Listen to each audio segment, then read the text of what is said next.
work together to run their own regional campaigns to help boost bus usage. Try again. Funding provided to local authorities through the Local Authority Bus Grant to improve services could be used for this kind of campaign, where they feel this will help them to meet the objectives of their bus service improvement plans. Chris Vince. Thank you, Mr Speaker. After decades of failed bus deregulation under the Tories, I'm pleased to see this Labour government truly understands the importance of delivering better buses services for millions of people. But can my right honourable friend say how this government will support local leaders to take back control of their bus services and how this will benefit my constituency in Harlow? And I'm particularly thinking of rural areas of my constituency like Roydon, Nasing and Hatfield-Broadoak, where residents often talk about the lack of connectivity and the issues this causes for isolation and also job prospects. The Bus Services Bill will put power over local bus services back in the hands of local leaders, and it's intended to ensure bus services reflect the needs of the communities that rely on them, including rural areas. Leaders in places like Harlow will be empowered to deliver reforms to their bus services. We'll also be reforming bus funding, giving local leaders more control and more flexibility to deliver their local transport priorities. Thank you, Mr Speaker, and I thank the Minister for his answer. I welcome the extension of the £3 bus cap freeze and also the new powers for local authorities to be able to deliver bus services that local residents need. In my constituency of Watford, the recruitment of bus engineers remains a major problem for running the service. So can my right honourable friend please outline further what the government is doing, this Labour government is doing, to coherently work together and meet that need? Thank you. I appreciate my honourable friend's concerns regarding the recruitment of engineers. While it is, of course, primarily the responsibility of bus operators to ensure they meet their staffing needs, the government will, of course, continue to work with the bus sector to support them in being able to meet both their current and future labour requirements. The greater long-term funding certainty that this government is providing through the spending review confirms that bus is a great sector for engineers to build their careers in, and indeed it was great to meet with some of the rising stars in the Go-Ahead group just yesterday. West. Thank you, Mr Speaker. My constituency of Blaydon and Consett relies heavily on buses, and thankfully with the support of the North East Combined Authority and our Mayor Kim McGuinness, my constituents have benefited from subsidised fares due to the government's continuation of the BSIC funding, for which I'm very grateful. Now that funding is due to expire in March 26, and it's crucial that we can plan how bus users across the North East can continue to benefit from these fares. So will the Minister agree to meet with myself and members of the Combined Authority to discuss how we can continue to provide value for money for bus service?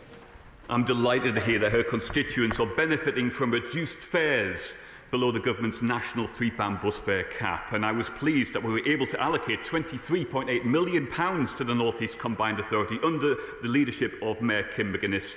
Of course, I will be more than happy to meet with my honourable friends. Katie Lamb. Thank you, Mr Speaker.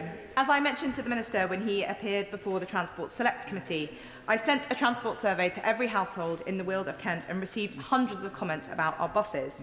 Many are dismayed that villages like Smarden, Edgerton, Frittenden and Pluckley now have no service at all, yet others observe small villages served by massive buses carrying 1 or 2 passengers. Can the Minister tell us, please, what further assessment he has made of the role for demand-responsive services in rural areas like mine? The honourable member will be aware that within the bus bill there are powers there to ask local transport authorities to identify specific routes that are of social value, social need, and I think that's going to be particularly important when considering rural areas. You'll also be aware that the Department has been supporting a number of design-responsive transport schemes, of which we are undertaking a review at the moment. Sarah Aldey. Mr Speaker, in my constituency, Hammersmith Bridge has now been closed to vehicles for over 6 years. Now, during that time, buses have been unable to cross, emergency vehicles have experienced delays, and businesses on both sides of the bridge have lost out. Now, the Treasury Minister was recently unable to confirm on the radio whether the structure fund will be put towards the bridge's repairs. So I'd be grateful if the Transport Minister could tell me today whether or not we can expect funding for Hammersmith Bridge reopening. Look, I entirely appreciate the problems that my honourable friend has experienced and her constituents as a result of Hammersmith Bridge. Further information on the Structures Fund will be, of course, announced in due course. Mahindra. Thank you, Mr Speaker. Several of my constituents have written to me concerned that Arriva, who provide local bus services, have cancelled or reduced some of their local routes, such as the 322 in Maple Cross and the 328 in South Oxley, leaving them with no other transport options aside from costly taxis. What will the Minister be doing to ensure that everyone has access to public transport such as these vital bus services? Well, I'd expect the honourable gentleman to be walking through the division of lobbies with the government when our bus services bill comes forward, which is exactly designed to take back control of our bus services, which the party opposite completely spectacularly failed to do.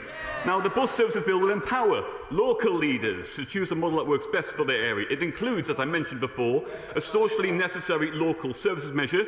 Local transport authorities operating under an enhanced partnership will be required to identify local services which they consider socially necessary and put in place requirements that must be followed before such services can be changed or cancelled. They'll also need to consider the alternative options that are available to them.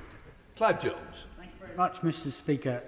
Bus usage and services in rural and semi-rural areas like Wokingham were particularly hard hit during the pandemic. Will the Minister confirm that councils like Wokingham won't see funding for local bus services reduced, and will they recognise that rebuilding bus uses in rural areas is a unique challenge that requires extra resources? I thank the honourable gentleman for his question. I completely understand the challenges faced, particularly in rural areas. I think that's why it's so important, the package of measures within the bill, to give local areas the powers that they need to take control of those buses. And I mentioned already the element of socially necessary bus routes. And of course, within the budget, we confirmed £1 billion support to improve bus services and keep fares affordable, including in rural areas. And that funding, of course, has been devolved down to local leaders to decide how to spend that in any way they see fit, which will improve bus services in the area, including, of course, in rural areas. David. Thank you, Mr Speaker. A blind resident in my constituency, Marilyn, relies on her guide dog and the local bus network to live independently. But changes under the government's £1.7 million active travel grant, including floating bus stops on Rifford Road in my constituency, force her to cross fast bi-directional cycle lanes just to board a bus. This goes against safety advice from the Guide Dogs organisation and the Royal National Institute of Blind People, and it is causing real distress. So, does the Secretary of State agree that government-funded infrastructure must be safe and accessible for everyone? And will she commit to reviewing active travel guidance to consider the role of floating bus stops that put blind and visually impaired people at risk?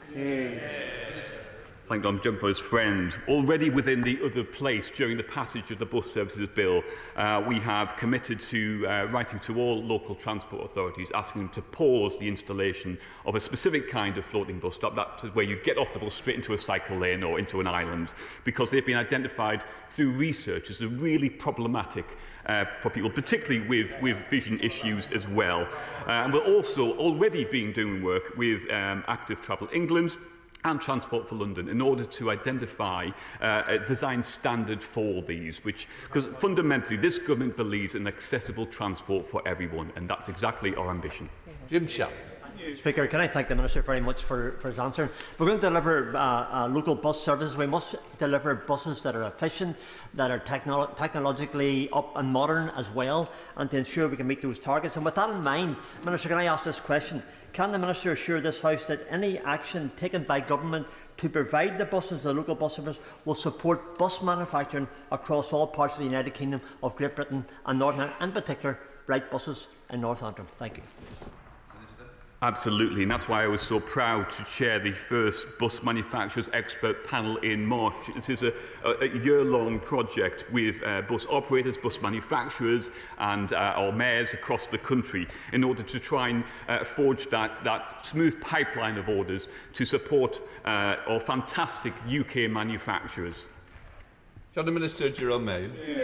Thank you, Mr Speaker. The government knows that bus franchising is both commercially risky and very expensive for any local authority. We know that because Transport for London, TfL, costs taxpayers £650 million a year in subsidy, and Andy Burnham's B network in Greater Manchester is currently on course for a deficit, an annual deficit of £226 million, when their business plan was for a forecast profit.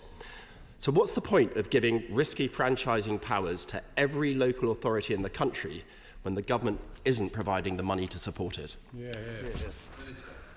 Mr. Speaker, frankly, I'm not going to take any lectures from the party opposite who oversaw 300 million fewer bus miles under their watch. As I've explained to the honourable gentleman during committee stage and on various exchanges, look, franchising within Greater Manchester is only one kind of franchising available to them. Full fat franchising is commonly known as. There are various other means of franchising available to different areas, including the model adopted in places like Jersey, which is very much a partnership between the private operators and the local transport authority, so they're able to benefit from their skills and knowledge as well. I do not recognise, and I've corrected this within committee, the figures that he's quoting within Greater Manchester, which is performing fantastically, delivering better, more affordable, greener, smoother, reliable services and affordable services for the people of Manchester.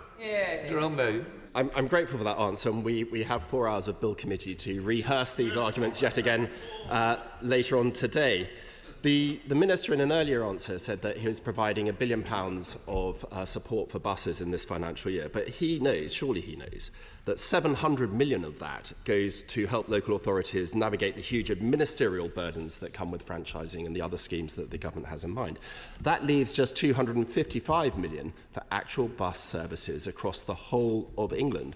Now, that's just enough to satisfy Andy Burnham for a year, and yet we've got full fat being followed by Liverpool and also West Midlands coming down the line. So I ask again, where is the money to support these ambitions? As the honourable gentleman is aware, places like Greater Manchester are part of the group of authorities which have received £15.6 billion in order to spend in their local areas. And of course, it's important to recognise the extraordinary performance of buses that are being seen in Greater Manchester. And once again, we are not telling local areas which model of buses to adopt. It could be franchising, it could be improved, enhanced partnerships, as well as removing the barrier on municipal bus companies. Josh McAllister. Number 4, Mr. Speaker. Secretary. Mr. Speaker, with your permission, I'd like to answer this question along with question 18. I'm all too aware that rail performance has been subpar for many years in this country, but following a decade of decline, we're now starting to see train performance stabilise with passengers returning to the railway.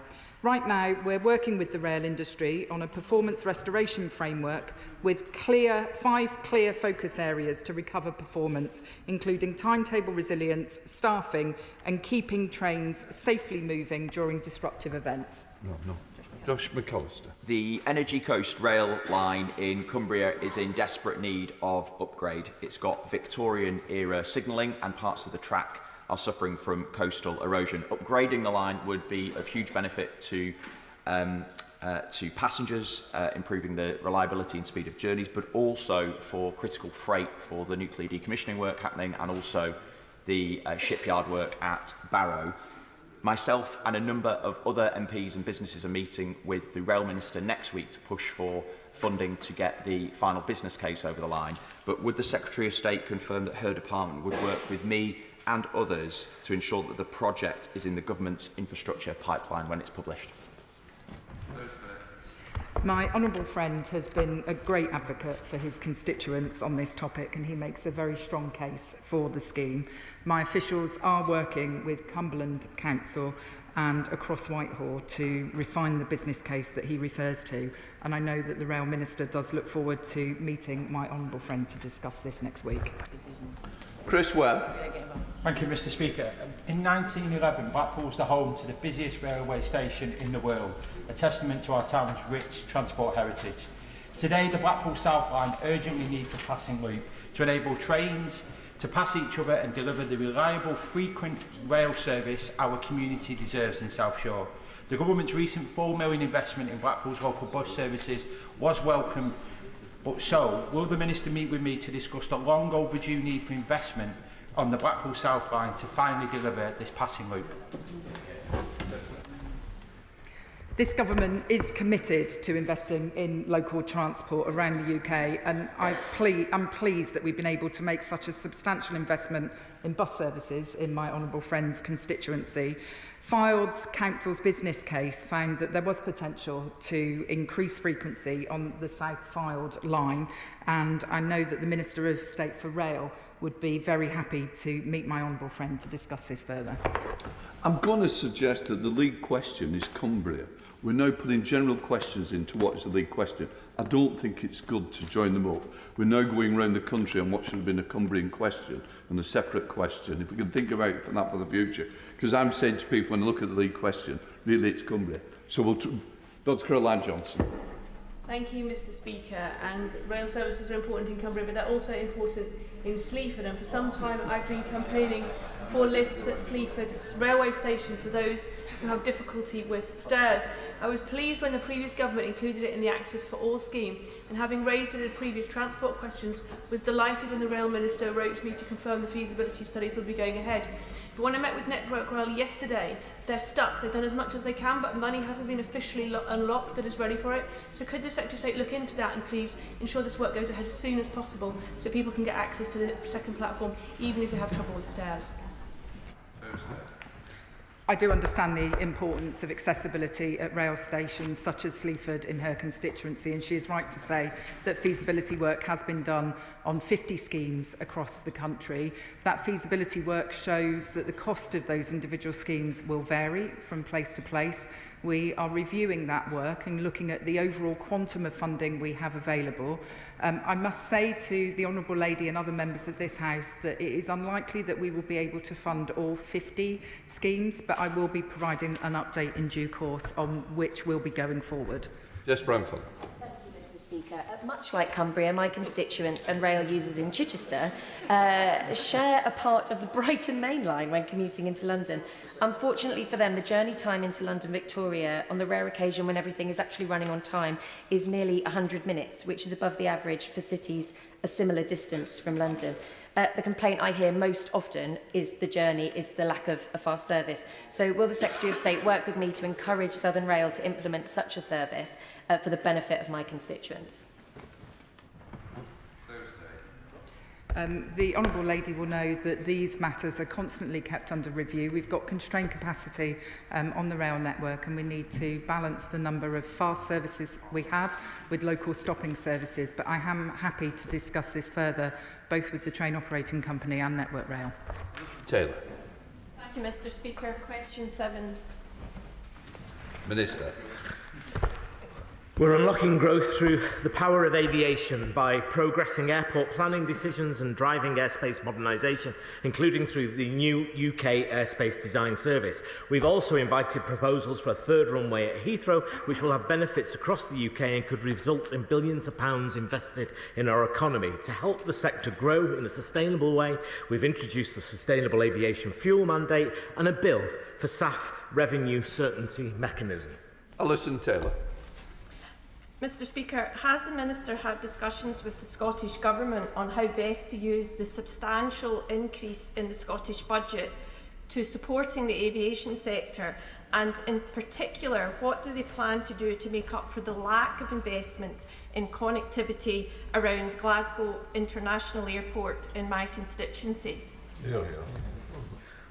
Well, as the Honourable Member knows and is a champion for Glasgow Airport, Scotland needs investment in transport, and supporting infrastructure of this kind we are now seeing across England and Wales. The Scottish Government will receive the largest real-term settlement since devolution began in 1998 as a result of this month's spending review. I hope this budget increase will be put to good use. Ben Maguire.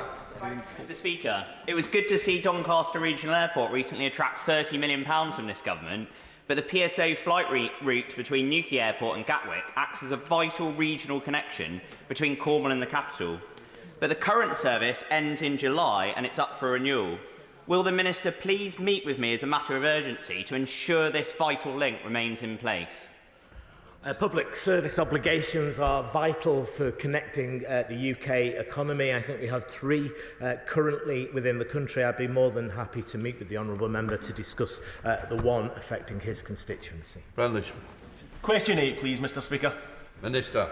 Mr. Speaker, with your permission, I'd like to answer this question along with question 16. I understand this will be a deeply concerning time for workers at Alexander Dennis and their families. It's really important that the government at all levels supports British manufacturers, which is why I was proud to chair the launch meeting of this government's new UK Bus Manufacturers Expert Panel on 13th of March, which aims to explore ways to ensure the UK remains a leader in bus manufacturing. My officials and I have been in close contact with Alexander Dennis, and I remain committed to working with them and relevant government departments to find a way forward. I draw attention to my register of interest detailing my membership of Unite the Union. Mr. Speaker, once upon a time, Scotland was an industrial powerhouse. We made things. But last week, Alexander Dennis started a 45-day consultation period for employees. As it stands, hundreds of jobs will be lost from my constituency and my honourable friend from Falkirk. Unite and GMB have called for both the Scottish and UK governments, the company and the unions to come together to find a solution to save the jobs and Scottish bus manufacturing. There are changes to policy and legislation that could achieve this. My constituents, the Alexander Dennis workers, want to know, they need to know, if the UK government are willing to do what it takes. The £15.6 billion regional transport projects over 5 years we announced earlier this month will help create a pipeline of investment for zero-emission bus market in the UK while improving local transport to some of our largest regions. We're in close contact, as I said, Mr. Speaker, with all relevant parties to look at how we can support Alexander Dennis. You understand, Mike? You, Mr. Speaker, I'm declaring interest as co-chair of the British Buses APPG. As the Minister has outlined, this Labour Government will double real terms transport spending in city regions by the end of this Parliament. Whilst this should be very good news for bus manufacturing in this country, Alexander Dennis in my constituency and my honourable friend from Alloa and Grangehouse constituency, in a contradictory move, is seeking to end over a century of bus manufacturing in Scotland and put 400 jobs in Falkirk. Workers out of a job in Falkirk. What actions will the Secretary of State Ministers, in conjunction with Cabinet colleagues and the Scottish Government, take in order to maintain strategically necessary bus manufacturing in Falkirk? Mr. Speaker, Labour mayors across the country are putting in orders for UK manufactured buses as we support bus travel in our towns and cities. The Scottish people will be asking questions about why it is the Mayor of Greater Manchester has managed to buy almost 4 times as many buses from Scotland as the SNP Scottish Government. My officials and I are in close contact with ministers and representatives from the Scottish Government, the Department for Business and Trade, NFI Group, the owners of Alexander Dennis and Scottish Enterprise to explore avenues of support. Jim Dixon. Number 9, Mr. Speaker. Potholes and poor road surfaces are a nuisance for drivers, cause damage to vehicles and can pose a real danger to other road users. To tackle the poor state of our roads following a decade of decline, this government will provide £24 billion of capital funding over the spending review period to maintain and improve local roads and motorways across the country, delivering faster, safer and more reliable journeys. Jim Dixon. Can I thank the Minister for her answer, and can I also thank her for bringing hope to residents in Swanscombe and the surrounding areas that 2 years after the collapse of the Galley Hill Road, there is hope for a solution in sight thanks to the Structures Fund that was announced as part of the Comprehensive Spending Review. Can she confirm the likely timescale for that Structures Fund being up and running and open for bids? And will she undertake to ensure that her officials in the department work closely with Kent County Council in order to maximise the chances of a successful bid for that Structures Fund, as I'm sure she'll do with other parts of the country as well? Well, I'd like to thank my honourable friend for his steadfast advocacy for the people and businesses in his constituency that I know have been blighted by the collapse of the A226 at Galley Hill. It was visiting places like Galley Hill that led us to investing £1 billion to enhance the road network and create a new structures fund that will repair run-down bridges, decaying flyovers and worn-out tunnels. Details on how this will be allocated will be announced in due course. Martin Vicker. Thank you, Mr. Speaker.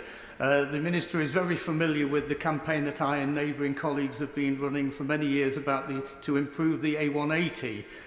When will the Minister have some good news for us? Well, I can already give him the good news that there's that £24 billion allocated in the spending review for improving our nation's roads. And he knows that National Highways are looking closely at what can be done on that road that leads to his constituency. Chris Wall. Thank you, Mr. Speaker. Peacehaven in my constituency is a growing town, but it remains a one road in, one road out town.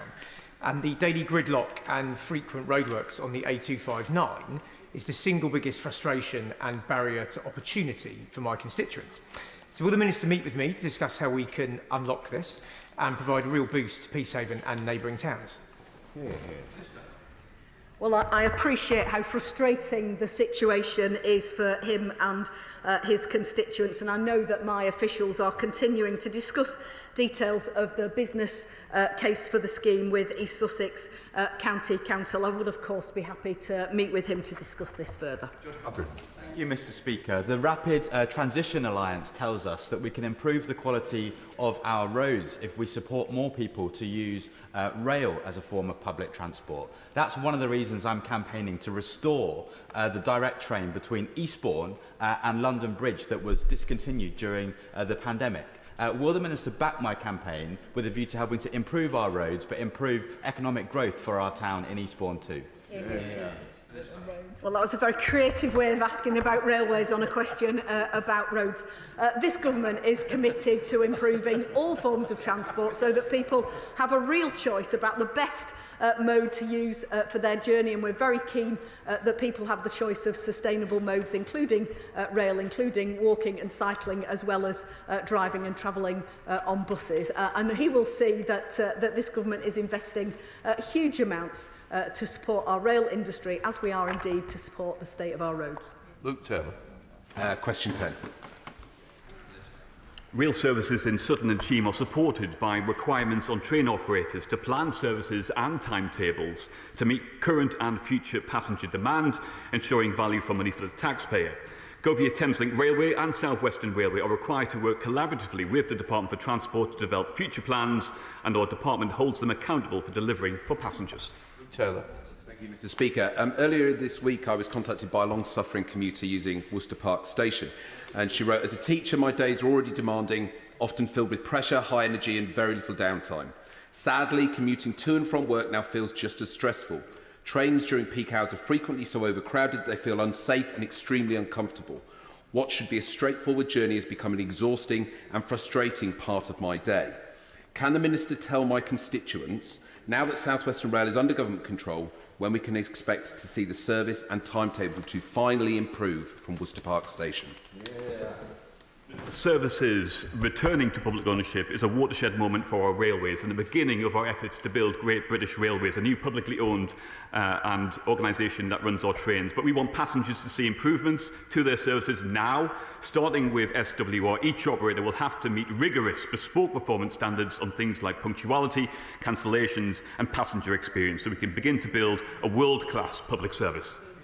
Paul Calder, Liberal Democrat spokesperson. Thank you, Mr. Speaker. Worcester Park is a station both my honourable friend and I know well, as it's on the boundary of our two constituencies. I can confirm my constituents face the same issues of overcrowding. SWR acquired 90 high-capacity arterial trains to address this issue back in 2019, yet 6 years later, only a handful have entered service. The UK taxpayer is currently spending over £5 million every month on leasing the arterial fleet and over £500,000 additionally, again every month, to store the unused trains. Can the Secretary of State please confirm how many arterials are now in use, if the issues delaying rollout have now been addressed, and whether he or the Minister thinks spending millions of pounds every month on unused trains is a good use of taxpayers' money? I thank the Honourable Gentleman for his question. I'm aware that another 2 of those trains are now in operation. The new managing director is aware that this is a challenge, and we're already beginning to see progress. Lincoln Chop. 11, sir. Minister. I know that many learners are still struggling to book a driving test, and we're working hard to reduce driving test wait times and help more people get on the road.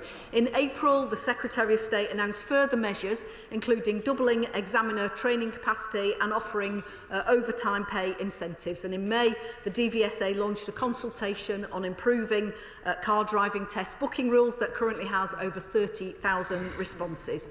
Over 630,000 learners now have a test booked, and that number will rise as DVSA increases test availability. Lincoln Job. I thank the Minister for her answer. The post-COVID backlog in driving tests was trending down under the last government. At the time of the general election, it had got to 521,000, still too high, but it was coming down. Since the government took over, that number has rocketed up to 600,000, a new record high, meaning that constituents like Oliver in my Spelthorne constituency has had to wait 6 months for a driving test. These increasing delays in driving tests are putting a handbrake on growth and productivity. So whatever the government's doing, can it do more and faster, please? Yeah. Well, we recognise that demand for driving tests has grown, and it clearly wasn't just a COVID backlog, but it's a long-term change in behaviour and in demand for driving tests. I'm really pleased to report that the changes that we've introduced, particularly on overtime pay incentives, are making a difference. DVSA expects to deliver thousands of additional tests this month and is working to increase test availability further over the coming year so that constituents like his can obtain a test as soon as possible. I do understand how important this is to young people particularly, and we don't want to curtail their life chances. Just going to say there is disappointment because I'm moving to topicals, but that's because things have been grouped, that these are the people who are next on the order paper aren't getting in. We really do need to think why we're grouping questions that aren't relevant to each other. Right, where are Hobbo's topicals, please? Number 1, Mr. Speaker. Mr. Speaker, earlier this month, the Chancellor's spending review made clear that national renewal must be felt everywhere, in every place, in every journey. And that's what this government is delivering, starting with the biggest ever regional transport investment outside London, over £15 billion towards metro extensions in Newcastle and Birmingham, mass transit in West Yorkshire and new bus fleets in Liverpool. But that's not all. We're putting billions towards the Transpennine route upgrade as well as East-West Rail. We're protecting the £3 bus fare cap until at least March 2027, and today we're going further. I'm proud to announce that we are improving mobile connectivity in over 50 rail tunnels and using satellite technology to strengthen Wi-Fi on all mainline trains to transform rail travel for passengers. Finally, last week, I revealed our shocking HS2 inheritance. Make no mistake, we will fix this appalling mess and get the project back on track. Mr. Speaker, our plan for change is underway with better journeys for passengers and value for money for taxpayers. We're Mr. Speaker, the transport sector generates Britain's highest emission. But through collaboration with France, we now have the opportunity to transform the world's busiest ferry route across the Salt Strait between Dover and France into the world's first high-volume green shipping corridor. Will the Minister commit to championing this great initiative within the UK, but also at the upcoming COP 2030? The Honourable Lady is entirely right to highlight the importance of decarbonising our maritime industry, making sure that our ports have the grid connections to enable fleets to purchase new vessels so that we can get those carbon emissions down on the seas as well as elsewhere in our economy. And I'd be very happy to talk to her further about what more we can do to champion this important work. Shall the Secretary take their oath back? Mr. Speaker, both Grand Central and Hull trains have seen their passenger numbers dramatically increase since the pandemic by over 50% and 20% respectively. This is a significant increase compared to other operators. Why does the Right Honourable Lady think this might be? If the Honourable Gentleman is wanting to trade statistics when it comes to the rail network, I can tell him that we've seen massive increase in passenger numbers on the Transpennine Express and on LNER. And in fact, last year we had a 7% overall increase in passenger journeys, seeing that passenger revenue overall went up from 10.6 billion to 11.5 billion, which I think is good news, both for the taxpayer, but also a clear sign that people are wanting to come back and use our railways. Mr. Speaker, I wasn't hoping to trace statistics. I was hoping that the right honourable lady would answer the question. So I'll provide the answer. It's because they're open access operators, and they have to compete for passengers by providing a service that passengers want at a price that they are prepared to pay, and it is clearly working. So why has the government indicated to the industry that it's not supportive of open access, stating its opposition to 8 out of the 9 proposals that were submitted in February of this year? I have said repeatedly at this dispatch box that we see a role for open access operators when they open up new markets and add value. What we have to balance that against is the revenue that they abstract from the public sector operator, and we can't have a situation where we import too much congestion onto the rail network because there is constrained and finite capacity. And so I'm keen to see a mixed model of delivery going forward, but I do need to reduce the taxpayer subsidy that is going into the rail network at the moment. We're supporting... Thank you, Mr. Speaker. In a recent survey I conducted in Mansfield, local and minor roads were amongst the worst affected by poor maintenance. In particular, the A60 in Warsaw, Chesterfield Road in Mansfield and Old Mill Lane in Forest Town were highlighted as particular problems. What's the department doing to improve local roads in my constituency and Nottinghamshire as a whole? Honourable friend is a great champion for his local constituents. We've provided an extra £500 million for councils this year to end that pothole plague, and East Midlands Combined Authority will receive almost £20 million extra, taking the total to £76 million. Nottinghamshire, to unlock the full uplift that they have, they need to show that they're following best practice and publish a report on their highways maintenance activities by the end of this month. Thank you, Mr. Speaker.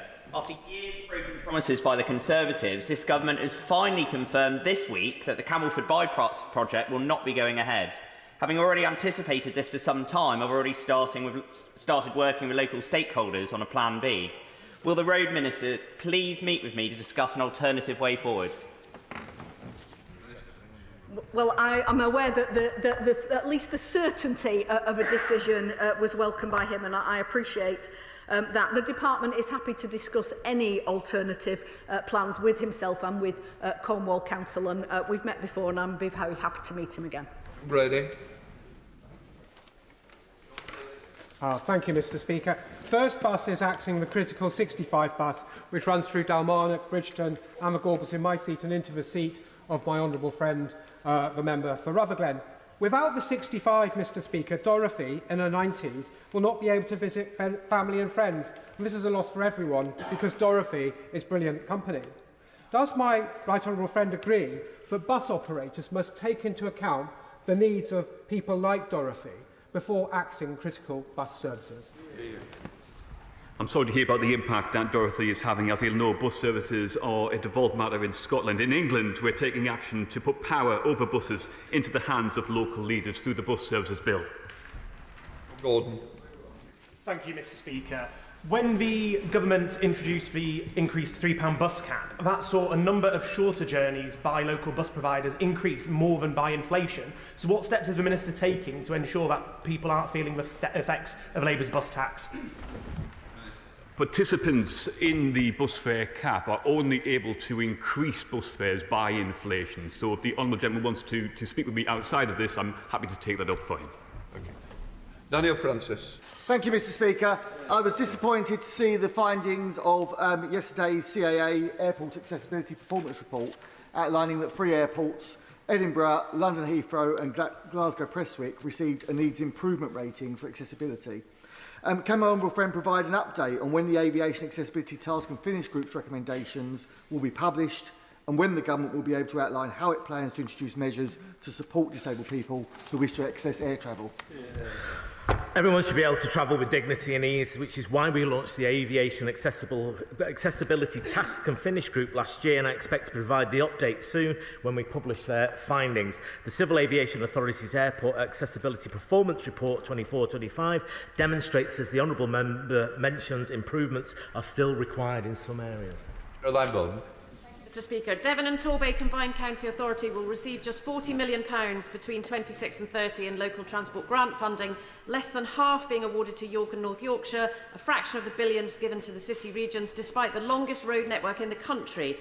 A large local operator says £1 million a year, just £1 million a year, would make a transformational change in Devon, where rural deprivation is well hidden. Will the Minister meet with me to discuss the issues facing the bus network in Devon and the investment needed by the government? Our long-term bus investment will support rural areas to improve local bus services. This is on top of the £712 million we've allocated to local authorities in 25-26. Catherine Knack.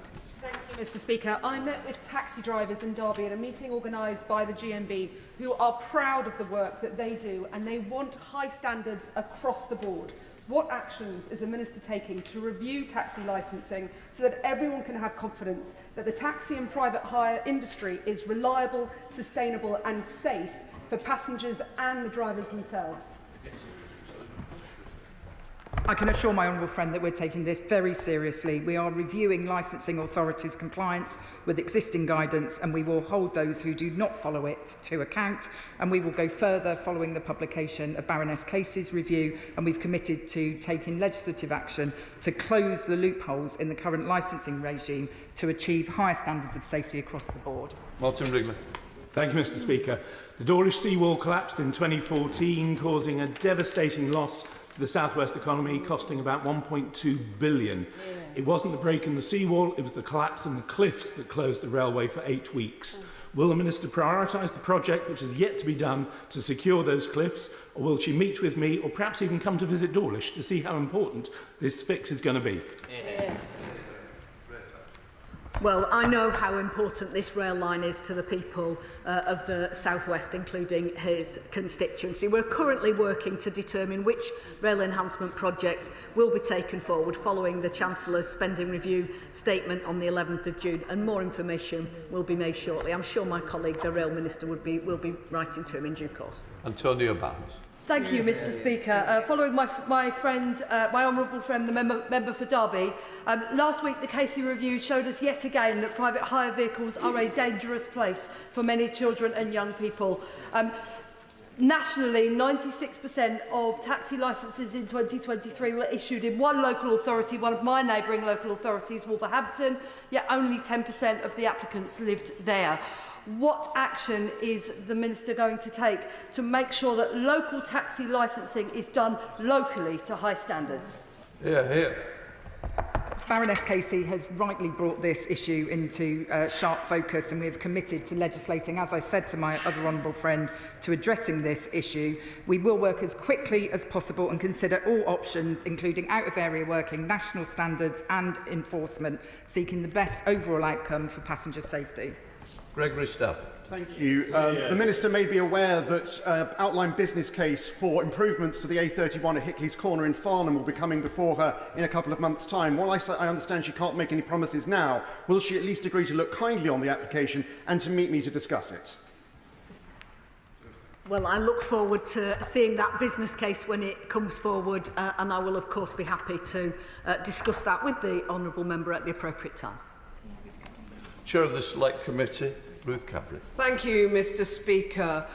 A new report from the Cycling and Walking APPG warns of the growing public safety risk caused by the widespread use of unsafe, illegally modified bikes and the fire risk caused by their cheap but powerful batteries bought from online marketplaces. So what assessment has the Minister, along with his colleagues in other departments, made of the risks posed by these fake e-bikes? I thank the Chair of the Select Committee for that question. I'm studying the APPG's report in detail. Illegal e-bikes are clearly dangerous and have no place on our roads. I would be happy to meet with her to discuss this further. Catherine Brown. Thank you, Mr. Speaker. My constituent Paul cycles over 1,000 kilometres a month all across the country, but tells me that Cheshire's roads are amongst the worst.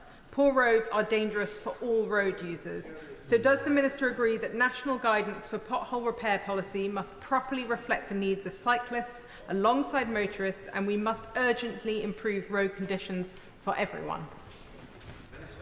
I absolutely agree that the poor state of the roads that's been left to us after 14 years of underinvestment poses a serious risk to cyclists, and that's precisely why we've given that extra £500 million to councils across England, and precisely why we're holding them to account and asking them to follow good practice in roads maintenance.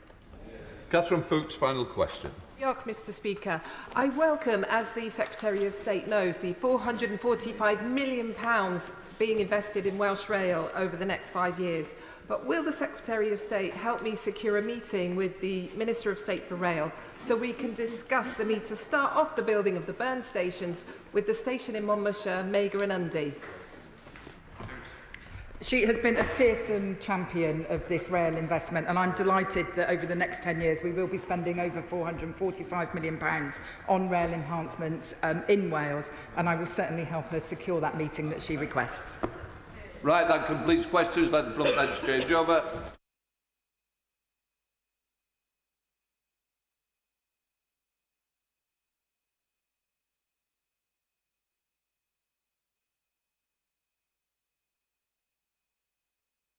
Right, let us come to the shadow leader of the House, Jessie Norman. Will the leader give the House the forthcoming business? Leader of the House. Thank you, Mr. Speaker. I shall. The business for the week commencing the 30th of June includes Monday the 30th of June, second reading of the deprivation of citizenship orders effect during appeal bill. Tuesday the 1st of July, second reading of the Universal Credit and Personal Independent Payment Bill. Wednesday the 2nd of July, consideration of Law's message to the Armed Forces Commissioner Bill, followed by a motion to approve the Draft Armed Forces Act 2006, Continuation Order 2025, followed by a motion to approve a statutory instrument relating to terrorism. Thursday the 3rd of July, debate on a motion on financial redress for 1950s women impacted by DWP maladministration as state pension age changes, followed by general debate on mobile phone thefts. The subjects for these debates were determined by the Backbench Business Committee. Friday the 4th of July, private members' bills.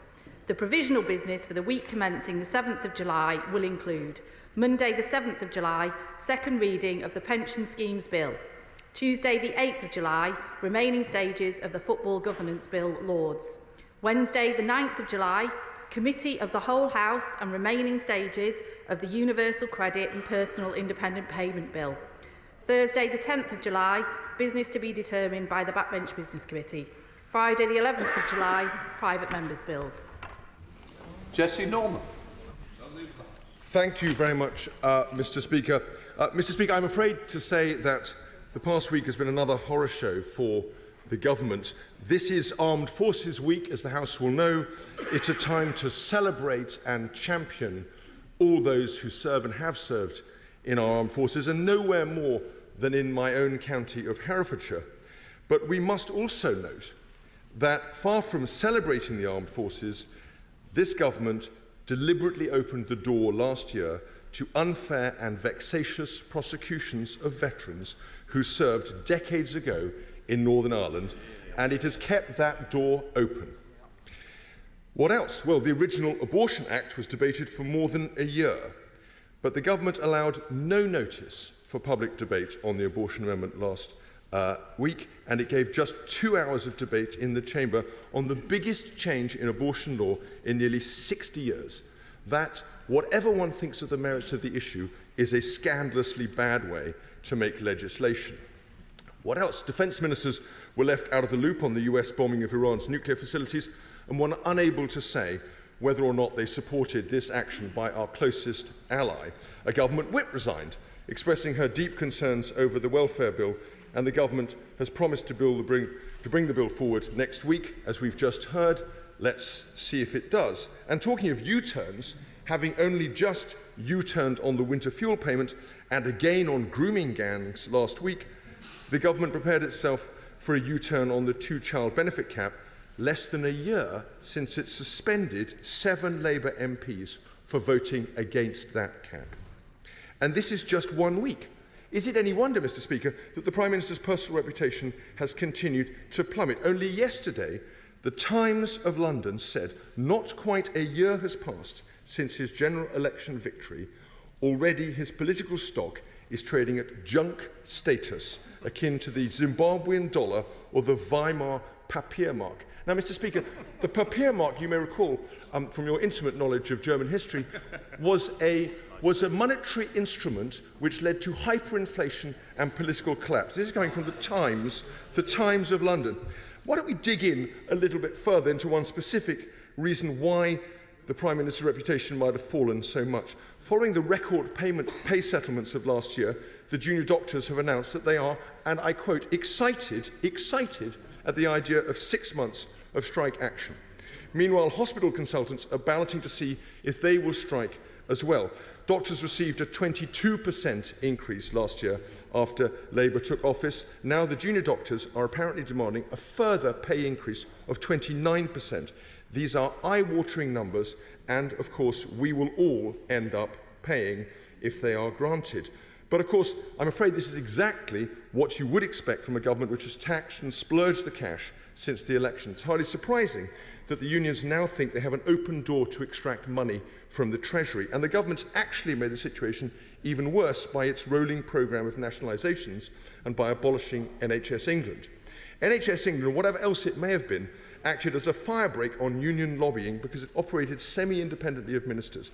By abolishing it, the government's now removed one of the few means they had to face down extortionate demands for more pay and more restrictive practices. The same is true with the railways. As each one is nationalised, South West Rail only last week, so the obstacles to the union demands are progressively being removed. The House will recall the massive pay settlements given to the rail unions last year with no attempt to negotiate any efficiency gains. It's only a matter of time before those unions come back for more, as the doctors are doing.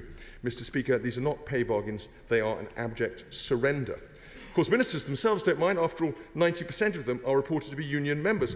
As far as I can see, the Leader of the House is an exception to this. She is not a union member, and all credit to her for that.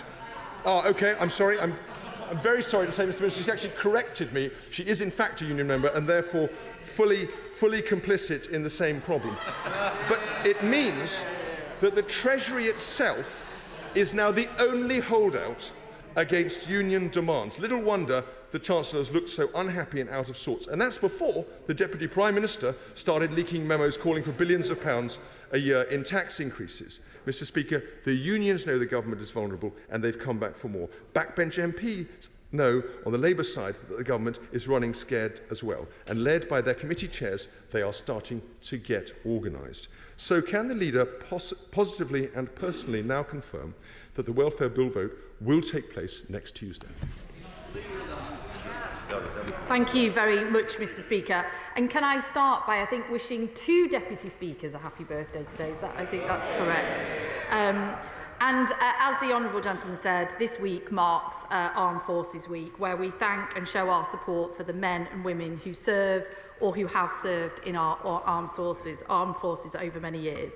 It is, I think, Mr. Speaker, it's nice to see the Honourable Gentleman in his place again this week, because we have missed him quite a bit recently. But I might gently suggest that if he was here last week, he could have asked last week's questions last week instead of asking them this week instead. But he asked me about the welfare bill, Mr. Speaker. As I've just announced to the House, the Universal Credit and Personal Independent Payment Bill second reading will take place next Tuesday, and the committee and remaining stages of that bill will be on the floor of the House the following week. I want to reassure colleagues that we take parliamentary scrutiny and process of bills extremely seriously, and that's what our parliamentary democracy is all about. Bills are introduced, principles are considered at second reading, the details receive robust debate and discussion and are often amended at committee stage before we consider third reading. As the House would expect, the Government actively engages with parliamentary opinion throughout a bill's passage, as we are doing intensively with the Universal Credit and Personal Independent Payment Bill. I'm sure the whole House, though, can agree that our welfare system needs reform. Too many people are consigned to benefits for life without support to work and to get on. During the pandemic in particular, those on sickness and disability benefits rose significantly, and the previous government did nothing to re-engage people with the labour market afterwards. 1 in 8 young people are now not earning or learning. Many post-industrial communities have been scarred over generations by worklessness and little job creation. And as constituency MPs, we've all seen the inadequate and frankly degrading nature of disability benefits reassessments.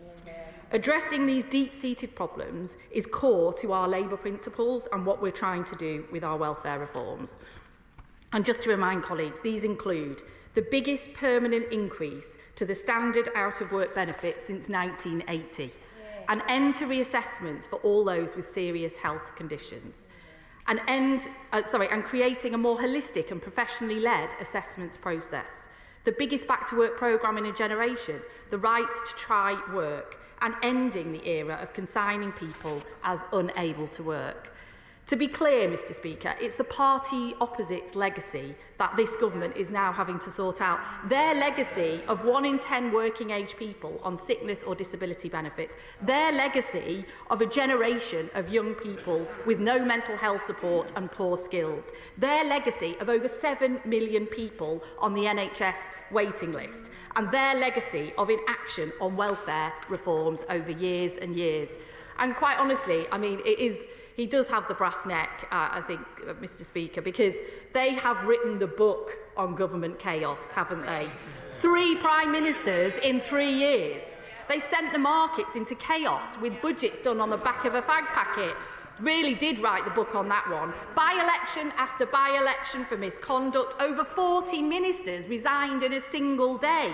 Billions wasted on crony COVID contracts, public services left on their knees, and industrial action sweeping the country, costing us all dear, all leaving ordinary people paying the price with higher bills, higher mortgages and higher waiting lists. But, Mr Speaker, it's not all about just welfare reform, and it's about the context that it sits in as well, and that's what this government is getting on with doing. This government's mission to create good, decent, well-paid jobs in every community, this government's mission to bring down waiting lists and deal with the deep-seated health inequalities in this country, this government's mission to tackle child poverty, this government's mission to build more affordable and social housing, giving people a bedrock in life, and this government's mission to revolutionise skills and opportunities for young people. It is this Labour government, with our Labour values, getting on with the job and delivering for people. Just to remind people, I'm only going to run this to 11:30 because of the important statement that's coming. So if we can help each other, will be a good example from Afzal Khan. Thank you, Mr Speaker. I know that many colleagues in this House share my frustration with the leasehold and management companies that leverages excessive and ambiguous service charges on leaseholders and tenants. In my own constituency, I'm facing ongoing problems with Glide Property Management, who demand unreasonably large sums from constituents without providing suitable services and are refusing to respond to the subsequent numerous complaints that have been submitted against them. So does the Leader of the House agree that these complaints should not continue taking advantage of leaseholders and tenants and must be fully held accountable to all complaints? Well, I fully share his frustrations with our leasehold system and the charges that many face and the difficulties that many of our leaseholders face. He will know we are acting quickly to implement the provisions in the Leasehold and Freehold Reform Act, and there is more coming on that very soon, Mr Speaker, including the measures to drive up transparency of service charges and make sure that they are more easily challengeable by leaseholders. Spokesperson Bobby D. Thank you, Mr Speaker. And can I join the Leader of the House in congratulating the Deputy Speakers on their birthday and also in the celebration of our armed forces. Earlier this year, when the Secretary of State announced the welfare reform, she made the argument to this House that it was all about getting people back into work.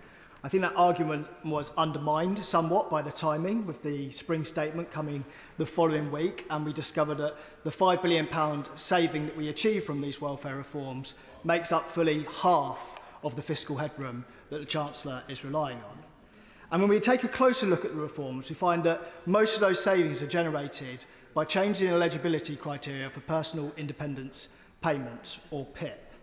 Now, this is an entitlement that is given to those in work, given to those out of work, and given to those unable to work. And so it follows that many of those that stand to lose out from these reforms will not be incentivised into work because they will already be in work or will be unable to join the workforce anytime soon. And so it is no wonder that when the bill was published last week, that there was condemnation from all sides of this House. If the books need to be balanced, we need to make sure that they are not balanced on the backs of the disabled. Now, the Leader of the House will be well aware of all the rumours circulating around this place that the government is preparing to make concessions on this bill. And so I'd like to ask her what the procedure for doing so would that be? Because if there's a reasoned amendment laid down, then we understand that that would kill the bill off entirely. So what are the options for the government to make concessions? Will they have to withdraw the bill and re-present it? Or is there some other mechanism that they're able to make compromises with their backbenchers before next week? Well, can I welcome him to his place today? He's done a very good job of standing in for his excellent colleague, the member for Chelmsford, who I enjoy working with as well. Look, he's absolutely right that reform to the welfare system has to be done in a compassionate and carefully managed way. I'm sure that he would also agree that the system does itself need reform. And we are really clear that we have to make sure that the personal independence payment system, which is absolutely right, is not an out-of-work benefit. It is a benefit that helps to support disabled people with their living needs.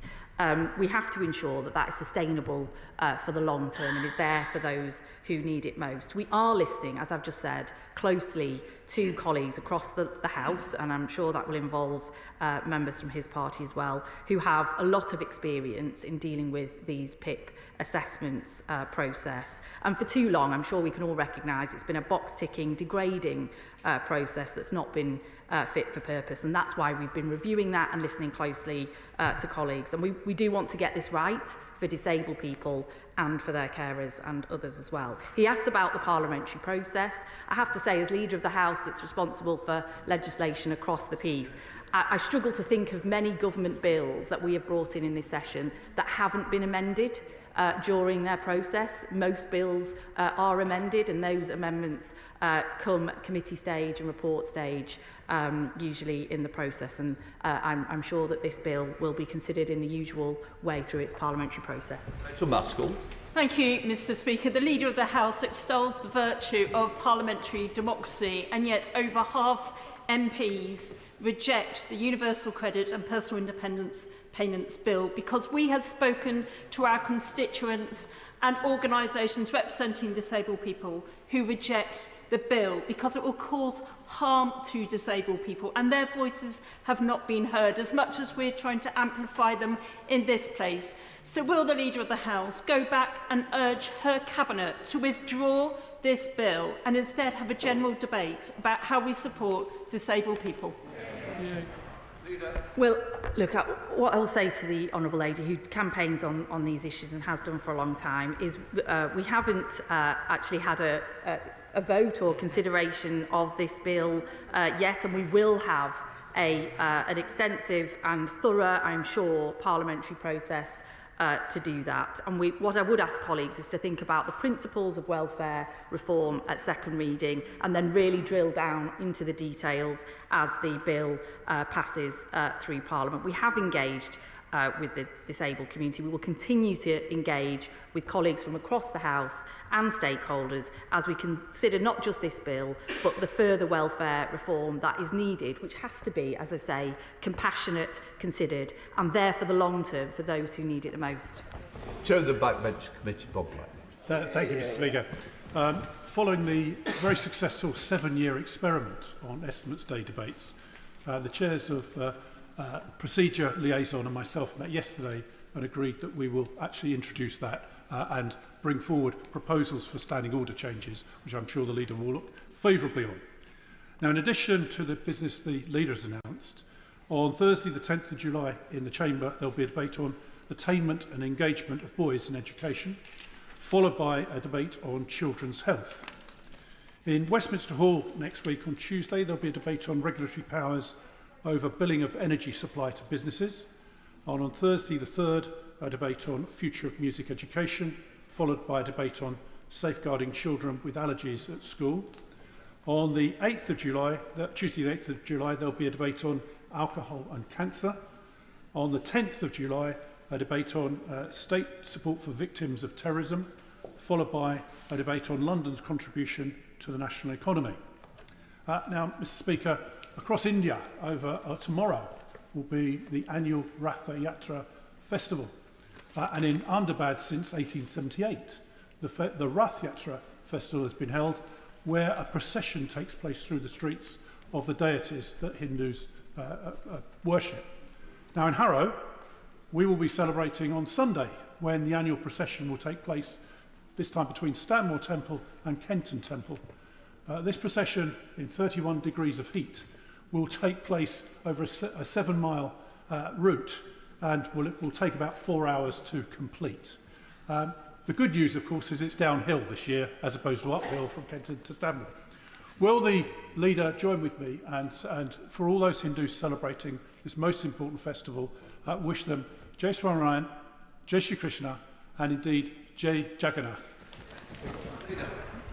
Well, can I thank the Chair of the Backbench Business Committee for once again highlighting to the House all the forthcoming debates, and I look forward to receiving the representation from him and colleagues on how we can look at the estimates debates, and I'm sure we can all agree that that probably does need a look at, and of course join him in wishing everybody in his constituency and beyond celebrating the Happy Chariot Festival, I think it's also known as, this weekend. I hope that he and others keep cool, wear some sun cream and drink lots of water on their downhill walk. Mitchell Taylor.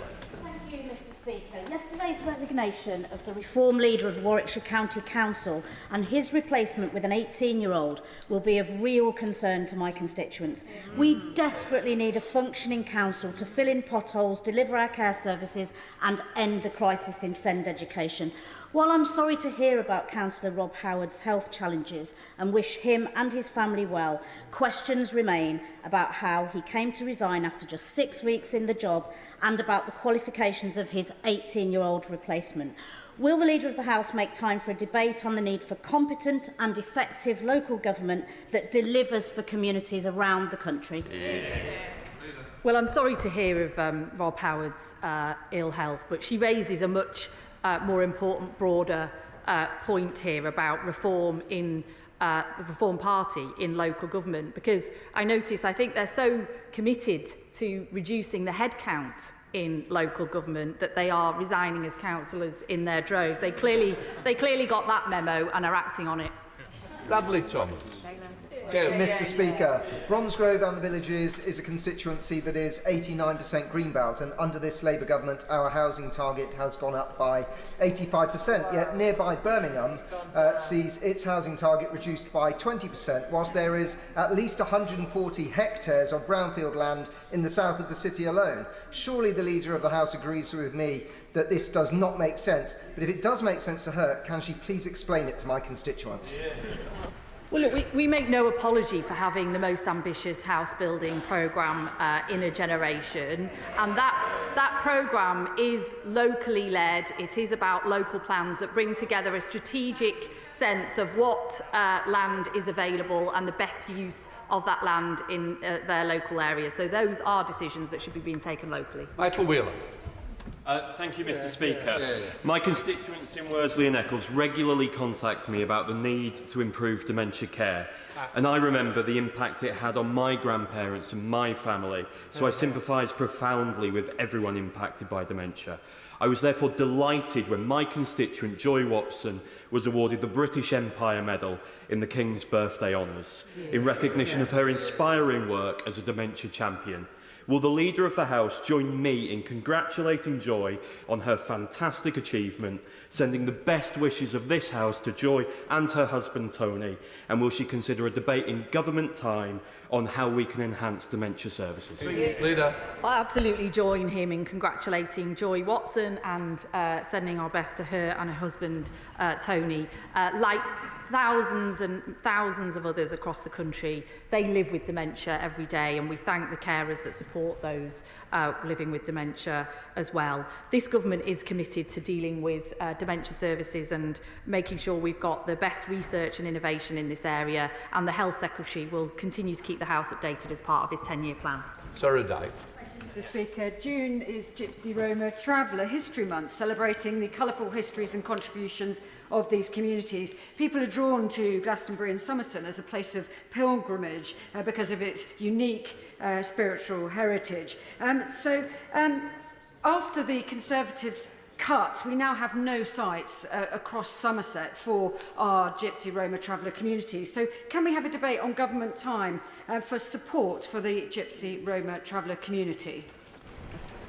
Well, first of all, can I join her as I think the MP for the Glastonbury Festival site, close by, in welcoming all of those going to the festival this weekend, where it's likely to be very hot. She raises a really important point about the Gypsy Roma community and making sure that we support them where we can, and I'm sure this would make a really good topic for a debate. Littles. Thank you, Mr. Speaker. This week is Armed Forces Week, and as we celebrate the contribution of our armed forces, we must also do more to support those who serve our country. Too many of our veterans return home with PTSD, for which there are currently few treatment options. Since December 2023, the Home Office have been sitting on a response to the ACMD report into barriers to research on Schedule 1 substances, including MDMA and psilocybin, which are used in other jurisdictions like Australia to treat PTSD. Can the Leader of the House please find out where this response is and arrange for a debate in government time into novel treatments for mental health? Well, can I thank her for raising this important matter during Armed Forces Week? I'm really sorry to hear that there hasn't been a response forthcoming. She's absolutely right to raise the mental health trauma suffered by many of our veterans and how we need to do more to support them in the community, but I will make sure that response is forthcoming. Andrew Ross. Will the Leader of the House join me in congratulating my excellent local schools in Romford and Hornchurch, Ardley Green Infant School, Dame Dipping Church of England School, Hornchurch High, Parklands Primary, Squirrels Heath Junior, St Edward's Church of England, Francis Bardsley Girls' School and Towers School for their superb Ofsted reports, both good and excellent? And will she join me in promoting the idea, as my local schools do, of more British values, more patriotism, singing the national anthem at assembly and flying the Union Jack outside every school across our country? Well, absolutely join him in congratulating the schools in his constituency on their recent Ofsted ratings. The schools in all of our constituencies do an amazing job in not just educating our young people, but also giving them that full life experience about how to be good citizens, good British citizens as well, and we thank them for all their work. Joanna Baxter. Thank you, Mr. Speaker. At the autumn statement, the Chancellor announced the largest devolution settlement in the history of the United Kingdom. Despite giving Scotland the funding it needs to deliver vital public services, it's deeply concerning that the SNP-run Renfrewshire Integrated Joint Board has launched its second attempt to close the Mirren and Mill daycare centres, essential services that support people with learning and physical disabilities, autism, older adults and children. Will the Leader join me in condemning those savage cuts by the SNP-run Integrated Joint Board and calling them to rethink to save those services? Well, she makes a very, very strong case there, and she's absolutely right that after decades of failure under the SNP government, local people are now really crying out for change. We gave the Scottish Government their largest budget settlement in its history, and really they've got no excuse now but to use that well. Liz Roberts. My constituents in Dwyfor, Meirionnydd, are facing a crisis endured by people across the UK, lack of access to basic dental care. Sian Gwenllian, the Member of Senedd for Arfon, has commissioned a report which provides a compelling case for a dental school at Bangor University. While the Welsh Government has acknowledged the potential benefits of the proposal, they cite financial constraints. Given the promise of two governments at both ends of the M4 working together, does the Leader agree with me that time should be found to revise Wales's financial settlement to make this vital proposal a reality? Well, she's absolutely right to raise the issue of dental hotspots, which is something that we see right across the country, not just in Wales as well. She will know that the previous government really didn't invest in dentistry, and that's had a knock-on effect in Wales as well. Many colleagues have raised with me the need for more dental schools, and I perhaps would suggest that she clubs together with some colleagues and gets a debate on that. Jeb Bottom. Thank you, Mr. Speaker. My constituency has recently hosted some fantastic community events. We've had the World Coal Carrying Championship, the annual Ossett and Garthop Maypole procession, the Horbury Craft Fair, the annual Shelley French Lunch, and plenty of beer festivals. This isn't to mention the upcoming galas right across the constituency over the summer. Could the Leader of the House please support me in finding parliamentary time to celebrate the hard-working volunteers behind all of these events, including Visit Ossett, and acknowledge their contribution to Yorkshire's community, culture and local economy? Yeah. Well, she gives a great advert for all that's going on in her constituency and how important these sorts of events are for attracting visitors and tourists to her constituency and Yorkshire and beyond. Thank you, Mr. Deputy Speaker. The latest data from the Environment Agency shows nearly 17,000 reports of waste crime across England in the past year, with the West Midlands sadly showing the highest concentration of incidents. And waste crime costs the UK economy around £1 billion annually. No doubt the Labour-led Birmingham bin strikes are not helping either. So I'd like to ask the Leader of the House if we could have a debate in government time around this problem of waste crime and the need to take action, and also the need to take action to tackle these bin strikes that are now been going on for over 100 days. Well, she's absolutely right. Fly tipping and waste can blight communities, and it's a real problem. But I do have to say to her that these incidents skyrocketed under the previous government, and prosecutions fell. And that's why we are taking steps in the Crime and Policing Bill to give more powers to police and local authorities to take vehicles, off-road vehicles, off the road, and also to take tougher action on fly tippers as well. Ian Lavery. Thank you, Mr. Deputy Speaker. I want to refer to my declaration of interests and my support from the trade unions. Mr. Deputy Speaker, this week extremely disturbing news that Northumbria Police has destroyed all documents relating to the miners' strike, including Orgreave. It is absolutely alarming. The Labour government have pledged an inquiry/investigation into these events, yet the wanton destruction of this vital and critical evidence has been allowed to happen. Is this a sinister attempt to obscure justice? I'm not sure if anybody is prepared to answer that question. Who gave the permission to destroy these documents and what's behind it? Can we have an urgent debate into how the government can instruct all police forces, all authorities, everyone that holds any detail on the miners' strike and on Orgreave, make sure that they retain and maintain that evidence for when the Labour government maintain its pledge for an inquiry into the events that happened in 1984, because justice cannot be served if the evidence is systematically and deliberately destroyed.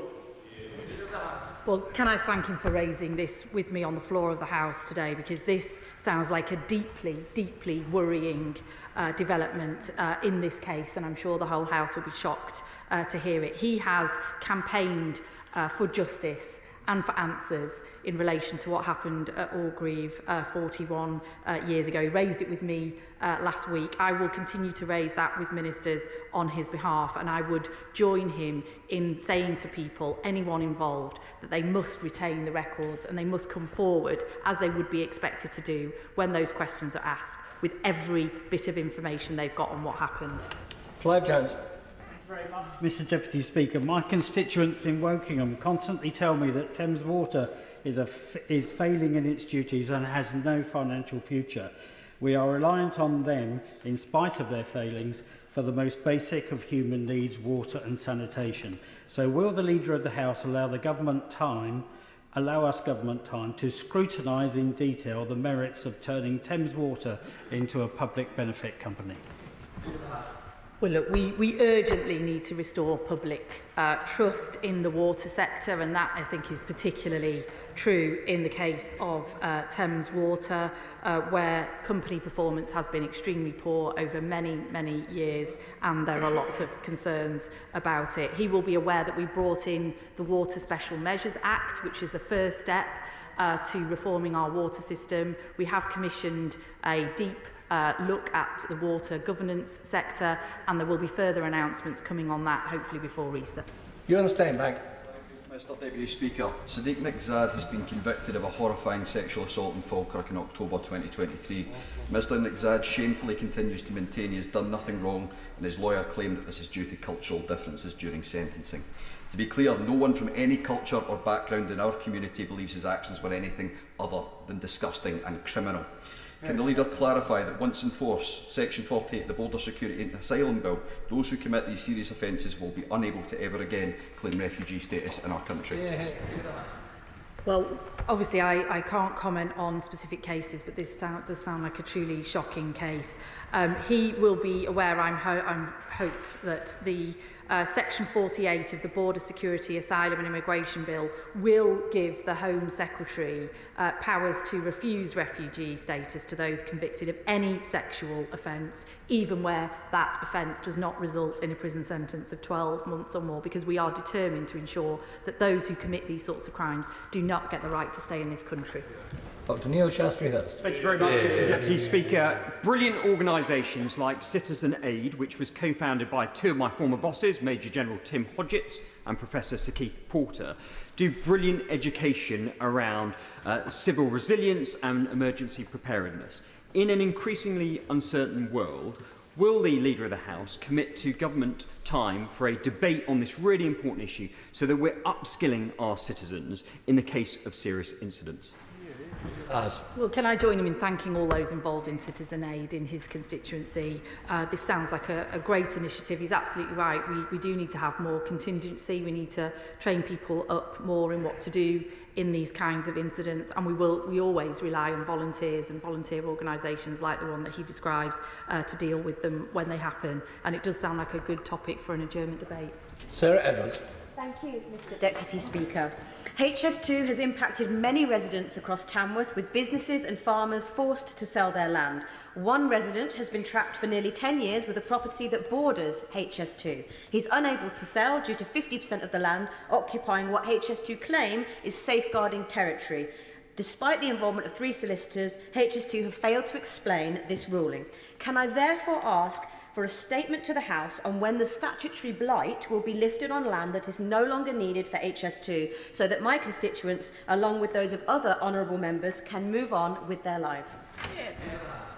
Well, it sounds like a really difficult case in her constituency, and she will be aware that the Secretary of State came to the House recently to explain more deeply the shocking mismanagement that we've seen of HS2, and we're determined to get a grip of that and get delivery back under control. We are reviewing the position of on HS2 Phase 2, and we will set out more plans shortly, and that includes the safeguarding of land. Jess Brown-Fuller. Thank you, Mr Deputy Speaker. My constituent, Liz, was thrown out of the RAF in 1969 when a love letter from her girlfriend was discovered. Not only did she lose her career, she recently discovered she has had a criminal record for 50 years. The compensation scheme for veterans has been open since December last year, but the discharge of funds for these suffering this injustice is slow, with 1,000 veterans applying and only 44 payments being realised. So will the Leader of the House please make time for a debate on the process so those waiting decades can finally be compensated? Well, we've all been shocked by these kind of cases, and I'm sorry to hear of what Liz has suffered, that for so many years those who were gay were not able to be in the armed forces. In fact, were treated in such appalling ways with criminal records, and losing the jobs that they loved and adored is truly shocking. I was really pleased that we did have a debate on these matters recently on the floor of the House, but I will absolutely ensure that she and other members of the House are updated on delivering that compensation scheme and justice for those involved. Mr Deputy Speaker, This weekend, the England women's football team play their final friendly before they defend the Euro Championship trophy they won so brilliantly in 2022. And I'm delighted to say that Rochdale's very own Keira Walsh will be again wearing the number 4 shirt at the heart of our midfield. Will the leader join me in thanking and wishing Keira and the Lionesses all the very best of luck, and in thanking her proud mum and dad, Tracy and Peter, for what they did in producing such an inspiring figure for women and girls across the country? Well, I'm sure the whole House will join him and me in wishing the Lionesses well in defending their title, and what joy that brought to all of us on winning the Euros 4 years ago. And I absolutely join him in thanking Tracy and Peter for bringing up and for all those drop-offs and pick-ups and all the time and energy that goes into creating someone as brilliant as Keira Walsh. Lincoln Job. Thank you, Sir Roger. I don't know if the Leader of the House is aware, but if we installed just 15% of floating solar panels on the man-made reservoirs in this country, we would double the installed base of solar power without having to put a single new solar panel on agricultural land. I know what the Leader of the House is thinking. If only some plucky backbencher had secured today's adjournment debate, then the House could learn more. And I'm happy to say that I have, and will she encourage backbenchers from across the House to attend today's adjournment debate to learn more about floating solar? Well, I am pleased to confirm he is a very plucky backbencher indeed, and I'm sure that many will be interested in his adjournment debate. I look forward to hearing what the Minister's got today to say, because it sounds like a great idea. Mark Ferguson. Thank you, Mr Deputy Speaker. My constituent Danielle Wiseman is desperate to pass a theory test, but recently she was told that in Gateshead she can't get a theory test till 2026. So will she make time for the urgent debate needed on access to theory tests, access to driving tests, that bedevils people in Gateshead and across the country? And will she also, if you'll allow me, Mr Deputy Speaker, congratulate Danielle and her partner David on the upcoming birth of their child? We'll absolutely join him in congratulating Danielle on the birth of the upcoming birth of their child, and how important it is as a parent to be able to drive around as well. So I'm sorry to hear about the delays they're experiencing. It gets raised with me lots of business questions. The government has recently taken steps to deal with the abuse in the system and the huge backlog in the driving test system. We're delivering around 10,000 additional driving tests, but I will ensure the House is updated on this matter. Tom Gordon. Thank you, Mr Deputy Speaker. In recent weeks and months, Harrogate has been gridlocked with seemingly uncoordinated roadworks blocking our town. This is particularly difficult for businesses when they're going on for protracted periods of times and they already face Labour's job tax. So would the Leader of the House agree to look at a compensation scheme for businesses who are affected for periods of long times of roadworks? Well, really badly delivered roadworks that are often uncoordinated can be a huge blight on local businesses and town centres and others. So I hear what he is saying. These are responsibilities of local councils. We are putting more money into making sure that roads can be put right, but I will definitely ensure he gets a reply. Laura Kirksmith. Speaker, 1 in 4 women experience mental health challenges during pregnancy or after birth. In fact, it's the most common complication of pregnancy in the UK. Last month, almost 50 honourable members of this House pledged their support for improved maternal mental health provision at an event that I hosted with the Maternal Mental Health Alliance. Can the Leader of the House advise on further opportunities to embed better maternal mental health provision in the government's 10-year plan for the NHS? Well, she's absolutely right that maternal mental health is absolutely a critical issue to the development of a child as well, and really important. And I've been long involved actually in the first 1,001 days from conception to the age of 2 with the former Leader of the House, Andrea Leadsom, who I'm actually going on a visit to such services tomorrow in my constituency. I'll just get that plug in. But I can assure her that these sorts of issues will be covered in the NHS 10-year plan, which will be coming to this House very, very shortly. John Lamont. Thank you, Sir Roger. Research shows that 91% of farmers see poor mental health as the industry's biggest hidden issue. Last year, Kelso farmer Neil Stewart very sadly took his own life. His friends and family have since raised over £88,000 for RASPI, who provides support for people working in farming. Will the leader join me in paying tribute to them, and can we have a debate on mental health in farming? Well, I'm really sorry to hear that Neil Stewart took his own life and the impact that must have had on, and is still having, on his family and friends, and to hear of their extraordinary fundraising efforts as a result for RASPI is really heartwarming to hear. As we've just heard, the issues of mental health support, whether that's in rural communities, in young people, in other aspects, is a real priority for this government, and more will be announced shortly in the 10-year plan. Alison Taylor. Thank you, Sir Roger. On the 5th of July, Renfrewshire hosts the annual Small Shot Day Parade as it celebrates the victory of weavers over their employers in the 19th century. For more than 30 years, Paisley Buddy, Mr Tony Lawler, has led the procession, beating the Charleston drum. Would the leader join me in congratulating Tony as he retires from the role, and would she agree with me that celebrating workers' rights is a worthwhile topic for future debate?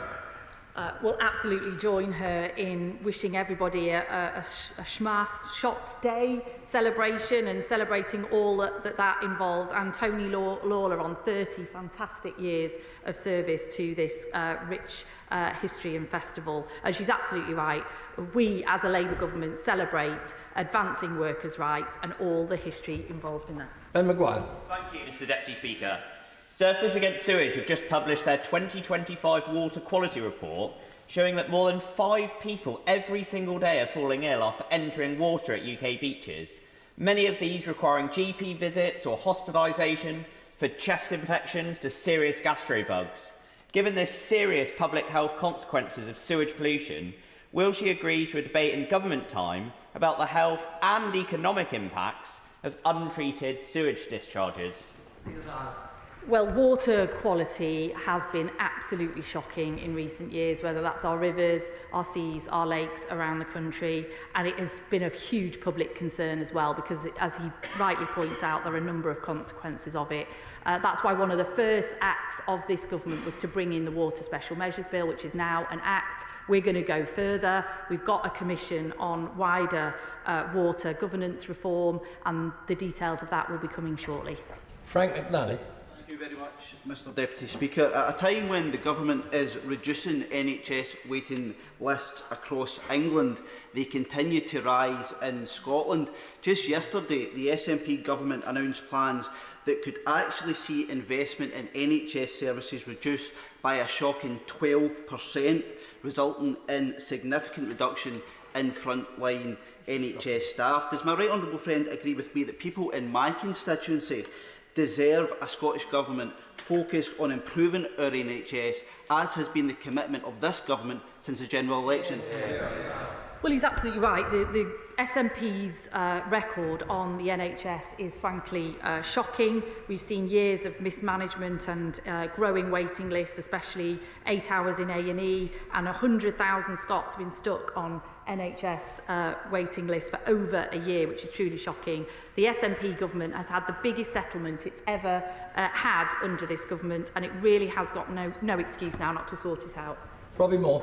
Thank you, Sir Roger. Earlier this month, Family Business UK confirmed what was obvious to many on this side of the House, but not, as it seems, the government benches, that the government's changes to business property relief will cost the country over 200 job losses and nearly 15 billion in loss to the UK economy. And that includes, Sir Roger, 250 jobs in my constituency of Keighley and Ilkley, and over £60 million lost to the local economy in West Yorkshire. So can I ask the Leader of the House, can we have an urgent debate on the catastrophic consequences that the government's changes to IHT, be it APR or BPR, is having on many of our family businesses coming forward from April 26? Well, look, I know this is an issue of concern as somebody who also represents many family businesses. But I have to say to the Honourable Gentleman, we had to take a number of difficult decisions in our budget to ensure that we had the money going into our National Health Service to reduce those waiting lists, into our skills sector and our education and elsewhere. And that meant looking at those with the broadest shoulders, particularly on issues like inheritance tax, so that we could restore our public services to what they need to be. Sonia Kumar. Thank you, Mr Deputy Speaker. Will the Leader of the House join me in congratulating the Black Country Living Museum in my constituency, which has been recently been named the best large visitor attraction in the country by Visit England. The museum brings to life the Black Country's rich heritage through the reconstruction of shops, houses and industrial areas, telling the story of the revolutionary period of our history. We should also make time for a debate in government time in supporting and looking at world-class visitor attractions that contribute so much to our local economies and national. Well, it's wonderful news that the Black Country Living Museum won this award. I think they've pulled a real Peaky Blinder in winning this, maybe, Mr Deputy Speaker. But she's absolutely right that these kind of visitor attractions are critical to bringing people into our communities and making sure that our high streets and town centres are thriving. Martin Vickers. Thank you, Sir Roger. Reference has already been made to Armed Forces Week, and I, like members across the House, will be taking part in events this coming weekend. In North East Lincolnshire, they are staging the major national event, and around 250,000 people will be descending on Cleethorpes this coming weekend to take part in the events. Unfortunately, due to a constituency engagement, I can't take part in this afternoon's debate, but I wanted to put on record my thanks to Alex Baxter and the Armed Forces team in North East Lincolnshire, and indeed all the volunteers across the country who put together the events that mark this occasion. Well, join him in taking the opportunity to thank Alex Baxter and all of those in his constituency marking Armed Forces Week, and we join together, as we always do, in thanking all of those who have served and who are serving this country. Alice MacDonald. Thank you very much, Mr Deputy Speaker. New figures today from the Human Fertilisation and Embryology Authority show that the equivalent of one child in every UK classroom is born through IVF. Yet funding for IVF is a postcode lottery and there is not enough support in the workplace, as Fertility Matters at Work highlighted in Parliament yesterday. So can we have a debate in government time on this, and can the Leader of the House advise on how we can make it cross-government, because it's across departments that we need action? Well, we recognise, the government recognises, but we all recognise that the access to fertility treatment is very variable across the country. We are considering these issues as part of our broader plans for the NHS. I will ensure that she and the rest of the House are kept updated on them. Shannon. I wish to raise the urgent situation facing Christians in Syria, where a suicide attack at a Damascus church recently claimed the lives of at least 20 people, injured many more. The brutal assault is a devastating reminder of the threats that Christians and other religious communities continue to face in Syria amid years of conflict and displacement. So will the Leader of the House ensure that the Foreign Office will give to the House assessment of this attack, the wider security situation for religious minorities in Syria, and what steps can the Foreign Secretary take with international partners to support those vulnerable communities, ensure humanitarian access and hold the perpetrators of these atrocities to account?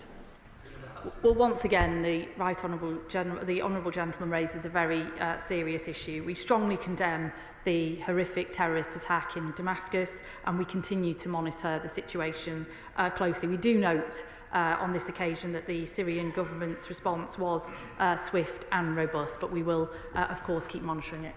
Danny Beales. Thank you, Mr Deputy Speaker. This week is also Small Charities Week, a chance to celebrate the work of small charities in all of our constituencies. I've had the privilege of meeting many such organisations, whether Hillingdon Home Start, Women's Centre or Trinity Homelessness Project. Despite their important work, the NCVO found only 3% of charities are confident about their long-term financial future. So I'd like to ask the Leader of the House to make time for debate, to celebrate Small Charities Week and to talk about how we continue to support their work. Well, join him in congratulating all of those small charities in his constituency, and we recognise that the last few years have not been the easiest for charities. We are taking a number of steps, including the charitable tax reliefs and exemptions and keeping those going, but also by ensuring that local government, on which many charities rely, have a long-term secure funding that they can support charities. David Pinto-Duchinsky. Thank you, Mr Deputy Speaker. Under the last government, fly tipping skyrocketed while prosecutions for it fell. Places like Burnt Oak, Colindale and West Hendon in my constituency paid the price. It's fantastic to see this Labour government taking action where they failed, bringing in stiffer penalties and giving the police powers to seize and crush vans.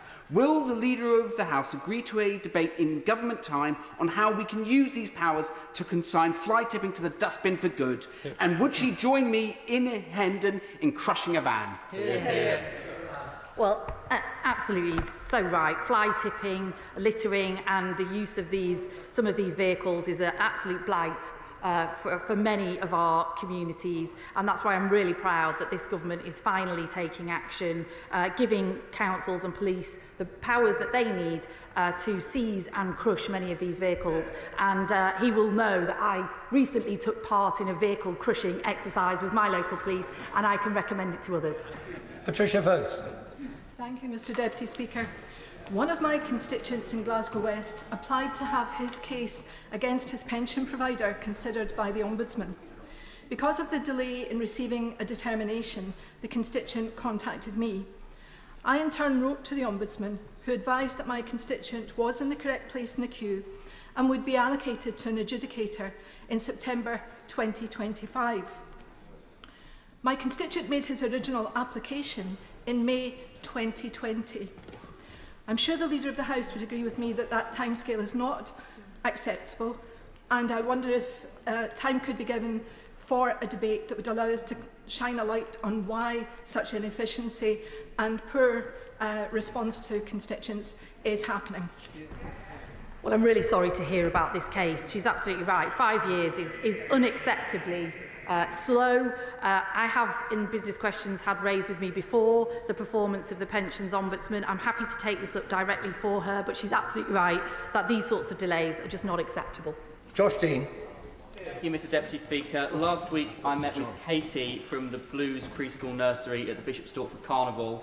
They are taking part in Small Charity Week this week with donations matched by partners, and any donations for the nursery will be used to upgrade their outdoor area and ensure it can be used in all weathers by the children.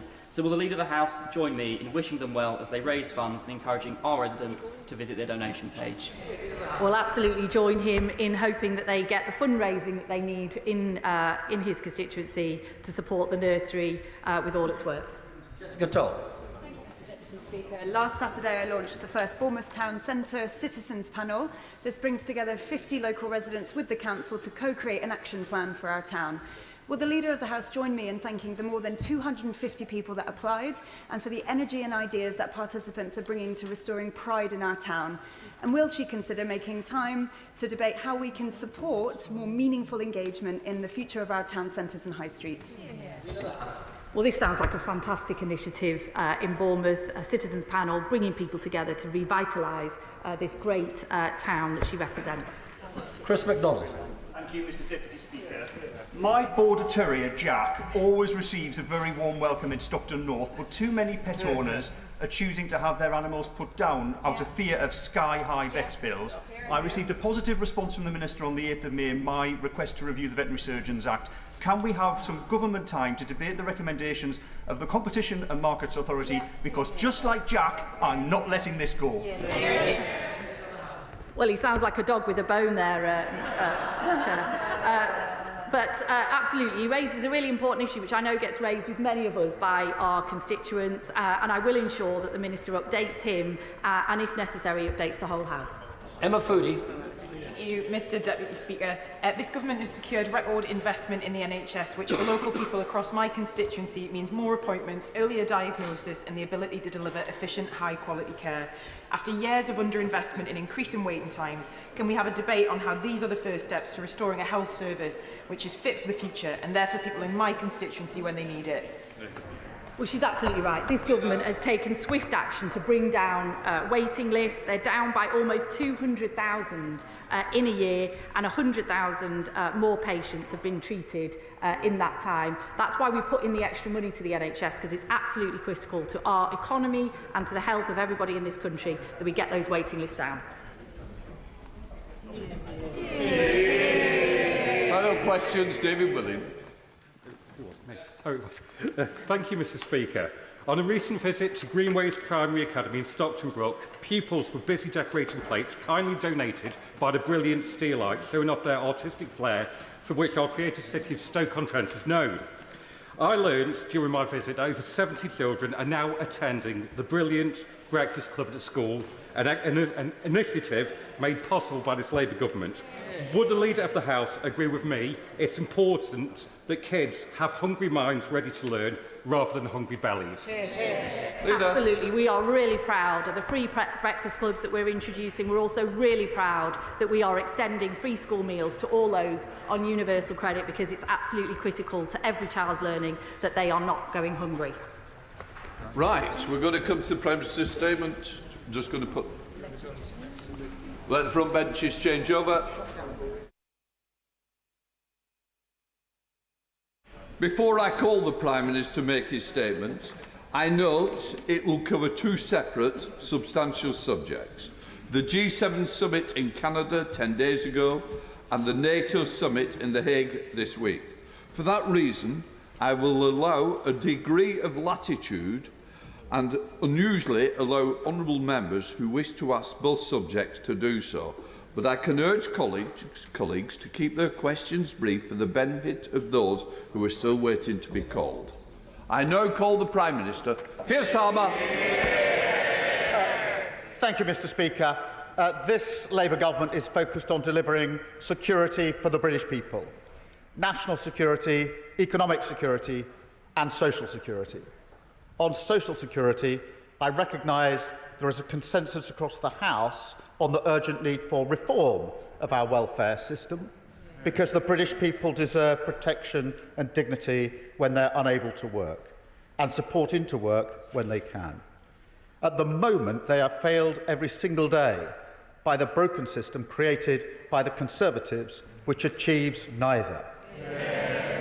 I know colleagues across the House are eager to start fixing that, and so am I, and that all colleagues want to get this right, and so do I. We want to see reform implemented with Labour values of fairness.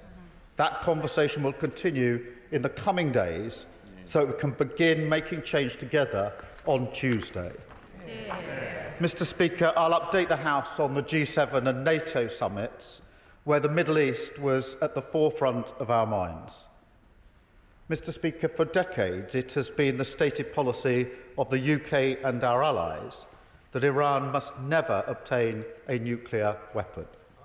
No one who cares about the security of our country or the future of the Middle East could live with that eventuality. For decades we have worked to prevent it, and on Saturday night the US took a big step towards resolving that threat. Mr. Speaker, there is now a window for peace. We urge Iran and Israel to honour the ceasefire and seize this opportunity to stabilise the region. That is our priority, to get Iran back around the negotiating table with the US.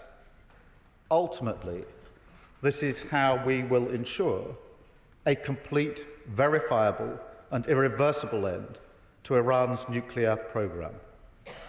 We're using every diplomatic lever to support this effort, because further instability would pose grave risks to the region and beyond, taking us even further away from freeing the hostages, easing the intolerable suffering of the Palestinians. There is also an opportunity now to push for a ceasefire in Gaza, and we must seize it. Mr. Speaker, I've been discussing this with other leaders, and we will keep pushing to put the region on a better path. Mr. Speaker, I've also spoken to the Emir of Qatar to express our solidarity after Iran's unacceptable attack on the Al Udeid airbase. We took the necessary action to protect British military personnel ahead of that attack, and we will continue to support all our citizens in the region. Mr. Speaker, this crisis has punctured once again the mistaken idea that domestic and foreign policy concerns are separate, that action in one area is at the expense of the other. The truth is, now more than ever, that international problems rebound on us at home, impacting our security and our economy. Our national security strategy is clear. In this era of radical uncertainty, faced with growing conflicts, state threats, illegal migration, organised crime and terrorism, the only way to respond to these issues is by being strong both at home and on the world stage, by pursuing a foreign policy that answers directly to the concerns of working people. And that is the approach I took to NATO and to the G7. Mr. Speaker, NATO is the most successful military alliance the world has ever known, the cornerstone of our defence for over 75 years. But our duty is not merely to reflect on that success. We must equip the alliance for the future. I've long argued that this is the moment for Europe to make a fundamental shift in posture. That's what the UK has done, delivering the biggest sustained increase in defence spending since the Cold War, and setting out a landmark shift in our defence and deterrence in the Strategic Defence Review. Yesterday, NATO allies stepped up as well to meet this moment and create an alliance which is stronger, fairer, and more lethal than ever. Together, we signed a new defence investment pledge of 5% of GDP by 2035, including, for the first time, wider issues of homeland security and national resilience, like protecting our cybersecurity and our energy networks. This is in lockstep with our national security strategy, and we're already investing in these areas. So under NATO's new definitions, we estimate that we will reach at least 4.1% of GDP in 2027, on the way to 5% by 2035. Allies also agreed to review both the balance and the trajectory of these requirements in 2029 to coincide with the scheduled review of NATO's capability requirements, ensuring we keep pace with threats and technologies as they evolve. Mr. Speaker, with this historic commitment, we are continuing our proud tradition of leading in NATO, picking up the torch from Attlee and Bevin, and now, following their lead, we will seize the opportunity created by this moment to align our national security objectives and plans for economic growth, in a way not seen since the 1940s, renewing industrial communities, the length and breadth of our country, boosting defence production and innovation. Our investment in Britain's nuclear deterrent alone will support 30,000 high-skilled jobs. And Mr. Speaker, I want to speak directly about our deterrent capability. It has kept this country safe for decades. But we recognise the grim reality today that the nuclear threat is growing. So we are renewing our existing at-sea capability, and we are going still further. I can tell the House today that we will procure at least 12 F-35A fast jets, and we will make them available to bear nuclear weapons if necessary. Mr. Speaker, this marks the return of the Royal Air Force to nuclear deterrence for the first time in 3 decades, the biggest strengthening of our deterrence posture in a generation, keeping our country safe while also supporting 20,000 jobs. The NATO summit sent a message of intent that will be heard around the world. But, Mr. Speaker, this must be joined by renewed support for Ukraine. Because if we let Putin succeed there, the deterrent effect on NATO's new plans would be fatally compromised. So I told President Zelensky at Downing Street on Monday that we will harden our resolve. We struck an agreement together to share battlefield technology, accelerating our support for Ukraine's defence, while boosting British security and British jobs. We committed to providing hundreds more air defence missiles, paid for not by the British taxpayer, but with money from Russia's frozen assets. And together with Europe, Canada and our Indo-Pacific partners, we announced that we will deliver €40 billion of military aid to Ukraine this year, matching last year's pledge in full. There is a path to a just and lasting peace, but it will only come through flipping the pressure onto Putin. His position is weaker than he claims. So I urged all our partners, including the US, to step up the pressure now with more sanctions and more military support to bring Russia to the table to agree an unconditional ceasefire leading to serious negotiations. Let me turn to the G7 summit, where again my priority was to deliver in the national interest. And again I can report some significant progress. Leaders agreed to take decisive action on illegal migration, following the UK's lead in using hard-headed measures like sanctions. We marked an export contract with Canada worth over £500 million, creating jobs here at home. We secured Canada's agreement to ratify Britain's entry to the CPTPP, a trading bloc worth $12 trillion. And we secured President Trump's signature to fully implement our trade deal, which will slash tariffs on British goods. His executive order, Mr. Speaker, will remove aerospace tariffs completely, cut tariffs on cars from 27.5% that British car makers face now to 10% in a matter of days, saving thousands of jobs in the West Midlands and around the country. Mr. Speaker, I've been to Jaguar Land Rover many times now. I've looked those workers in the eye, and I know what this means to them, to their families, and to their whole communities. And that is who I'm representing at summits like this, the working people of Britain. Mr. Speaker, navigating this world requires cool heads. It defies simplistic answers and knee-jerk judgments. We don't pretend we can fix every global problem, but we can carve a unique path through these dangerous times to secure and renew Britain in an era of global instability.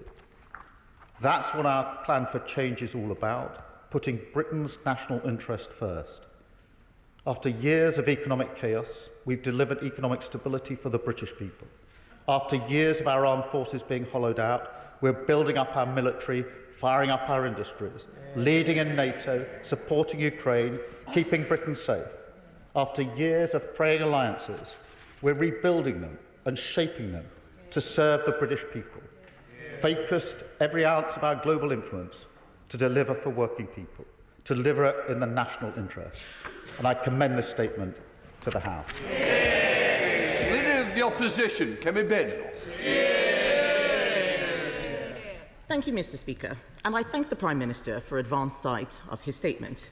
He has evaded Prime Minister's questions for 2 weeks, only to come back here to tell us what we already heard on the news. This is a weak statement from a weak Prime Minister, which can be characterised in 2 words: noises off. In his statement, the Prime Minister said, "We urge Iran and Israel to honour the ceasefire." He said, "We are using every diplomatic lever to support this effort." What diplomatic levers? Are they the same levers he's using with his backbench rebels? Is he just asking them to please play nice?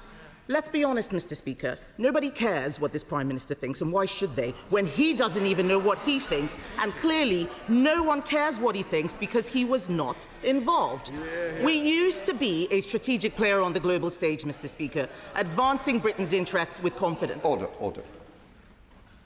You may not wish to hear the Leader of the Opposition. I do.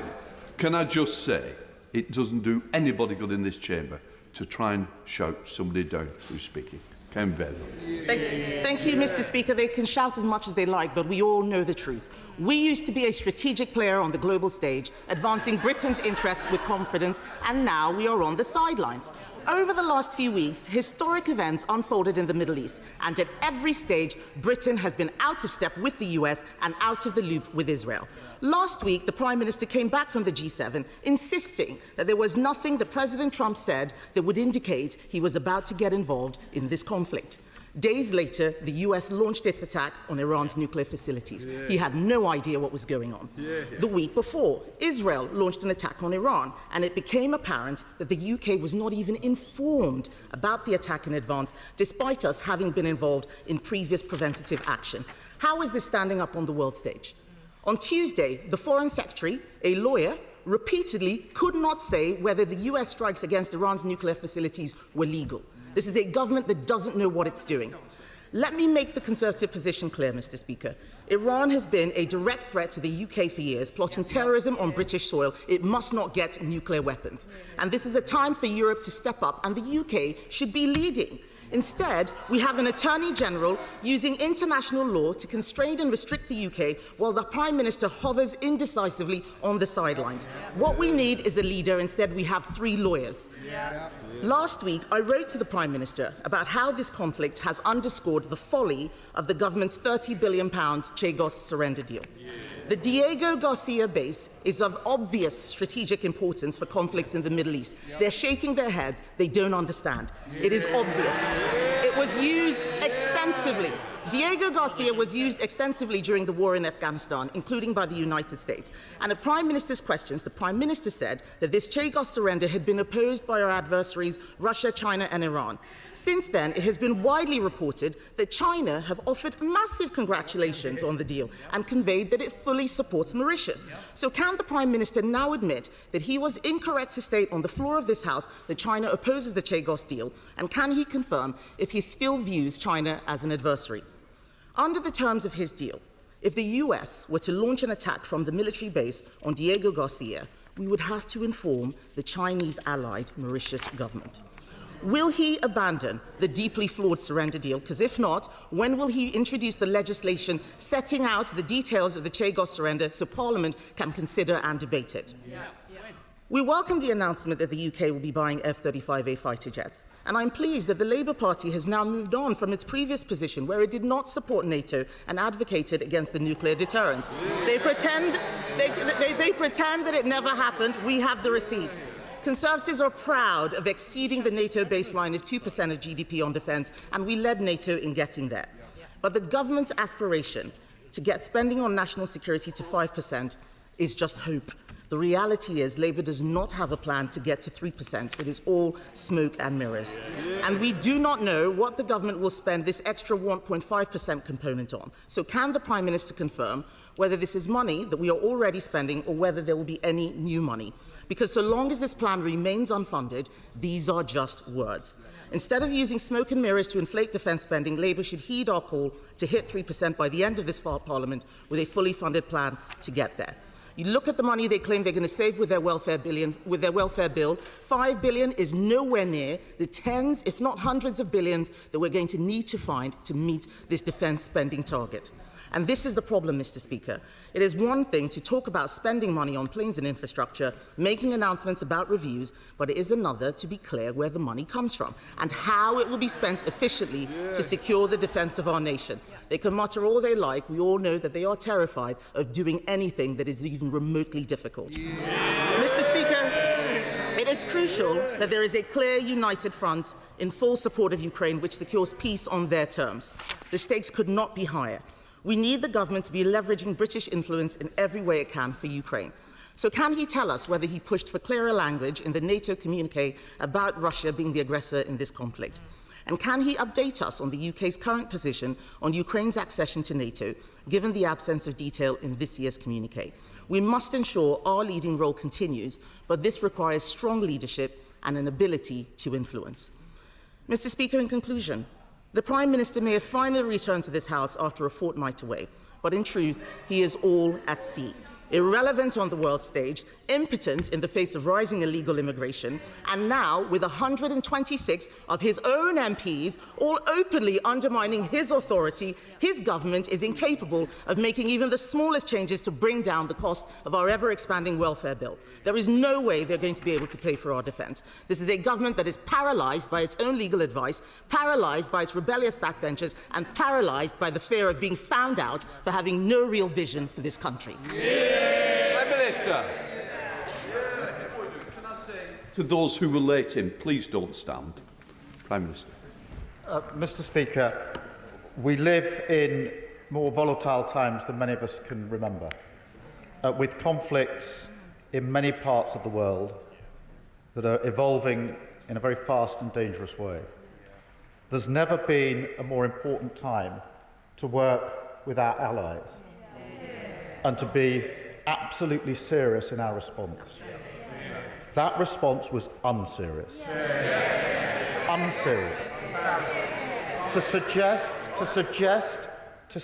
at a time like this that the Prime Minister attending the G7 summit and the NATO summit is avoiding PMQs is unserious. What happened at NATO yesterday was historic. It was very important at a time like this that NATO showed unity and strength with a commitment to the future, not just to the past. That took a huge amount of work with our allies over the last few days and weeks. We have been centrally involved in that, crafting the final outcome, and we were recognised as having done so. I'm proud that we helped put that summit into the right place yesterday, and the world emerged safer as a result. And that was the unanimous view of 32 allies leaving NATO yesterday. For the leader of the opposition to belittle it just shows how irrelevant she and the party opposite are becoming. They used to once be serious about these issues. They used to be capable of cross-party consensus. And all of that is slipping away. We've led on Ukraine, 3 trade deals, and she talks about the prospect of US attack. She must have overlooked the fact that on Tuesday, when I returned from the G7, the first thing I did was go straight into a COBRA meeting to plan for all contingencies, including a possible US attack on Iran. And I'll tell her why I did that, although we did offer a Privy Council briefing, so she knows this. We have military personnel co-located in nearly all the bases across the Middle East. And therefore, I was extremely concerned to ensure that immediately on my return, I took every step to ensure I had the highest levels of assuredness that we had the preparations in place to keep our people and our assets safe, should the need arise. So far from being blindsided, we were planning through last week. We were talking to the Americans. We were put on notice about everything that they did. She simply doesn't understand the nature of the relationship at that level. In relation to Diego Garcia, let me disabuse her. We do not have to give Mauritius advance notice under the treaty. That is absolutely clear. And she talks about defence spend. We are the party that has increased defence spend to the highest level since the Cold War, 2.5%. They talked about it. We did it. And Mr. Speaker, she says we don't know where the money is coming from. She was pressed on this in an interview not so long ago, and this was her quote. She said this, Mr. Speaker, we talked about getting to 3% by 2030, and we couldn't make the numbers work, she said. And then she goes on, we need to find a way to make the numbers work. I was intrigued by this interview. I thought she was about to lay it out. Then she goes, quote, this sort of thing requires real thinking. And then she said, let's start looking at what we can do. It's about setting up task forces. Mr. Speaker, that's how unserious they are. She asked about the Ukraine communique. As she will know if she'd actually studied this, the way that NATO works is an iterative process. and therefore the position on Ukraine has not changed for NATO, and it's not changed under this government. On the contrary, we're recognised as leading on Ukraine, the closest ally of Ukraine, working with them the whole time. That is something I'm proud of. I think it's something the House is proud of, because we have been doing this on a cross-party basis across the House, and the sooner we get back to that, rather than the unserious response of the Leader of the Opposition, the better. Chair of the Foreign Affairs Select Committee, Dame Emily Thornbury. Thank you very much, Mr Speaker.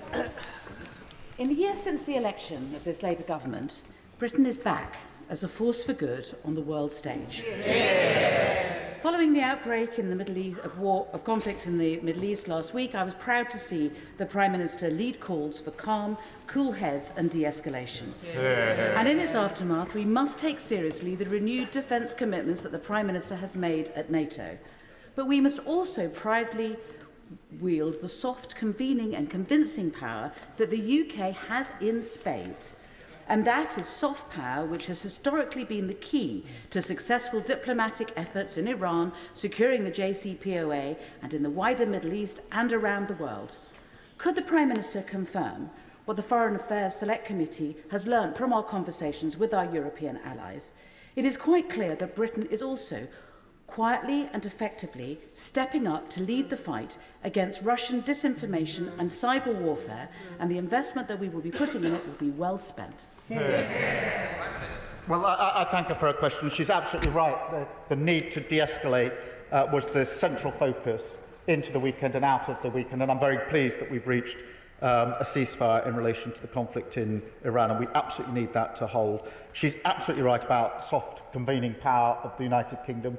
It is an incredible asset that we have, and yes, we are, and I can confirm for her, working with others in relation to Russian disinformation and cyber attacks, which, as the House knows, are a regular occurrence. Leader of the Liberal Democrats, Sir Ed Davey. Thank you, Mr Speaker, and can I thank the Prime Minister for early sight of his statement. Can I say that Liberal Democrats agree that it would have been wrong to leave an empty chair in front of the Union Jack at the table for the G7 and NATO, and that it's astonishing, and I share his surprise, that it's now Conservative policy not to attend the G7 and NATO. Mr Speaker, I'm glad the Prime Minister signalled retreat on his welfare plans and hope that he will now listen to everyone and not just his backbenchers. On the G7, despite the progress that he outlined, it remains extremely damaging to the world economy that the United States and Donald Trump continues their policy of protectionism. And I wonder if he could update the House, if he had discussions with other G7, indeed NATO colleagues, about how we could persuade President Trump to resign from protectionism. On NATO, the Prime Minister is right that Putin's imperial ambitions present a once-in-a-generation threat to our security. Last week I travelled to Estonia to meet British troops and Estonian leaders, including Prime Minister Mikhail.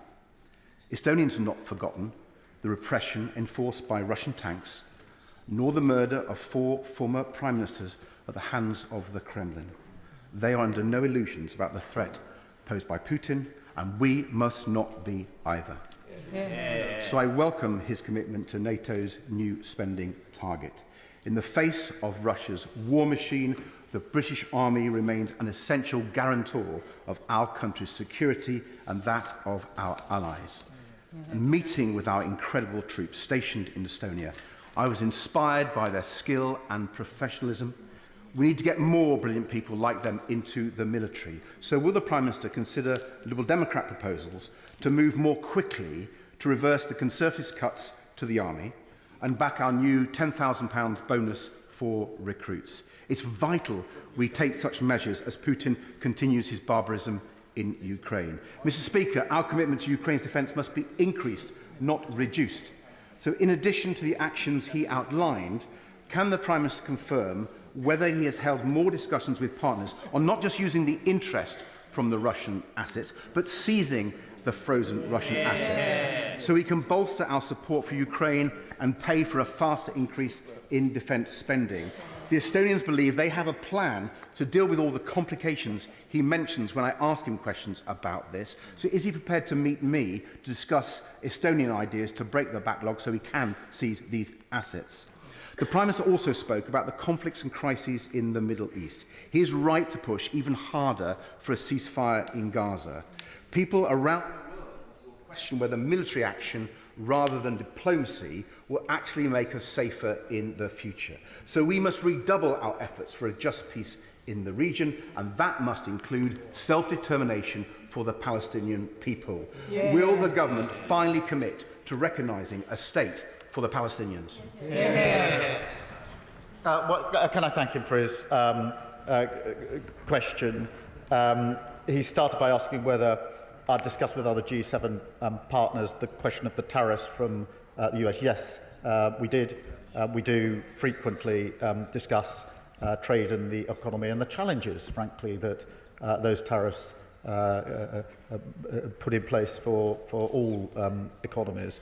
And that is the sort of coordination and discussion that goes on all of the time and will continue to do so.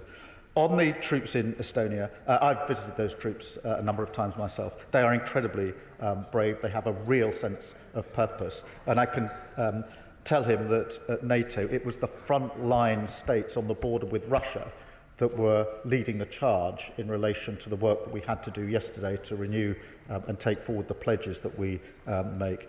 He asked about reversing the cuts to the army. We will begin the work reversing those cuts. When the party opposite came into government, there were 100,000 in our army. When they left, there were 70,000. I think that's what Ben Wallace meant when he said they'd hollowed out our armed forces. On the question of the assets, and whether they themselves can be seized rather than just using the interest. I have been discussing that with colleagues, as he would expect. It is complicated, as he knows, and there isn't one view, frankly, on this issue amongst colleagues and allies. I'm very happy to see the proposals that he's received from Estonia, I believe, or any others. But it remains complicated. And I have to say, allies are in different places on this, but we will continue to discuss it.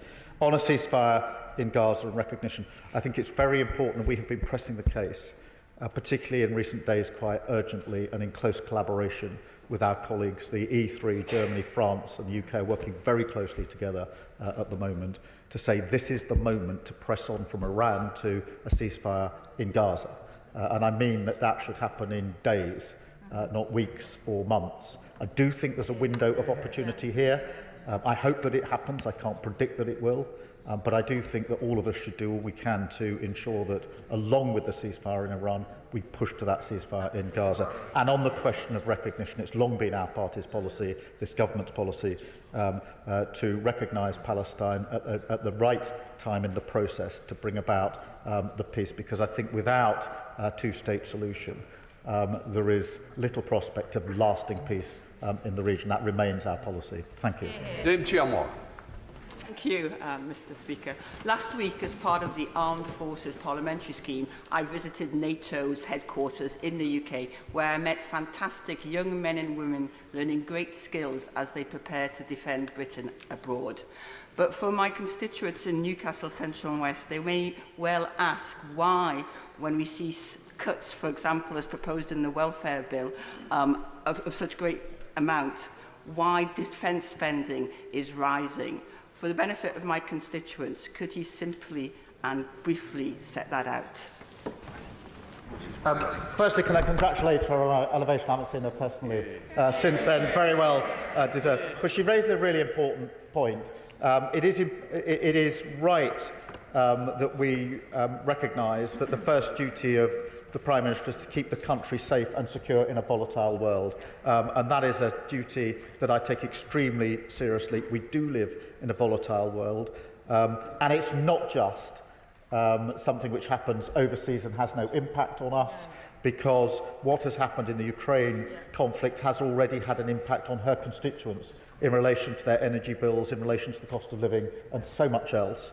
And we can see from the last week or two the impact that the conflict in Iran was having on oil prices again, which have a direct impact on her constituents. So it is absolutely right and in our own interests that we take the necessary measures in relation to defence spend. I should also say that we're determined to ensure that as we spend more on defence, that is reflected in good, well-paid jobs in the United Kingdom, including in her constituency, on all three fronts. That is the answer I give to her constituents.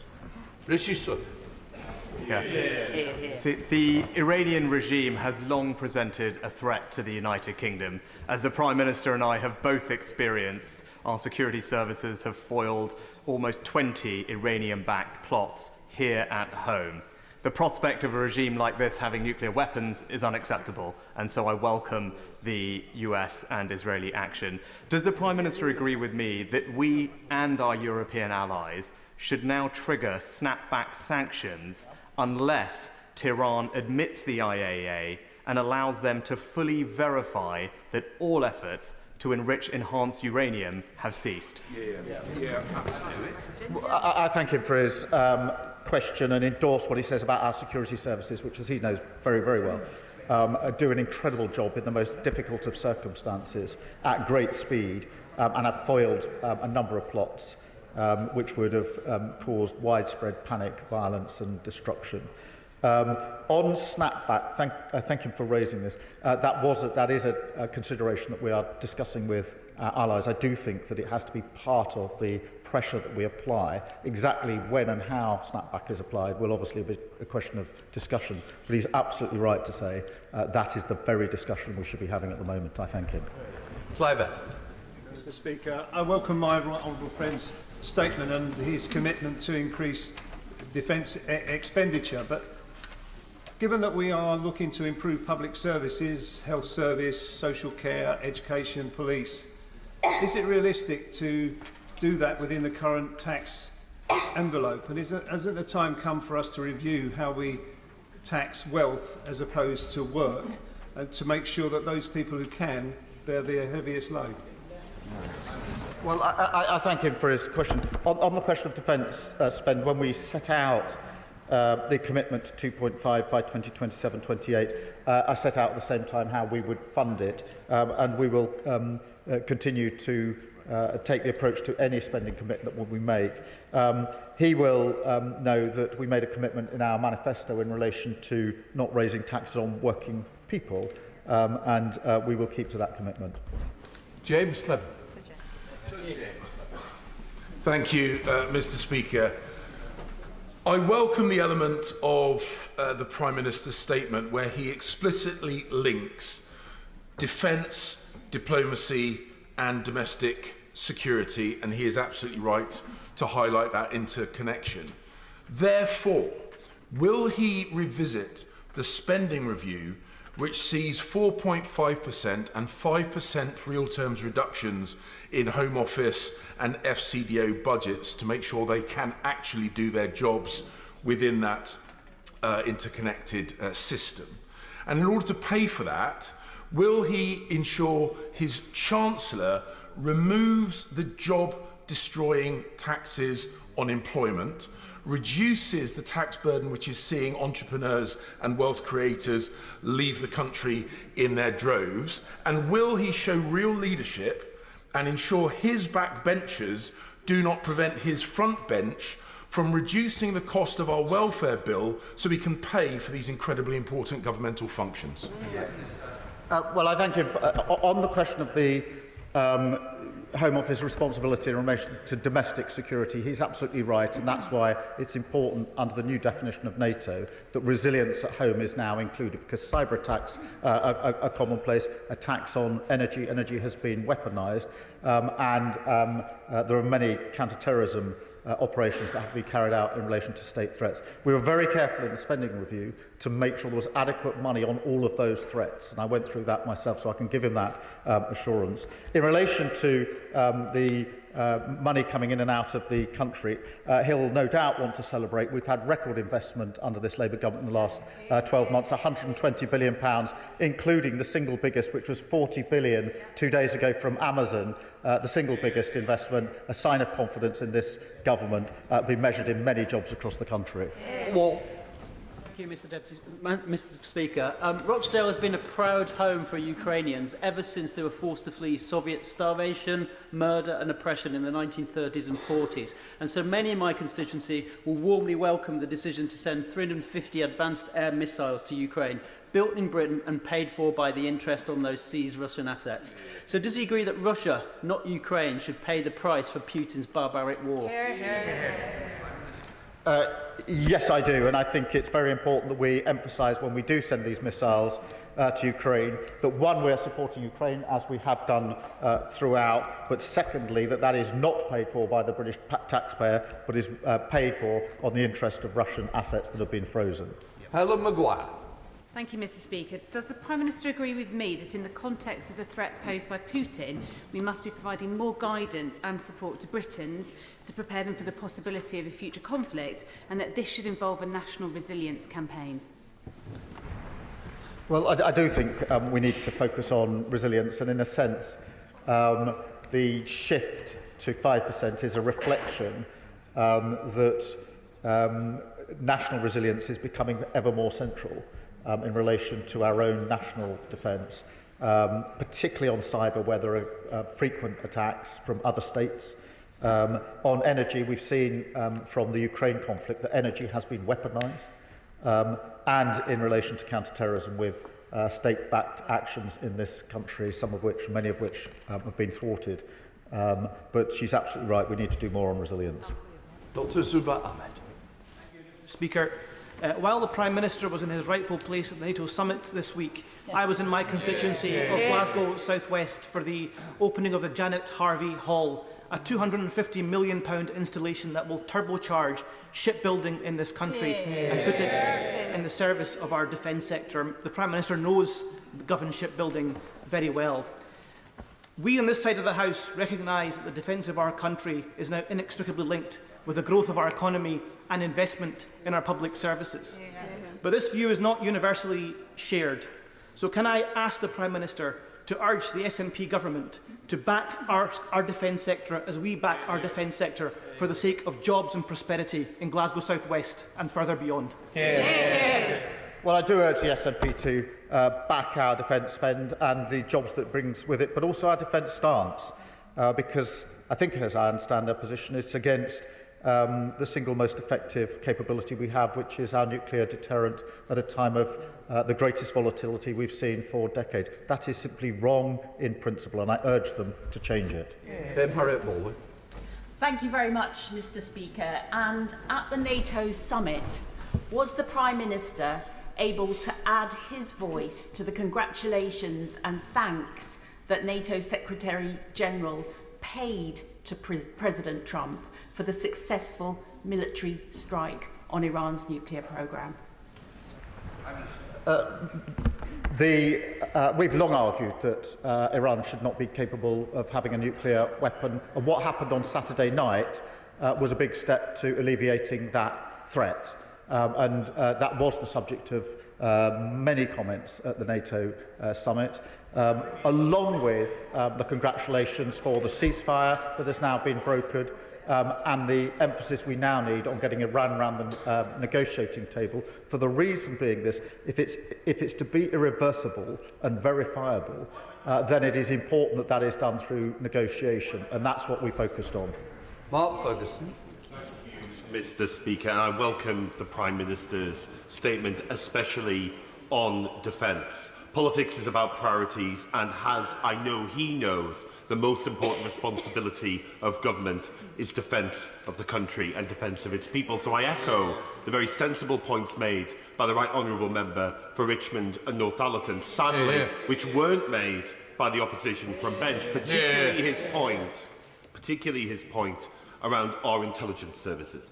Our intelligence services are the finest in the world. There are those who we will never know and we will never see, who have kept this place safe, our democracy safe, and our communities safe. So will he assure me that as we seek to invest more in defence, there is a particular focus on supporting our intelligence services? Well, he makes a good point. Our intelligence service do an incredible job, and I pay tribute to them. As he will know, from now on, where the intelligence services are contributing to our national defence, that will be included in our defence spend. Not included in 2.5%, that was core defence as always understood, but then to be added to it, which what takes it to 2.6% in 2027-2028. Stephen Flynn. Mr Speaker, it won't have escaped anyone's notice that whilst the Prime Minister was rightfully away at the G7 and NATO summits, he made tens of billions of pounds of unfunded spending commitments. Yet next week he expects members of Parliament to vote with him to remove money from disabled people who need help to go to the toilet. How can he justify making a moral argument for security abroad whilst removing security from disabled people at home? Well, as he will know, when we announced the 2.5% increase in defence spending, we made it very clear where that money was coming from, and it was not coming from welfare spend, as he very well knows. But I believe in the moral duty, and it is a moral duty, to defend our country. That means working with our NATO allies and making sure we have the most effective deterrent. He cannot give lectures on the moral duty to protect our country whilst maintaining a position of casting aside the single most effective deterrent that we have. That is unserious. Sir Nanthan. Thank you, Mr Speaker. I currently visited a NATO Air Force base in Poland as part of the Armed Forces Parliamentary Scheme that I'm currently partaking in with the RAF. I saw firsthand the importance of working closely with our NATO allies to defend our nation and keep us secure, as we witnessed firsthand a scramble to the skies to ward off Russian fighter jets. Can the Prime Minister confirm that he is prioritising the well-being of our armed forces personnel, both at home and abroad, so that they can continue to keep us and our allies safe? Yeah. Well, I thank her for that. It is, of course, Armed Forces Week, and amongst other things, we have given the Armed Forces the single biggest pay increase in many, many years, and made a strong commitment to other aspects, including their accommodation, because it's important that we recognise and reflect what they do for our country, and it's very important that we ensure that we have and able to retain the brilliance in our armed forces. Sir Bernard. Thank you, Mr Speaker. Can I very much welcome NATO's commitment to 3.5% core defence spending and 5% on a broader definition by 2035 for all NATO member states. But the Prime Minister and the government have only published spending figures up until 2030.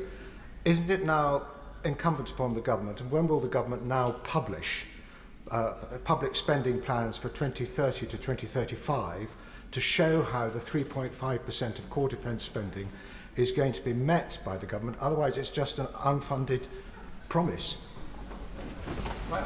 Well, as you will know, when we presented the Strategic Defence Review, we had already set out the path to 2.5 and the ambition to 3%. I think it's right that NATO is now, or all NATO allies have agreed the 5% for 2035. That is, of course, subject to review in 2029, both as trajectory and balance. And the reason for that, as he will understand, is that NATO itself is reviewing its capabilities in 2029, and therefore that review will coincide with that review of its own capabilities.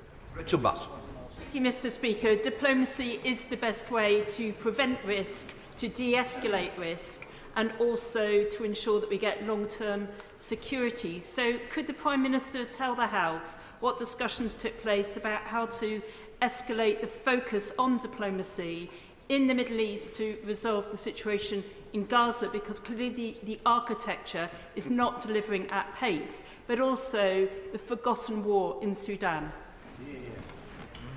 Well, I thank you for a question, and can I reassure you that not just at NATO and the G7, but actually on a daily basis we are having discussions with other leaders about the architecture, about the path, about how we can use diplomacy to get to a ceasefire in Gaza and to get to a much better place in Sudan, and thank her for raising Sudan, not raised often enough. We're doing that at speed. We're trying to bring as many allies with us as possible. I do think that if the Iran ceasefire holds, and I hope that it will, that does create the space for saying now is the time for that ceasefire in Gaza. Only the first step, of course, to the route first to recovery and then to a two-state solution. Sir Julian. After a worrying start, President Trump has now strengthened NATO both by extracting promises of more money and by the positive comments he made at the end of the summit.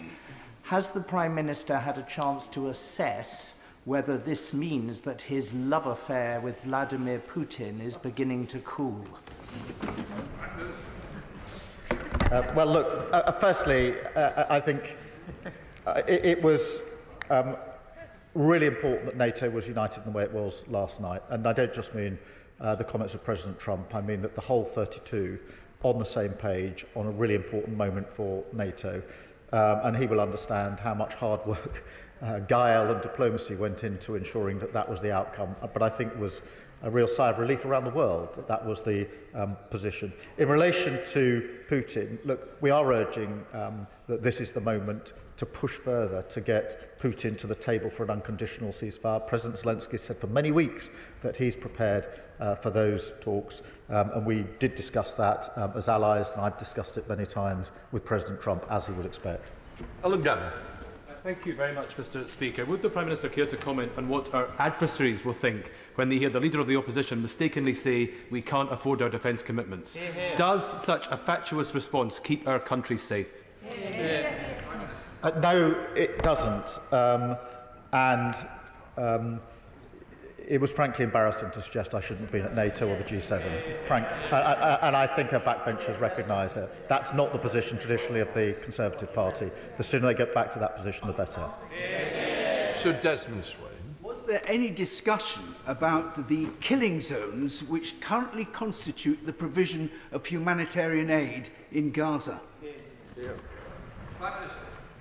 Yes, there was, and there's real concern about the intolerable position in Gaza and what we can do to alleviate that position. We have repeatedly said that it's intolerable, repeatedly said that the current arrangement for aid are never going to work and can't be maintained. And there is urgent diplomacy going on to try and alleviate that situation. We'll continue in those efforts. Jas Athwell. Thank you, Mr. Speaker, and I strongly welcome the Prime Minister's announcement on defence spending, especially during Armed Forces Week. Does he agree with me that this is a landmark historic commitment reflecting both the scale of the threats we face and this Labour government's commitment to the security and defence of our country? Well, I do agree with them. It is landmark. It's very important. It shows the resolve of NATO and it reflects the resolve of this Labour government. I'm pleased that we were closely involved in the crafting and the bringing together of the agreement that was reached yesterday. Ayab Khan. Thank you, Mr. Speaker. The Democratic primaries in the most cosmopolitan city in the world has demonstrated that people will no longer support hypocritical and disingenuous politicians. I'm sure the whole House agrees that Iran must not have nuclear weapons. But the Prime Minister, as a lawyer, will understand, I'm sure, that the attack upon Iran by Israel and the US did not engage the Caroline principles, which allow a preemptive strike. Does the Prime Minister agree with that analysis? And if he does not, can he say from that dispatch box that he supported those attacks? Well, Mr. Speaker, if we all agree that Iran shouldn't have nuclear weapons, it's about time we did something about it. And what happened on Saturday night was a big step towards alleviating that threat, and that is really important. I think we now need to complete on that, and the way to complete on that is with the talks that are now needed to get Iran back to the table to make sure that it's irreversible and that it can be verified, and that's what we're focused on. Kelvin Bell. Thank you, Mr. Speaker. I welcome the Prime Minister's leadership in recognising the need for a strategic response. It's been 35 years since the Options for Change paper began the drawdown of defence spending from 4.1% GDP. We have spent that dividend, gambling we would not need to defend our values, and a generation has benefited from that bet. But we now must take our chips off the table and reinvest in our security. Does the Prime Minister agree with me that we must level with the public about the threats we faced and the cost of underinvestment in our armed forces? Yes, I do agree, and that's why we've begun the hard work of reversing the damage done under the last government.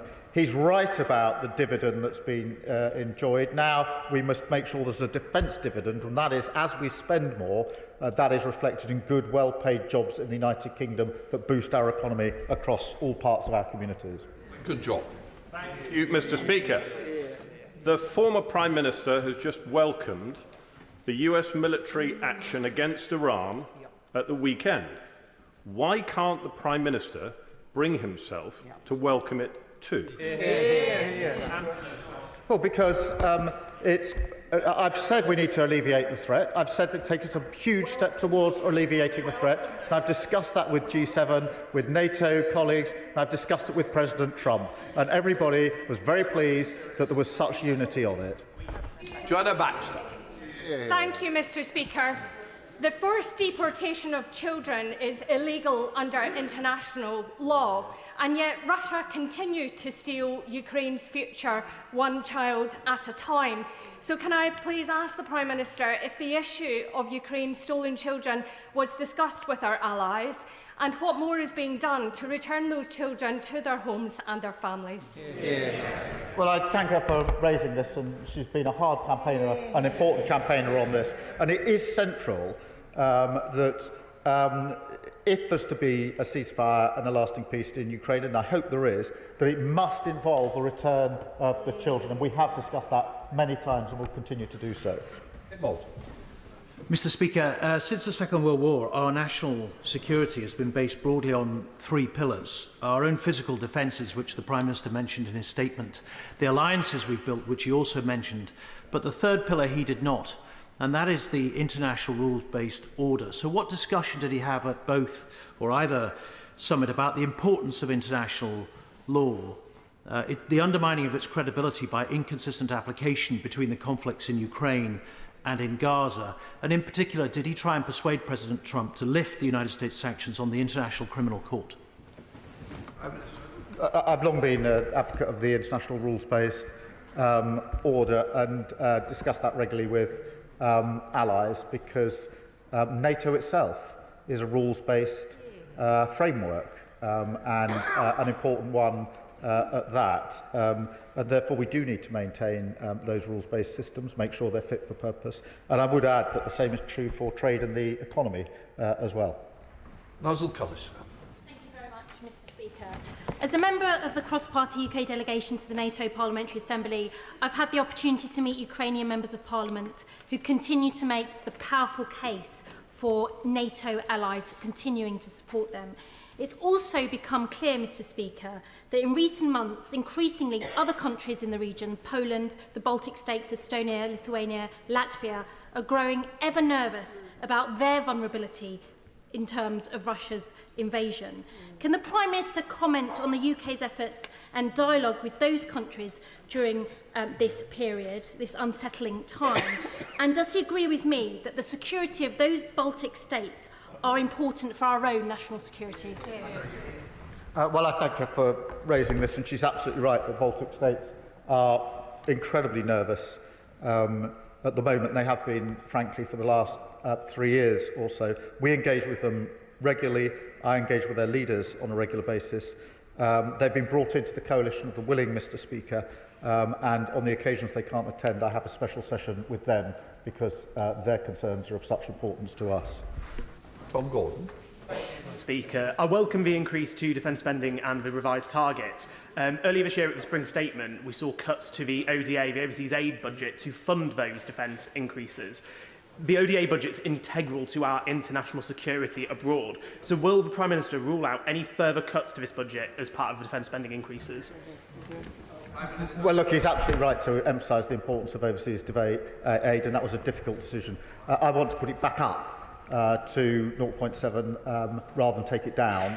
And in the meantime, I'm exploring other ways in which we can find funding for overseas aid and working with other countries to that end, because I don't think we can just wait until we're in a position to increase the funding again. Steen. Thank you, Mr. Speaker. I welcome the Prime Minister's statement today and the leadership that he is showing on the world stage in really uncertain times, which, beyond the confines of this place, I know are genuinely welcome in my community in Hertford and Stortford. As we mark Armed Forces Week this week, I know veterans in my constituency and servicemen from my constituency will welcome the government's commitment to strengthening our national security. So for the benefit of my constituents, could the Prime Minister set out a little further how we're supporting our armed forces to keep us safe and honouring the service of veterans across the country? Well, let me first pay tribute to the veterans in his constituency and across the country. We have put in place a number of initiatives already, particularly in relation to homelessness and veterans, more broadly in relation to accommodation and the support that goes in just to veterans, but also our armed services. That's vitally important as a reflection of their contribution, but also to ensure that for those serving, we deal with the retention crisis caused by the party opposite. Thank you, Mr. Speaker. Whilst we may disagree on the detail, can I agree with the Prime Minister that as far as possible in this place, it would be better to keep partisan politics out of national security issues? And who knows, I may get the whip withdrawn for saying that, but so be it. There are things that go beyond party politics. So can I thank the Prime Minister for all his hard work in the national security interests of this country. When it comes to the G7, he mentioned sanctions, and he, in his statement, said, I urge the United States to do more on sanctions. Is he aware that the United States is actually urging the United Kingdom to do more on sanctions when it comes to Russia? So can the Magnitsky legislation be widened and deepened so it captures more of Russian assets and also possibly other countries that may have sanctions imposed upon them soon, for example, Georgia? On NATO, Joint Expeditionary Force, which was mentioned in the summit, he will know, having attended the Norway meeting some weeks ago, that the Ukraine is a JEF partnership nation. Could he tell the House if the UK supports Ukraine becoming a full member of the Joint Expeditionary Force, and if so, when that might happen? Well, I thank him for his questions, but they're all good questions, so I'll endeavour to answer each part of them. In relation to sanctions, which is being discussed intensely, as he will understand, there are two elements to that, really. The first is the immediate application of sanctions in relation to Russia, where we are attempting to make sure that we all act together, so the US, the UK and the EU together, and that is the focus of our discussions and what we're urging on the US.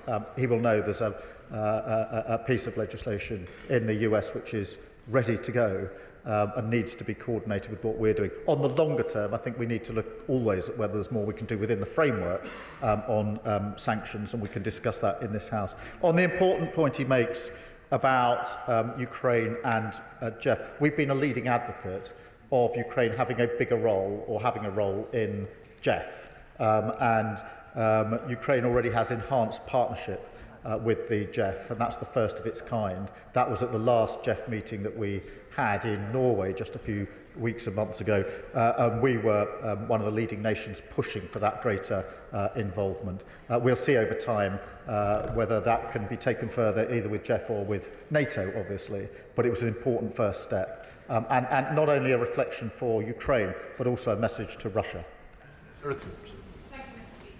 Thank you to the Prime Minister for his leadership representing us around the world in the last 2 weeks, exactly where he should be.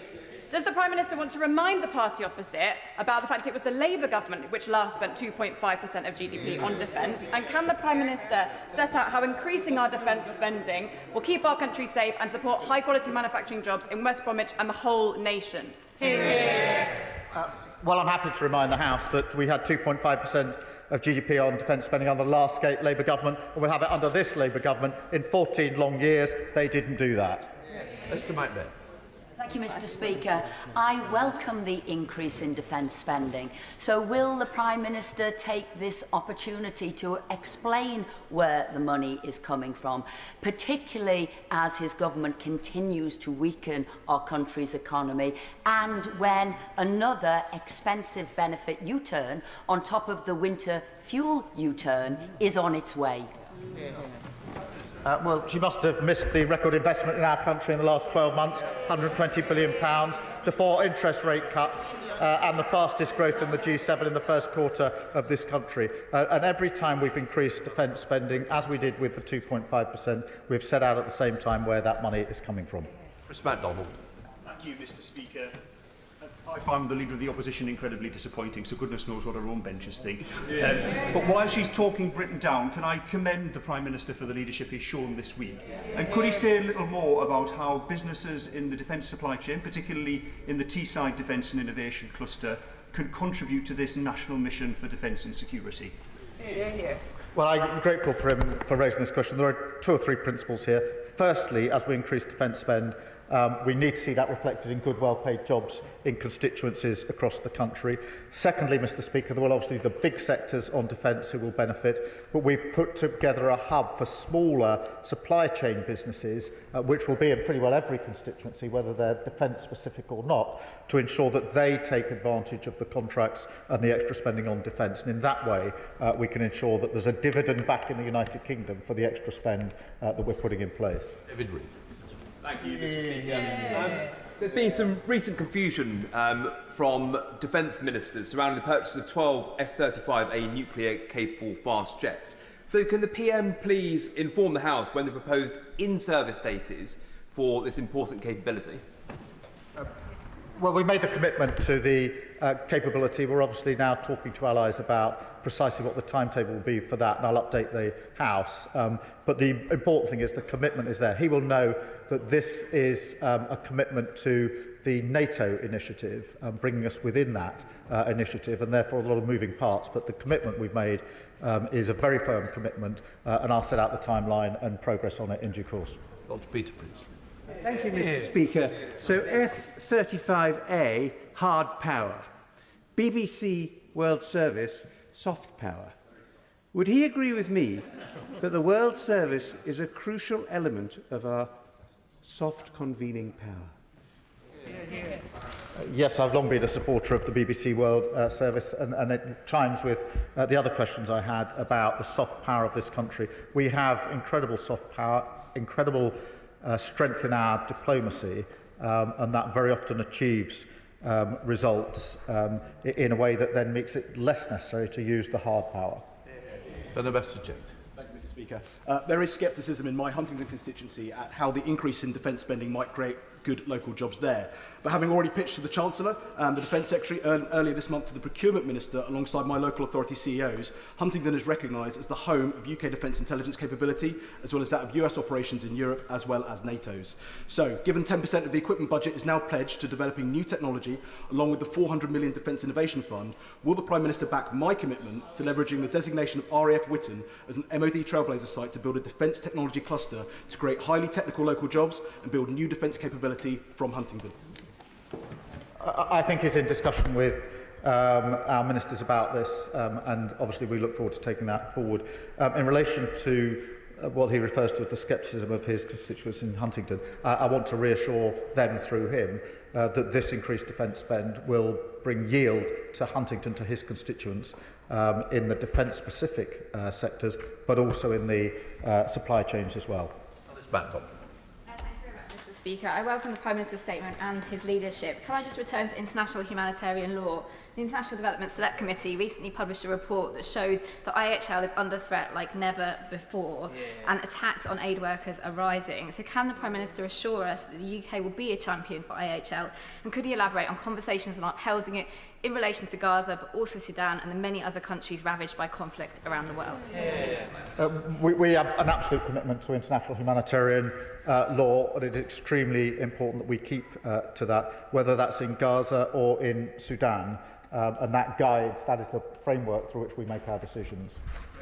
Thank you, Mr. Speaker. When it comes to the evils of terrorism and aggression across the Middle East, all paths lead back to the Iranian regime, be that the sponsorship of Hamas, Hezbollah, the Houthis, or indeed at the heart of that regime, the IRGC.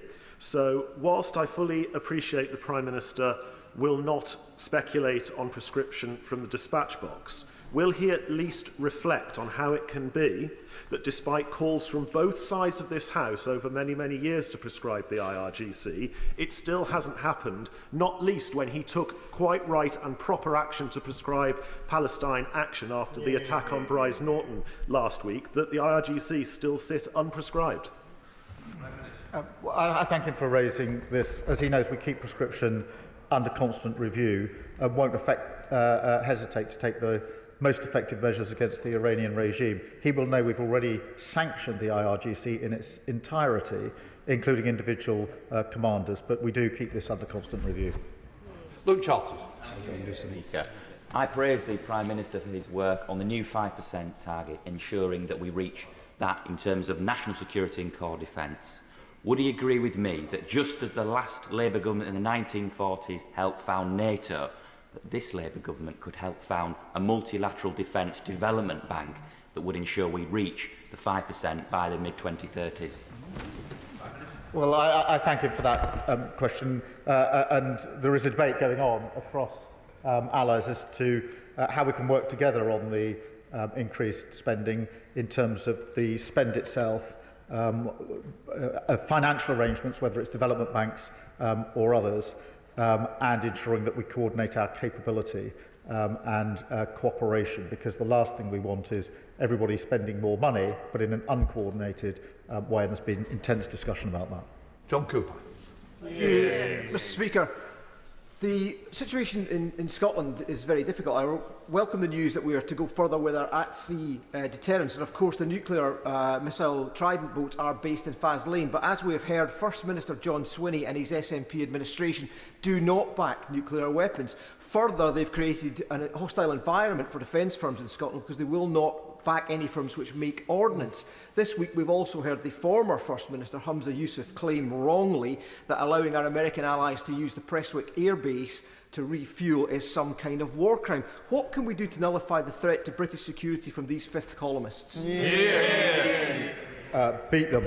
But I mean, it is a serious question. This isn't just the usual politics.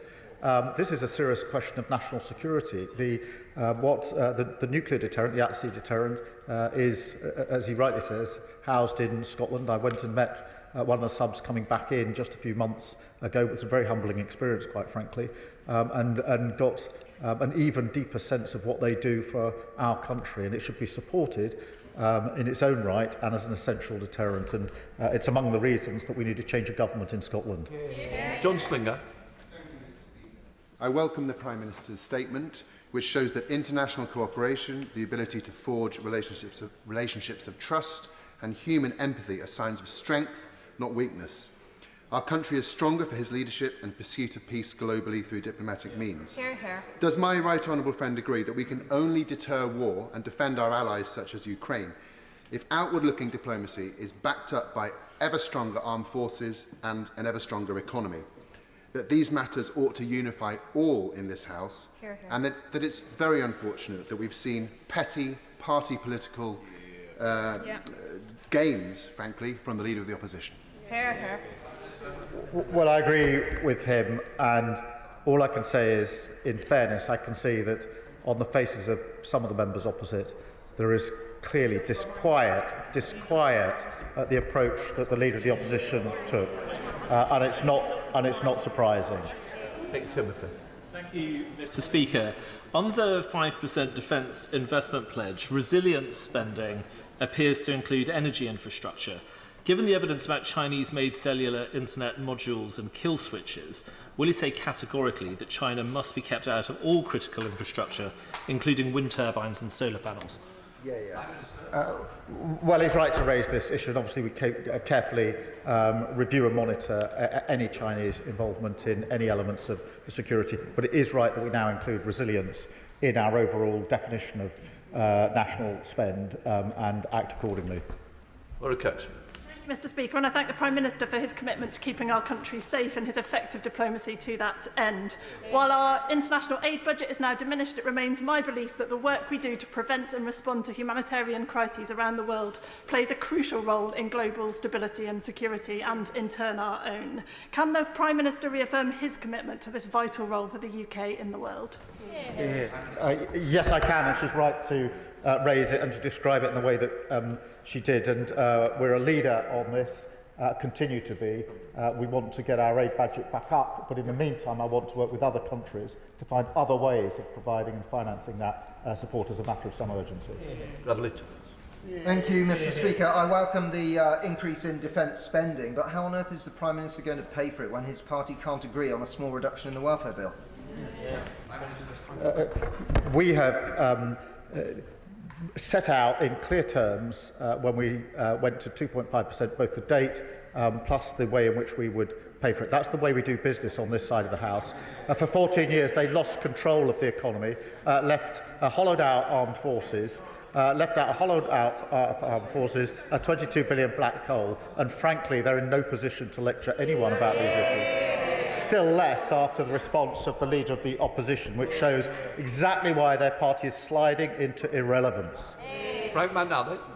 Mr Speaker, I think it's clear today that the Leader of the Opposition should never represent the United Kingdom on the world stage. Absolutely outrageous, Mr Speaker. But I am grateful to my right honourable friend for his statement, and following the comments of other honourable members, can I ask him what assessment he has made of the potential opportunities for Scottish-based defence and aerospace industries, which already support hundreds of jobs in Coatbridge and Bellsill, arising from the expectation to reach 4.1% of GDP by 2027? And does he share my concern that the disjointed defence policy of the SNP risks jobs and investment in Scotland, and we need to fight that at all costs?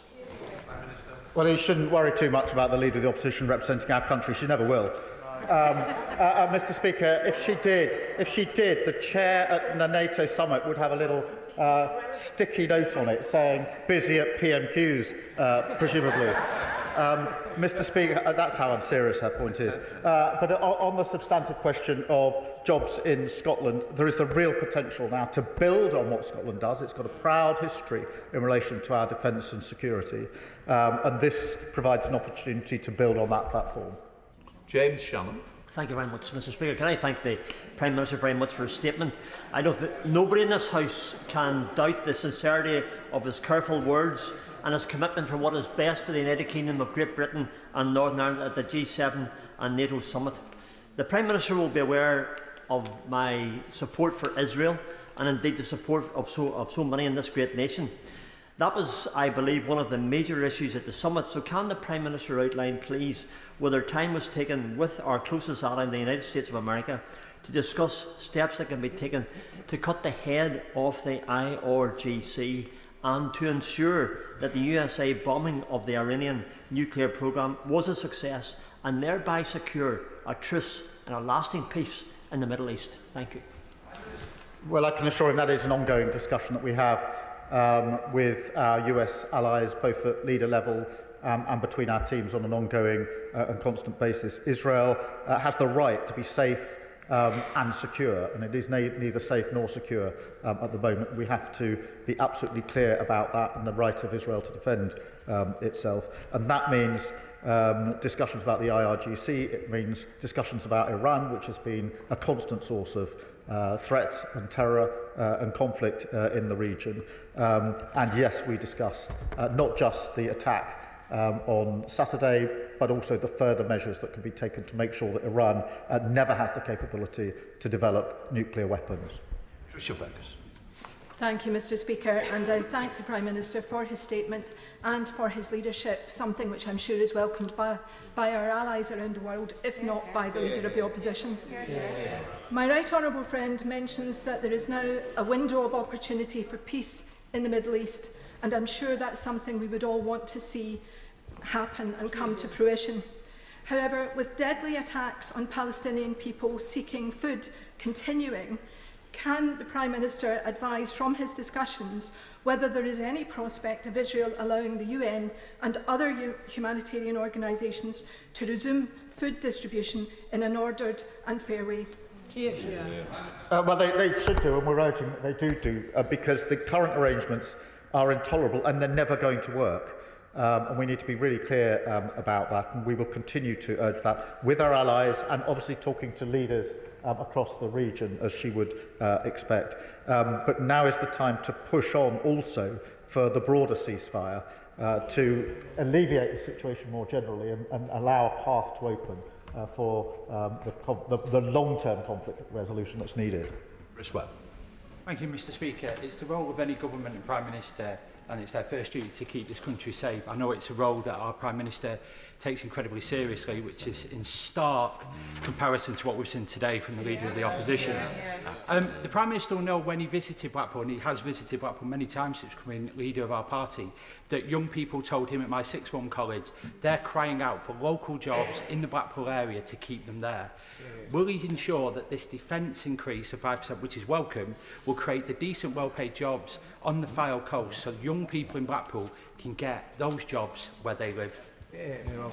Well, I'm grateful for his question. I've visited Blackpool many times, as he knows. I know firsthand just how important it is for young people to see money going into their economy with jobs in Blackpool for them. And I remember profoundly at a sixth form college in Blackpool asking the group of, I think, 17-year-olds how many of them were proud to be from Blackpool, and they all put their hand up.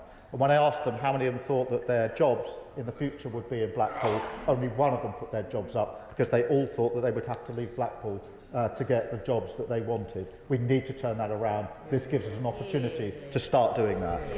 We now come to Chris Vance. Thank you, Mr. Speaker. And can I thank the Prime Minister for his statement today? And from a personal point of view, can I thank him for his recent visit to Harlow and the Downs Primary School, which recently received an excellent Ofsted report. Would the Prime Minister agree with me to achieve the sustainable and long-term peace that we all so desperately want in the Middle East, in Gaza, in the Ukraine and in Sudan? We must work together with one voice with all of our NATO allies, and that's why his leadership on a global level is so important, and it's so important that he attends all of these events to represent our proud nation. Well, I'm grateful. I remember being the most recent visit to the primary school, I think, was to roll out our free school meals policy. So I was very happy to do that, Mr. Speaker, by actually serving school meals myself. So if all else fails, I've got a backup. But Mr. Speaker, he's absolutely right. This is at a time like this. It is actually a time when usually this House comes together and speaks with one voice, and we're the more powerful for it. And I have to say, President Zelensky has told me on a number of occasions how much it means to his people. And to be fairness to the party opposite, they've always been resolute on Ukraine. She needs to look again, the Leader of the Opposition, at her approach. The sooner we get back in a time like this to the kind of cross-party unity we had, the better, because our adversaries know that when they see unity here, that is much more of a problem for them than when they see unserious division. That completes the statement. Let the front bench change over.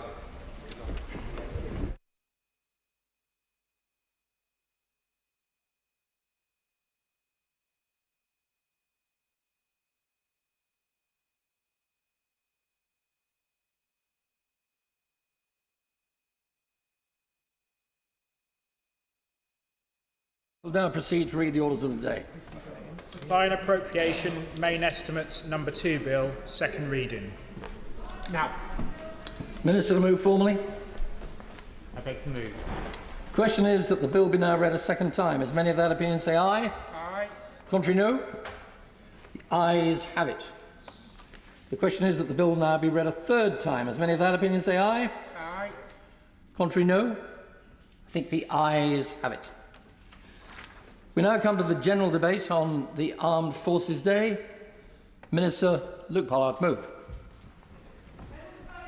Thank you, Mr. Deputy Speaker. I beg to move that this House considers Armed Forces Day.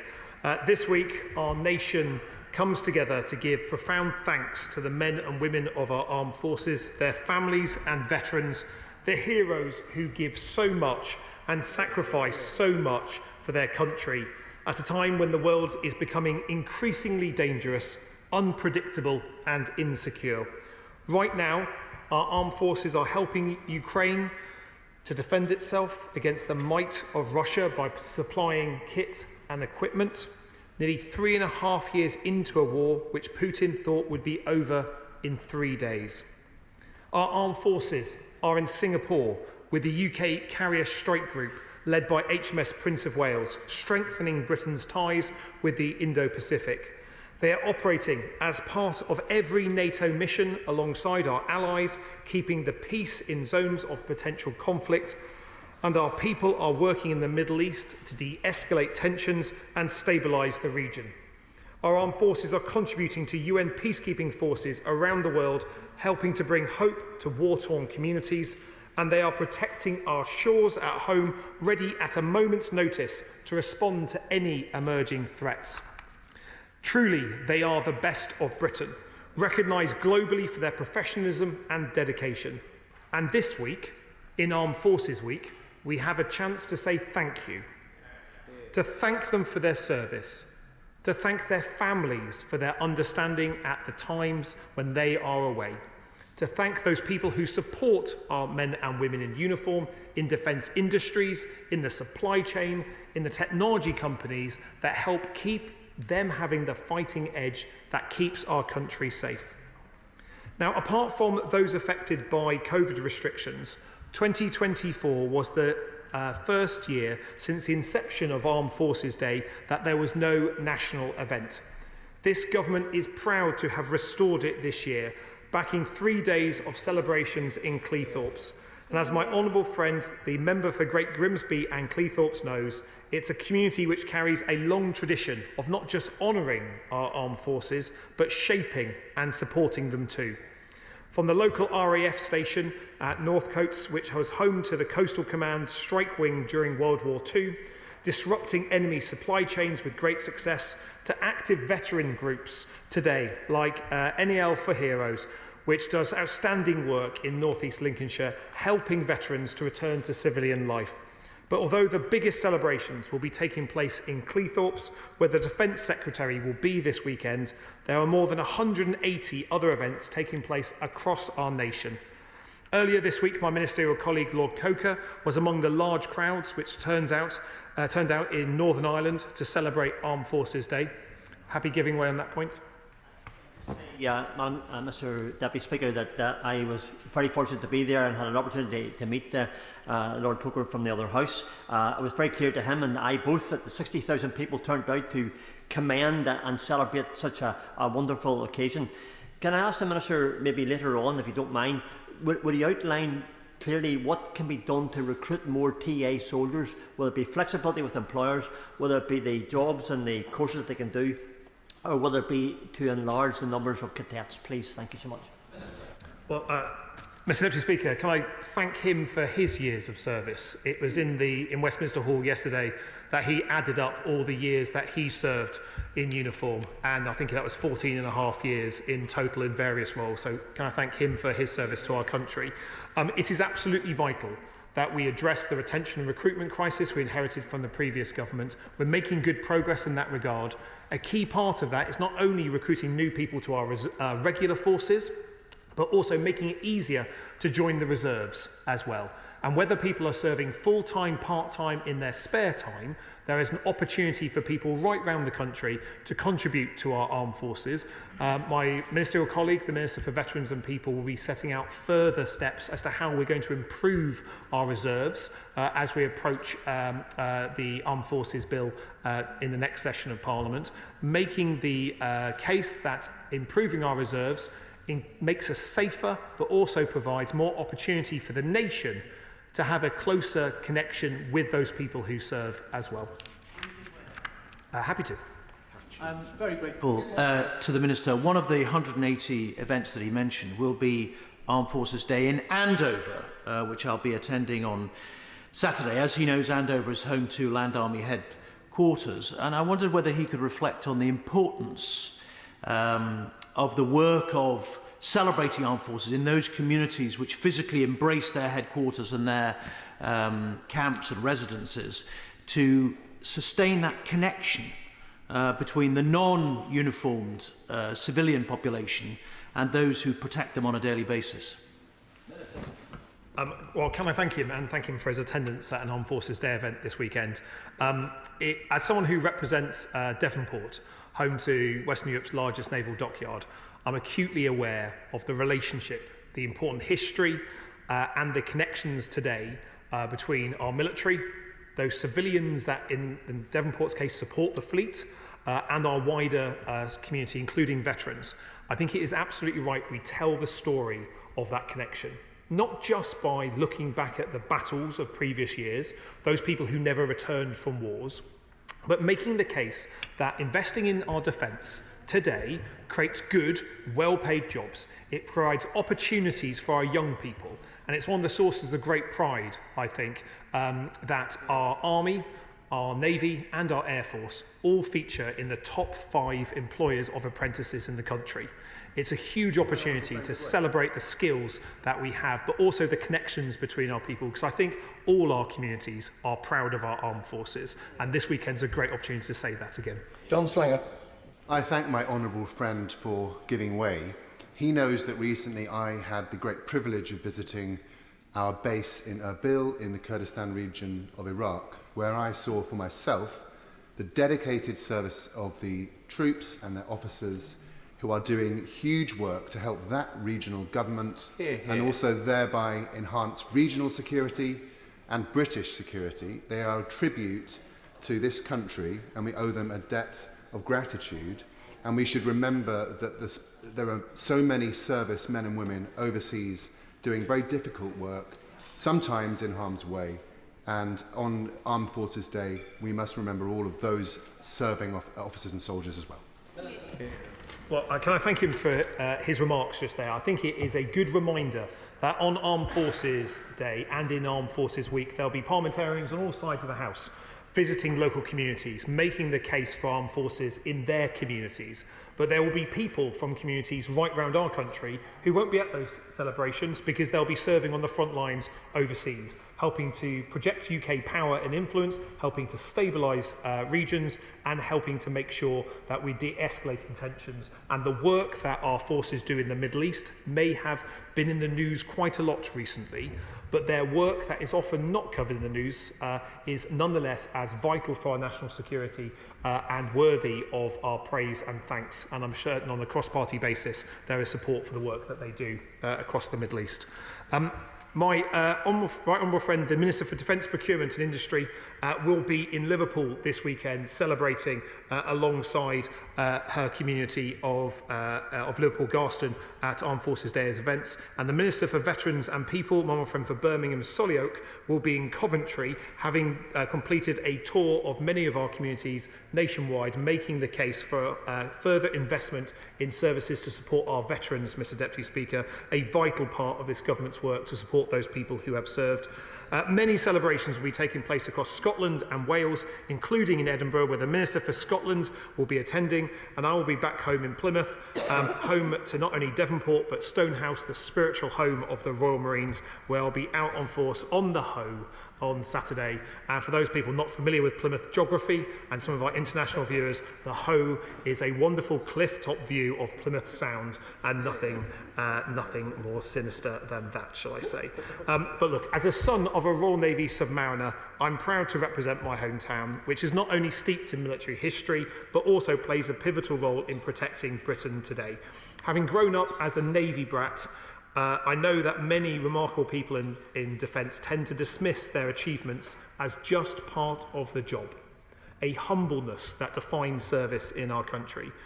But I know what they do, how they go well beyond the expectations of a normal day job, how they shoulder immense responsibilities with great modesty and, supported by their families, perform the ultimate public service. Through the government's strategic defence review and defence reform, we're putting much more emphasis on our people and on renewing the nation's contract with those who served. The most troubling thing I've seen recently in relation to our people was the Continuous Attitude Survey, which revealed that only a quarter of our service personnel believe they're valued by society. For members who haven't read the latest continuous attitude survey, can I encourage them to do so? It tells a story about what our people think, and although we're now seeing morale stabilising after a decade of falling across all three of our services, the fact that they don't feel valued by society should be a wake-up call for all of us about how we talk about our armed forces, how we support our armed forces. Happy giving way. I thank the Minister for giving way, and I apologise for not being in the chamber when he referred to my constituency. Earlier this weekend we will be hosting National Armed Forces Day, which is going to be fantastic, and the comments that he's making there about remembering our veterans, remembering our people, Saturday will be a true celebration, and all of the work that so many people put into making sure that we are safe and secure every day. Minister. Well, can I thank her for all the work that she put into making the case as to why Cleethorpes should be the first of the renewed National Day events. I know the Defence Secretary is looking forward to attending events in Cleethorpes this weekend and to hearing from not just those people who serve today, but the young people of the cadets in her community that may well be those people who serve in the future, and those veterans who have served our nation as well. I'm looking forward to events in Plymouth, but I know that the events in Cleethorpes will be the centre of our national attention this weekend, and rightly so. Sir James Cleverly. I appreciate the Minister giving way. Will he recognise that the UK's armed forces are a visible manifestation of the philosophy and values that underpin the country? And if society does not value the armed forces, might he concede it is because consistently, I think, we have failed to defend the principles and values that underpin our society? And we should confront the accusations that this, for example, is an inherently racist country, which it absolutely is not. And confront the accusations that our history is not something we should be proud of, because perhaps then a wider society will appreciate the men and women who defend not just the physical country, but our values, our history, and our philosophy. Well, can I thank the right honourable gentleman for that intervention, and I share his passion for telling our nation's story.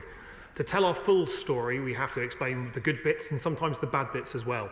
But at all times, we can look at the bravery, the courage and the service of our armed forces as a source of national pride. But I also look at our armed forces today as the embodiment of some of our British values. I believe in equality. It's something that for me is very important to me personally. But when I think about our soldiers that are operating in Estonia at the moment, being ready to deter a Russian move across the border, it does not matter what the colour of the skin of the soldier is, what religion they have, where they come from, what their accent is. All that matters is that in that unit, everyone has each other's backs. Proud of our country, proud of the service, proud of the reasons that they are there. And I think at Armed Forces Week, it's an opportunity to remind people about what the difficult jobs we ask people to do and to thank them for it. But the right honourable gentleman is entirely right, talking about the values that stand behind the uniform and why the flag that they have on their arms matters so much. It's not just a piece of cloth. It is British values that we should be proud of, all of us. And for that reason, I think it is important that we recognise that our service personnel need to feel more valued. The figure has plummeted over the past 12 years, and we know that words won't address that problem, only action will. And that's why it's so important to award our service personnel their biggest pay rise for over 2 decades, and to follow it up with another above-inflation pay rise this year. And for the first time, as a source of great pride to me as the Minister for the Armed Forces, we can say that every single person in uniform is now paid the living wage. That should always have been the case, but sadly was not, but it is now. They deserve a lot more than just a decent salary. The cold, damp and mouldy homes that many have been living in are frankly a betrayal of their service. So after buying back 36,000 homes from the private sector sold off under a previous Conservative government, that saves taxpayers more than £600,000 a day in rent payments. We're delivering a generational renewal of military accommodation with at least £7 billion of funding in this Parliament to help tackle the poor state of forces housing. Minister, give way. Happy to. Thank you. And I thank the Minister for his statement and take the opportunity to also mark an important week for our armed forces.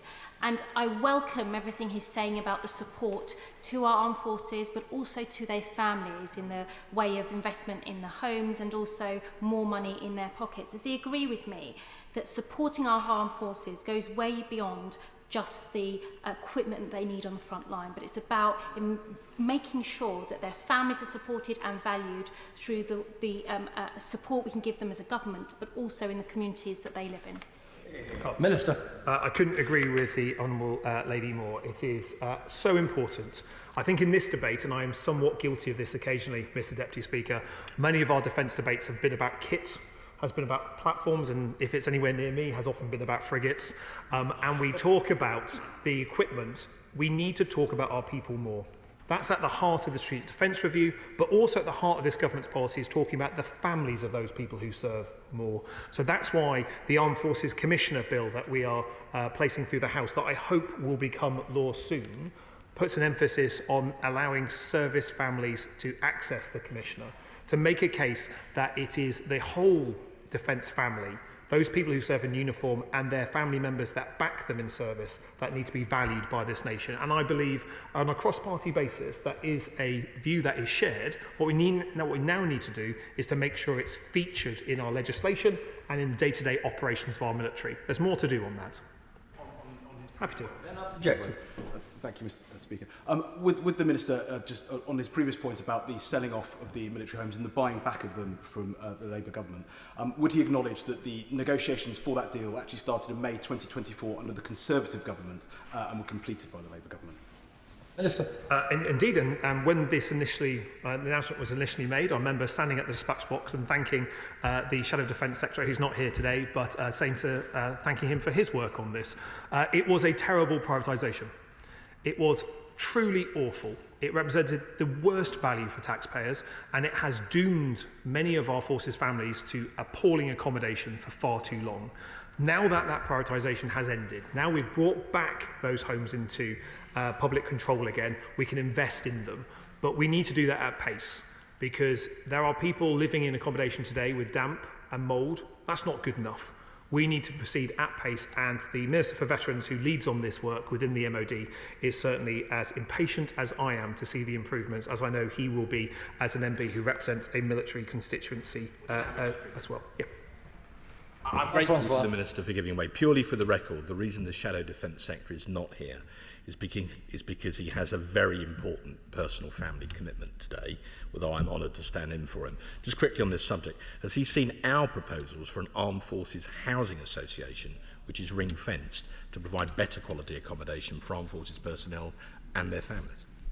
Well, Minister. I thank him for that. He is by no means a poor substitute for the Shadow Defence Secretary. I'm sure the House will agree. We are planning to publish our defence housing strategy later this year, which no doubt was not at all in the minds of the Shadow front bench when they published their proposals ahead of time.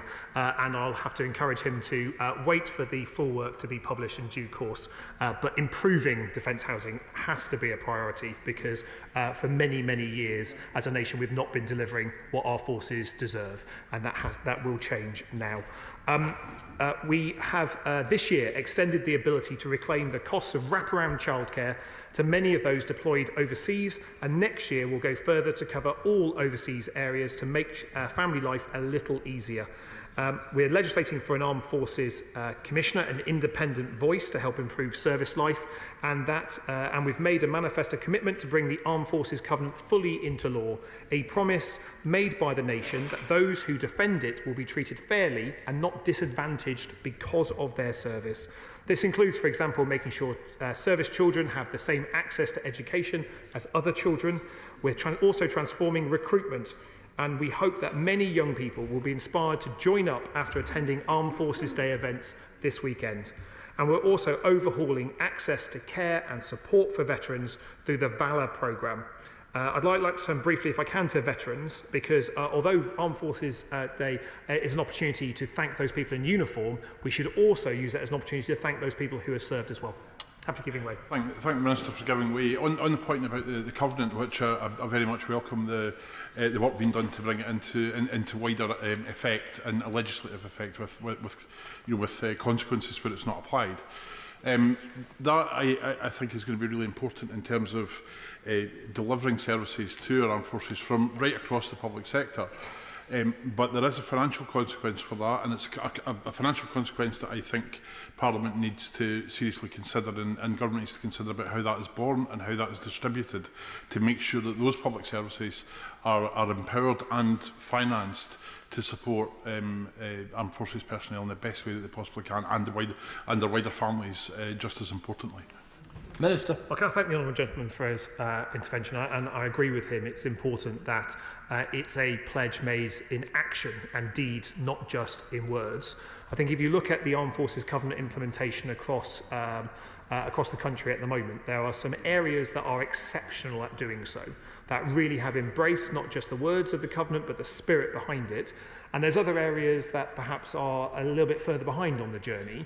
And when we look at central government compared to local government, there's a distinction between the services and the offer. That's why we're putting it fully onto law. And I hope that one of the things that we will be able to do in having a debate around putting the Armed Forces Covenant fully into law is to be able to share the best practice that we see in local councils up and down the country. In this place here, there's sometimes a temptation to believe that all good ideas must come from a dispatch box, and I certainly do not believe that when I can see brilliant councillors of all parties, actually, making the case for improving the lives for veterans and for those people who serve, and perhaps most importantly for the families, because I think where the Armed Forces Covenant grips most and most successfully is where we can improve provision for children who may suffer disadvantage because their parents that may serve move around so frequently, and that means they sometimes don't get the same level of access to educational support, SEND support and other aspects. And I hope that when that debate comes, as I think it will do probably later this year, beginning of next year, I hope all honourable members will be able to participate, but also take something from that debate to be able to amplify the work of their local councils, who I believe probably each and every member in this place has something good to tell about the work done in their area that they will be able to share. If I can, Mr Deputy Speaker, just make some progress on veterans. We owe a substantial debt of gratitude to all those who have served their country. The Government has an enduring duty to recognise their extraordinary contribution and support them after service. The majority of veterans go on to have successful careers and lives, and as we're helping them make the best use of the diverse skills and experiences they have gained, for example through career transition partnerships and Op Ascend, but a minority of those people who have served do not find that transition easy and may need extra support. So we're creating a new £50 million network of Valour recognised support centres across the UK to give veterans easier access to essential care and help. Just today, we've launched the Valour pilot in the North West region at the Imperial War Museum North. We've also announced £75 million to recognise the historic wrongs and experienced by LGBT veterans in the armed forces, significantly above the level recommended in the Etherton Review. And we've also committed additional funding to maintain veterans' homelessness support programmes, ensuring those at risk of homelessness have continued access to specialist help. I think the whole House... Oh, before I... Yes, Bernard subjected. I thank the Minister for giving way. Just a quick point on the issue of veterans, and I appreciate that the Government is working on this issue specifically, but would he be able to give us a quick update on the work that the Government's doing to waive the visa fees for the families and dependents of our Commonwealth service personnel? Minister. Can I thank him for that? He will know that we've, as Ministry of Defence, recently published a written ministerial statement talking about how we can improve recruitment from the Commonwealth. That's not just about how we expand the pipeline coming into our armed forces. We need to recognise and support those people that might be at the end of their service to get the support they need. We have a manifesto commitment to deliver that. It's something that the Defence Secretary has spoken to the Home Secretary about and our officials are in dialogue about. I hope that my colleague, the Minister of Veterans and People, who looks after this area, will be able to announce progress in due course. But I think there is, between he and I, a strong sense that there is a wrong to be righted here. And those people who serve our country for a good period of time should be able to settle here in that respect. And I think there will be progress that will be made here. But I recognise his interest in doing so. The magnificent VE Day commemorations, as well as the equally historic 80th anniversary of VJ Day that will take place in August this year, have been widely acknowledged as perhaps the last major opportunity to thank those who fought in the Second World War. But we're also slowly losing the generation who did national service after the war, and with them the living bridge that they provided to our armed forces.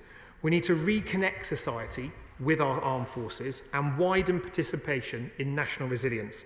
This weekend's festivities are a great way to kickstart that process, but as our Strategic Defence Review made clear, we have to be much more proactive as a country about rebuilding those connections, particularly with young people.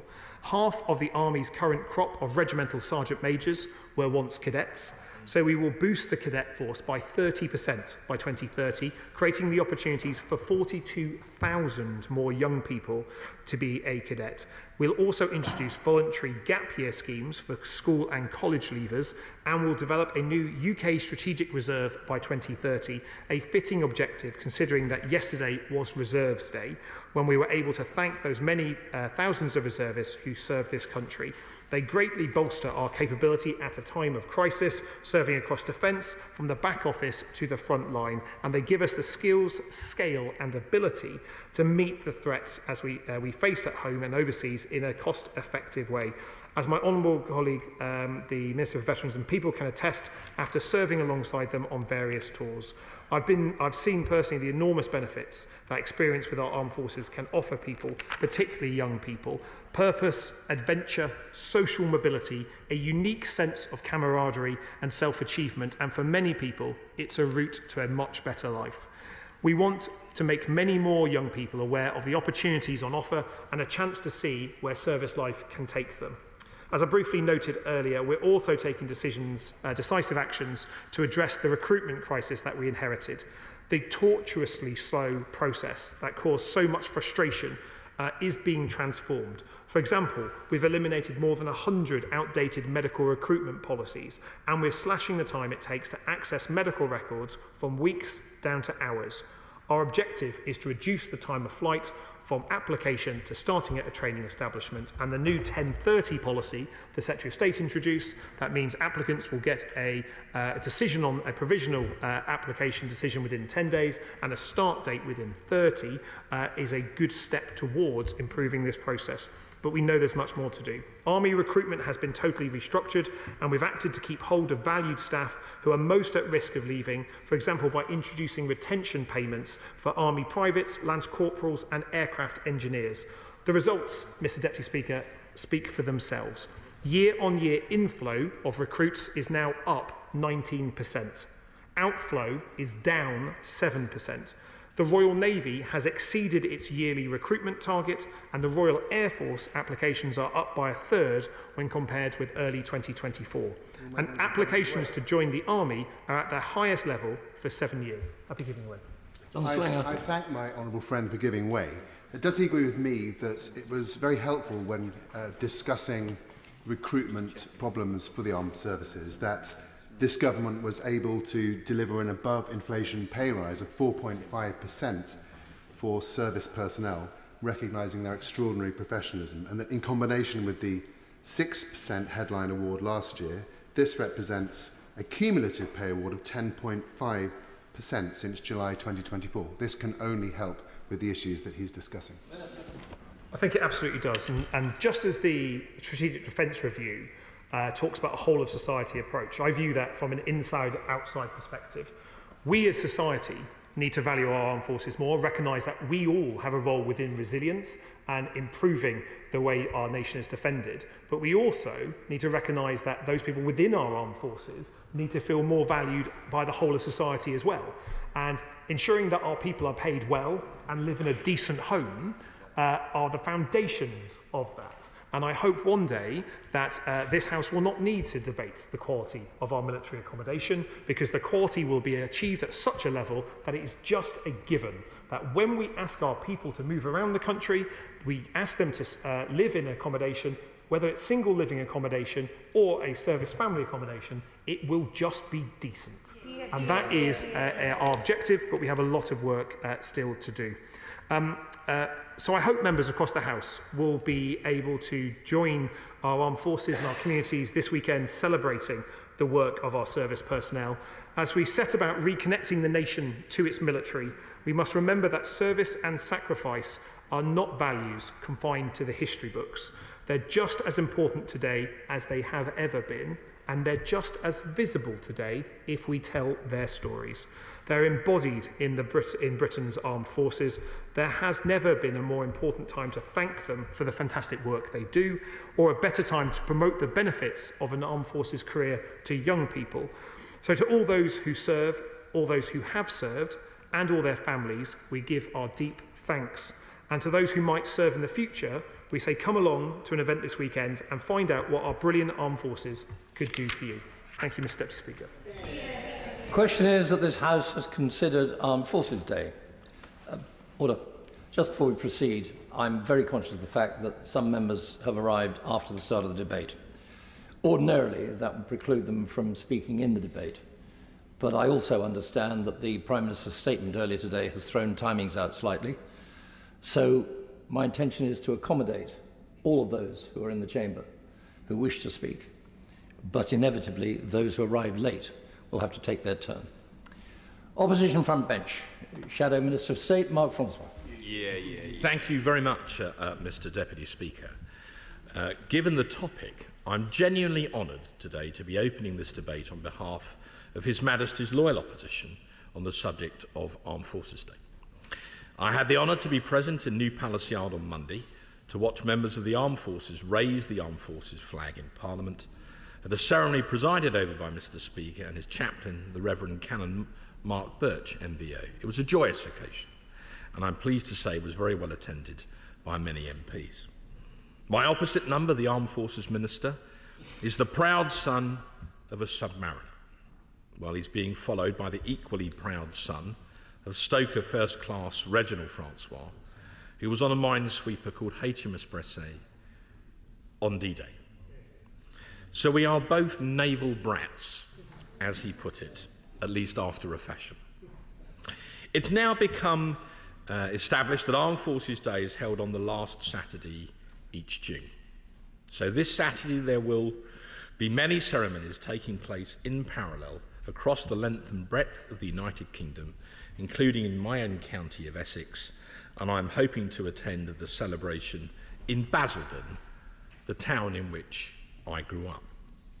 This is a time when people across our four nations come together to celebrate the role of the whole Armed Forces family, regulars, reserves, veterans, cadets, and of course their loved ones, in defending our country and our democratic way of life. I hope to say something about these four categories, regulars, reserves, cadets, and veterans, in my remarks this afternoon. Beginning with reserves. Armed Forces Day, and indeed Armed Forces Week, is a matter which normally enjoys bipartisan, or perhaps I should say tripartisan, support in Parliament. Touching on this also allows me to say a bit about the value of reserves in our armed forces. In so doing, I declare an interest as someone who served as an infantry officer in the 5th Battalion of the Royal Anglian Regiment in the Territorial Army in the 1980s during the Cold War, when, and this dates me, the Berlin Wall was still up. As such, I greatly appreciate the extremely important role that our reserves from the Royal Naval Reserve, the Army Reserve, the Royal Auxiliary Air Force, the RAF Volunteer Reserve, and others play in supporting our regulars in the defence of the realm.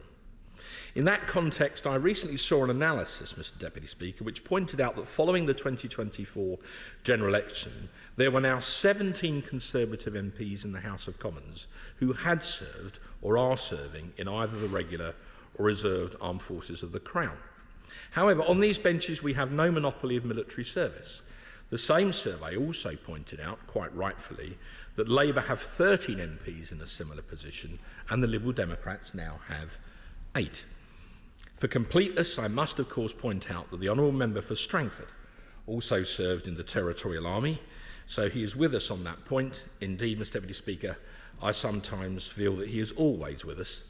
Indeed, he is virtually omnipresent in the chamber. It's therefore true to say that armed forces have support across the political spectrum.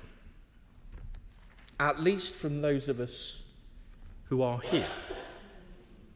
I merely note in passing that yet again, when defence is being discussed in this chamber, there is no Reform MP present to grace our proceedings. Ironically, for a party that likes to try and wrap itself in the flag, which it does not own, it is telling that they can't be bothered to turn up to debate the service of those who loyally serve under it. Bluntly, Reform don't do defence. Nevertheless, I hope that most of what I say in the next few minutes will be broadly consensual, although with perhaps one exception, which I'll come to nearer the end. The role of our armed forces who've defended our way of life down the centuries is just as pertinent today as it has ever been. With the war in Ukraine, as the brave Ukrainians continue to resist Vladimir Putin's barbaric and illegal invasion of their country, taking place alongside continued turmoil in the Middle East. On regulars, those who serve in our armed forces deserve our unstinting and ongoing support. For the record, numerous studies show that the vast majority of people who serve in the armed forces benefit greatly from the experience. As well as serving their country, they often learn valuable skills or trades which make them highly marketable in the civilian job market. Indeed, this is a problem for retention, as the Minister was intimating. When I served as an MOD Minister, albeit over a decade ago, I remember one powerful statistic, which was that 80% of people who left the armed forces normally found a job within 6 months. And I believe the figures are equally as good or even better today. People who are smart, disciplined, trained to turn up on time and to be resourceful are always likely to prove attractive to employers. Will you give way? I will on that point. For giving way. Veterans play an important part in my constituency, Glastonbury and Somerton, with 11% of households home to at least one. However, female veterans are over 10% less likely to be employed compared to men. So does the Right Honourable Member agree with me that we must put more support into helping female veterans find the right employment after service? Mark Francois. I agree. I think we should do everything we can to enable all veterans of whatever gender to find good employment after their service, but that certainly includes female veterans too. And forgive me, I cannot resist, Mr Deputy Speaker, but as Glastonbury is in her constituency, why on earth are kneecap being allowed to appear there? Why on earth have the organisers allowed that to take place? Now, moving on. We need to bear in mind that without point of order, yeah, sir. If I could just correct the Right Honourable Member, the Glastonbury Festival site is not in my constituency. I'm sorry, she mentioned Glastonbury, but if technically Not, it's just over hang the on a line, minute. I'm sorry, sir. It's not a point of order for the Chair, but I think it's helpful to have the record corrected. Mark Francois. Thank you, Mr Deputy Speaker. We need to bear this employability very much in mind, as without skilled regular personnel to maintain and operate even the most expensive and sophisticated kit, from Typhoon and F-35 fighters through Type 45 destroyers to main battle tanks, we cannot achieve operational success. In short, without well-trained people, the equipment counts for nothing, and therefore does not achieve the deterrent effect that we seek. Indeed, when asked at RUSI earlier this week what was the single biggest challenge the Royal Navy is now facing, the Fleet Commander, Vice Admiral Andrew Burns, replied, and I quote him, "It's people right now. It's the quantity of people, and it's not just recruitment, it's retention." For context, this is not a uniquely British problem. All of our Five Eyes partners are facing similar challenges, even the United States, and I shall return to this in a moment or two. Moving on now to cadets. We're very fortunate in this country to have an active and enthusiastic cadet movement, and we welcome the proposals in the White Paper to expand the cadets even further, although we would like to see more detail of how exactly this is going to be achieved. Cadet units play a vital role in fostering disciplined teamwork and a sense of service among young people, providing invaluable opportunities for personal development and serving as a pathway, should they so desire it, for future careers in the armed forces. Mr. Deputy Speaker, we are all ultimately, whether we be ministers, shadow ministers or otherwise, constituency MPs. So in that context, I should like to pay particular tribute to the Army Cadet detachments in both Rayleigh and Wickford, who are part of C Company within the Essex Army Cadet Force, and both of whom I visited in the past, although I'm hoping to see the Rayleigh detachment again shortly, not least as it appears they'll need to find a new home within the next several years. I should also like to highlight the valuable work undertaken by 1474 Wickford Squadron of the Air Training Corps, and indeed their sister unit 1476 Rayleigh Squadron Air Training Corps, about whom I should declare an interest to the Minister, as I have the honour to have recently been appointed as their Honorary Squadron President. Their motto is Amanagawa, which is Japanese for Heavenly River, and I can confirm that they are in full flow. I've heard a number of honourable members in the Chamber over the years pay fulsome tribute to their cadet units, and I will chance my arm, Mr. Deputy Speaker, so far as to say I'm sure we will rightfully hear praise for more cadet units before this debate is out. They are a fundamentally important part of the Armed Forces family, and as well as the young people who sign up, I should also like to take this opportunity to thank those adults who give of their time voluntarily in order to provide instruction and leadership for these outstanding young people. Turning to veterans. As one example of work that can be done to protect them, I would like to commend to the House an initiative known as the Forcer Protocol. This idea is named after Alan Forcer, who served in the British Army for a number of years in several theatres, but who sadly took his own life after a struggle with complex PTSD. His widow, Claire Lilly, came to see me at my constituency surgery a number of years ago now and told me she was determined to channel her grief in a positive way by establishing a system to help find and protect veterans who go missing. When I met Claire, I was struck by her absolute determination to succeed, and I'm pleased to tell the House that is exactly what she did.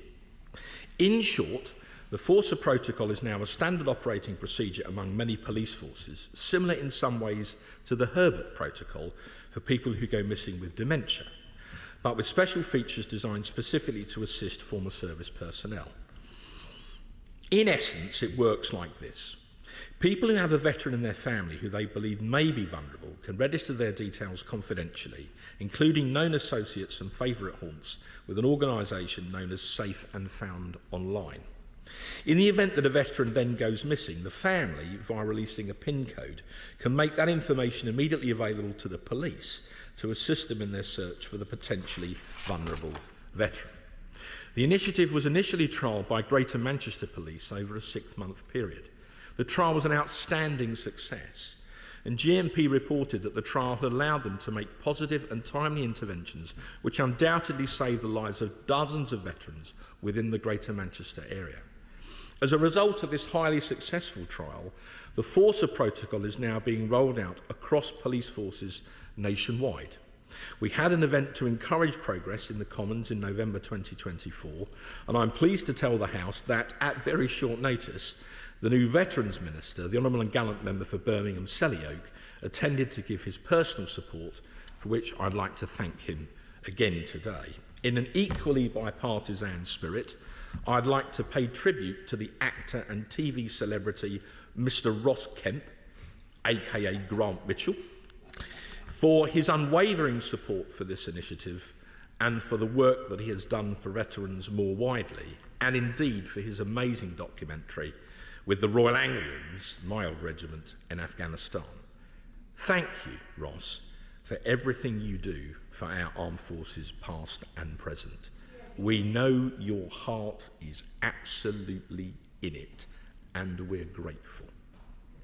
I'm delighted to report to the House that my own constabulary in Essex are formally adopting the Forcer Protocol today at a ceremony at Colchester, deliberately in Armed Forces Week. This will mark 13 forces, now including Essex, that are using this life-saving procedure, and it is estimated that since the initial trial with GMP and now the rollout across other forces in this country, literally hundreds of lives of veterans have been saved by this process.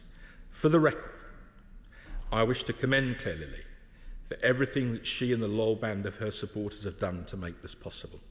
We have another event in the Commons this November, by which time I very much hope that all the 43 police forces in England and Wales will be fully signed up. Well done, Claire. And I'm proud of you. As I mentioned earlier, despite the tripartisan nature of this debate, there is, I'm afraid, one issue on which I feel that the government and these benches will not agree, and that is in respect of the government's proposed treatment of Northern Ireland veterans. Over 300,000 regular British soldiers served in Northern Ireland during the Troubles between 1969 and 2007. This highly challenging task, known as Operation Banner, was one of the longest-running continual exercises in the entire history of the British Army. During this long and at times highly dangerous deployment, over 700 British soldiers were killed, assisting the Ulster Defence Regiment and the then Royal Ulster Constabulary, GC, now the PSNI, to uphold the rule of law in Northern Ireland. Many thousands of soldiers were maimed for life by both Republican and so-called loyalist bombs, whilst trying to hold the line in an incredibly complex and dangerous situation. I've seen many memorials in my time, Mr. Deputy Speaker. Perhaps one of the most poignant was actually the Royal Ulster Constabulary Memorial at their headquarters at Knock, which commemorated the lives of hundreds of officers who also gave their lives working alongside the Army to attempt to uphold the rule of law in Northern Ireland. Imagine then the utter dismay of those veterans who served in the British Army in that highly complex theatre at the news that the present Labour government intends to drive through a remedial order under the auspices of the Human Rights Act 1998, effectively to remove key provisions within the Conservative-inspired Northern Ireland Legacy Troubles and Reconciliation Act 2023. The net of this will have two very important effects. Firstly, it will reopen the endless cycle of investigation and reinvestigation, often via coronial inquests, to which many British Army soldiers have already been subject. Secondly, and I wonder whether many honourable members opposite are even aware of this, the same remedial order, which their whips will be urging them to vote for later this autumn, will also make it easier for Jerry Adams and his associates to sue the British government and ultimately the British taxpayer. This is two-tier justice at its absolute worst. Indeed, the veterans themselves have initiated a parliamentary petition entitled Protect Northern Ireland Veterans from Prosecution, which amassed over 100,000 signatures in well under a month. As of noon today, the petition has now achieved over 145,000 signatures, and it's still going strong. As a result of that public support, we will be debating this totally counterproductive policy, which is a looming disaster for armed forces recruitment and retention, in Parliament next month. On these Conservative benches, we will vigorously resist this wholly misguided remedial order, which is designed to aid Jerry Adams whilst throwing our brave veterans to the wolves. In that context, we warmly welcome the Daily Mail's campaign launched this morning to defend our veterans too. As the Mail's editorial this morning put it very powerfully, and I quote it, "It is profoundly unfair that frail ex-servicemen will continue to live in dread of a knock on the door by the authorities while IRA murderers sleep easily with letters of immunity handed to them by Tony Blair." I think that puts it rather well. It's worth recording in this context that very many of the soldiers who served in Northern Ireland were recruited from what we might now call red wall towns. From Blackburn to Bury and Bolton to Burnley, and were then ordered across the Irish Sea to help uphold the rule of law. Many of those surviving veterans are now in their 70s or even their 80s, and I suspect that many Labour MPs opposite would find it extremely difficult to explain to those veterans and their loved ones why they are taking this action just because their government is literally obsessed with the Human Rights Act 1998. So we on these benches will be bitterly opposing the remedial order, and I merely say that members opposite will need to look into their consciences and then hopefully, when the bells ring, do the same.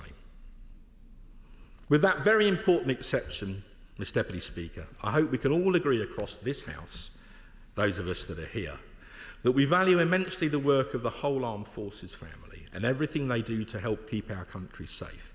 Without those people who have the courage to take the king's shilling, as the old phrase has it, and to put on a uniform and, if ultimately necessary, to risk their lives in order to keep this country free, we would have no guarantee of our precious democracy. So perhaps the most fitting way to end this humble contribution would be to quote the words of Rudyard Kipling and his famous poem Recessional, which was written in 1897 to commemorate Queen Victoria's Diamond Jubilee. For those who know the poem, there is no hint of jingoism about it. Indeed, quite the reverse. It warns about the power of divine judgment and the humility of kings. As Kipling put it, the tumult and the shouting dies. The captains and the kings depart. Still stands thine ancient sacrifice, a humble and a contrite heart. Lord God of hosts, be with us yet, lest we forget, lest we forget. Chris MacDonald. Thank you, Mr. Deputy Speaker. And can I thank the Shadow Minister for sharing with us those powerful words from Kipling, something that I think is sunk into our national consciousness. I appreciate very much the cordial nature of this debate between the Minister and the Shadow Minister. We three were together earlier in this week having a debate about recruitment in the North East, which was also incredibly cordial, and it's a great opportunity to continue that conversation here. In Stockton, we celebrated Armed Forces Day early on Saturday with our own flag-raising ceremony and many celebrations on the High Street and a service led by Reverend Paul. And I was pleased to see representatives of our armed forces in the local area. The Yorkshire Regiment were there, who largely serve my constituency. People in the north of my constituency might tend to join the Rifles. We also had representatives of our local cadet forces as well, the Marine, the Sea, and the RAF cadets who are based in Norton in my constituency. But we also had representatives of the Royal Military Police as well, the Reserves Unit, or a Reserves Unit of the Royal Military Police, I'm very proud to say, is also based in Norton in my constituency too. And in Stockton, we have a very strong representation of the armed forces in our local community. I'm very pleased to say 1 in 20 of the people in my constituency are either serving in the armed forces or veterans. So it's very, very, very strong area for the armed forces. And I mentioned the Royal Military Police, and I did wonder if maybe the RMP aren't mentioned too often in the House, and so I thought this might be an opportunity to commend the work that the RMP do. Yeah. They have, I think, possibly a claim to be the longest established regiment, of course, stretching back all the way to the 13th century, when the appointment of the first Sergeant of the Peace. And today they are, of course, a vital part of our armed forces, with around 2,200 soldiers and civilian staff. They support operations in conflict zones on peacekeeping missions and humanitarian efforts, and this is perhaps a suitable moment to pay tribute to the Honourable and Gallant Member for Epsom and Ewell for her service as a captain in the Royal Military Police, and also her continued advocacy for the armed forces community. Now, the role of the Royal Military Police is very much like other skills units in the armed forces, but they have 3 main roles: the policing of the army, special investigations and close protection. And in the policing of the army, they will be attached to a unit in the field, and ensure that captured personnel, captured members of enemy forces, are treated appropriately, legally and humanely. A very important role, clearly. And they were deployed in Ukraine recently under close protection for generals, members of the Foreign Office. And of course, there are airborne RMP based in Colchester as well, who were part of Operation Market Garden at Pegasus Bridge 2. So members of the Royal Military Police, certainly. Yeah. I welcome what would he accept that the actions of the Royal Military Police attached to fighting units are a direct reflection of the Army, reflection of our national character, upholding the rule of law even in warfare? Thank him for that intervention, and I would, and I think that creates, and it's perhaps a point I might go on to develop a bit more, it creates for members of the Royal Military Police a unique duty, a very serious responsibility that puts them in a slightly different position to their comrades, which can't be easy. It must be quite difficult, and that's really why I wanted to highlight the role of the RMP today.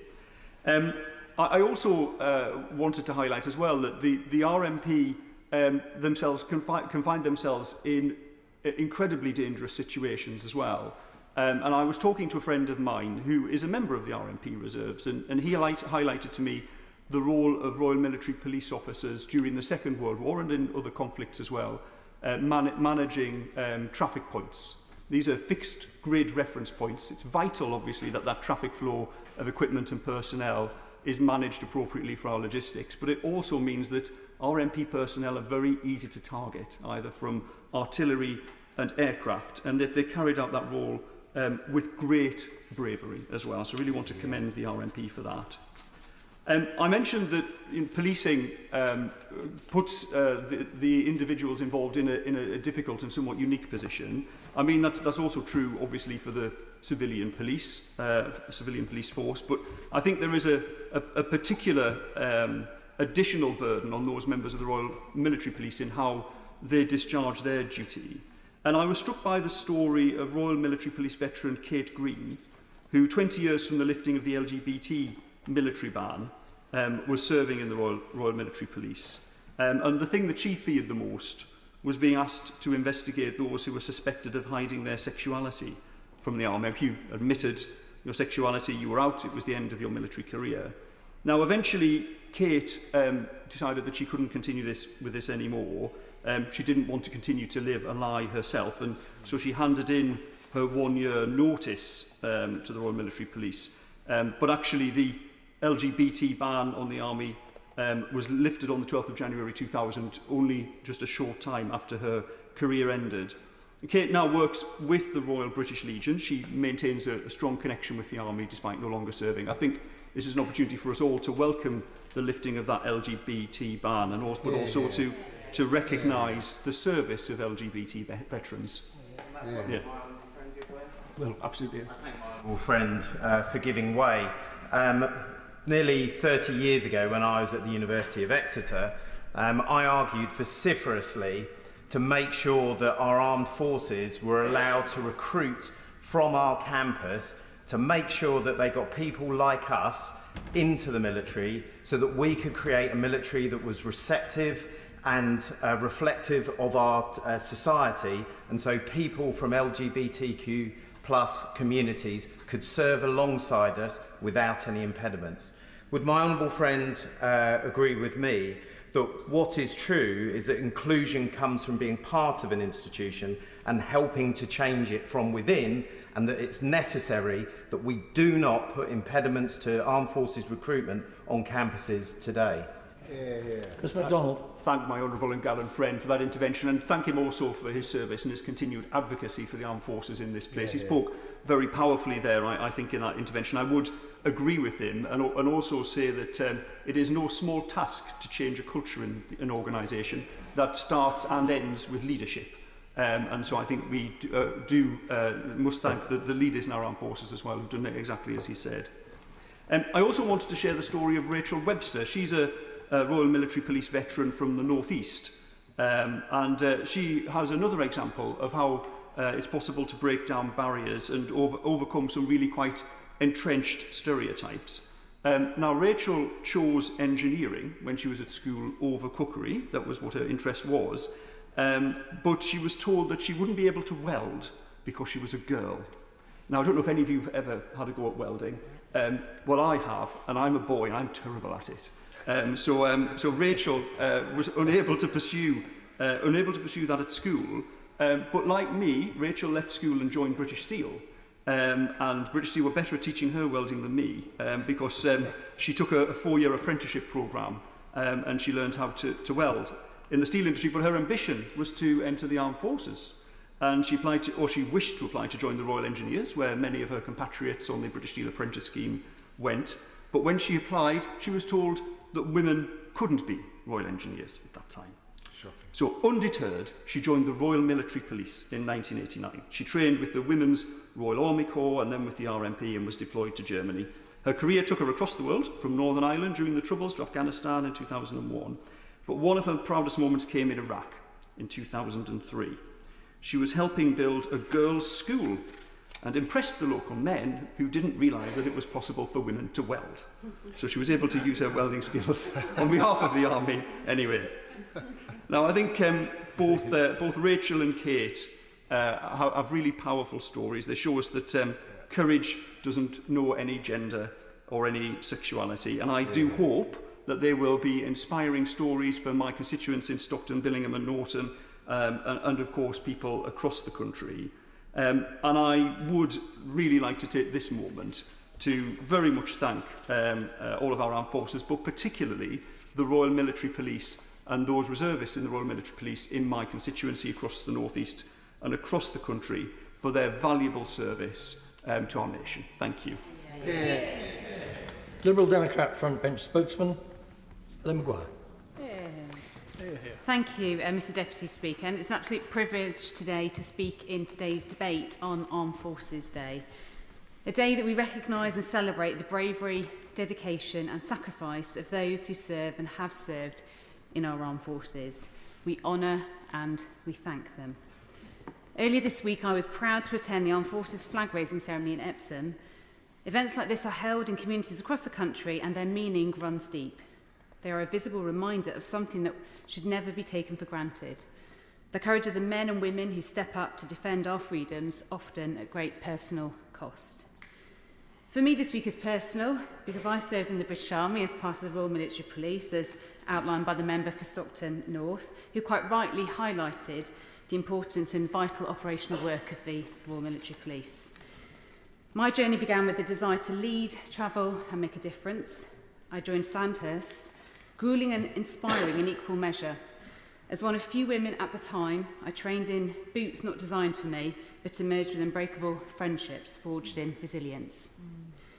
I was first deployed to Bosnia as part of NATO's peacekeeping mission, and later I served in Iraq with 1 Princess Wales Royal Regiment during Operation Telic 4, helping to retrain the Iraqi police force in a dangerous and volatile area.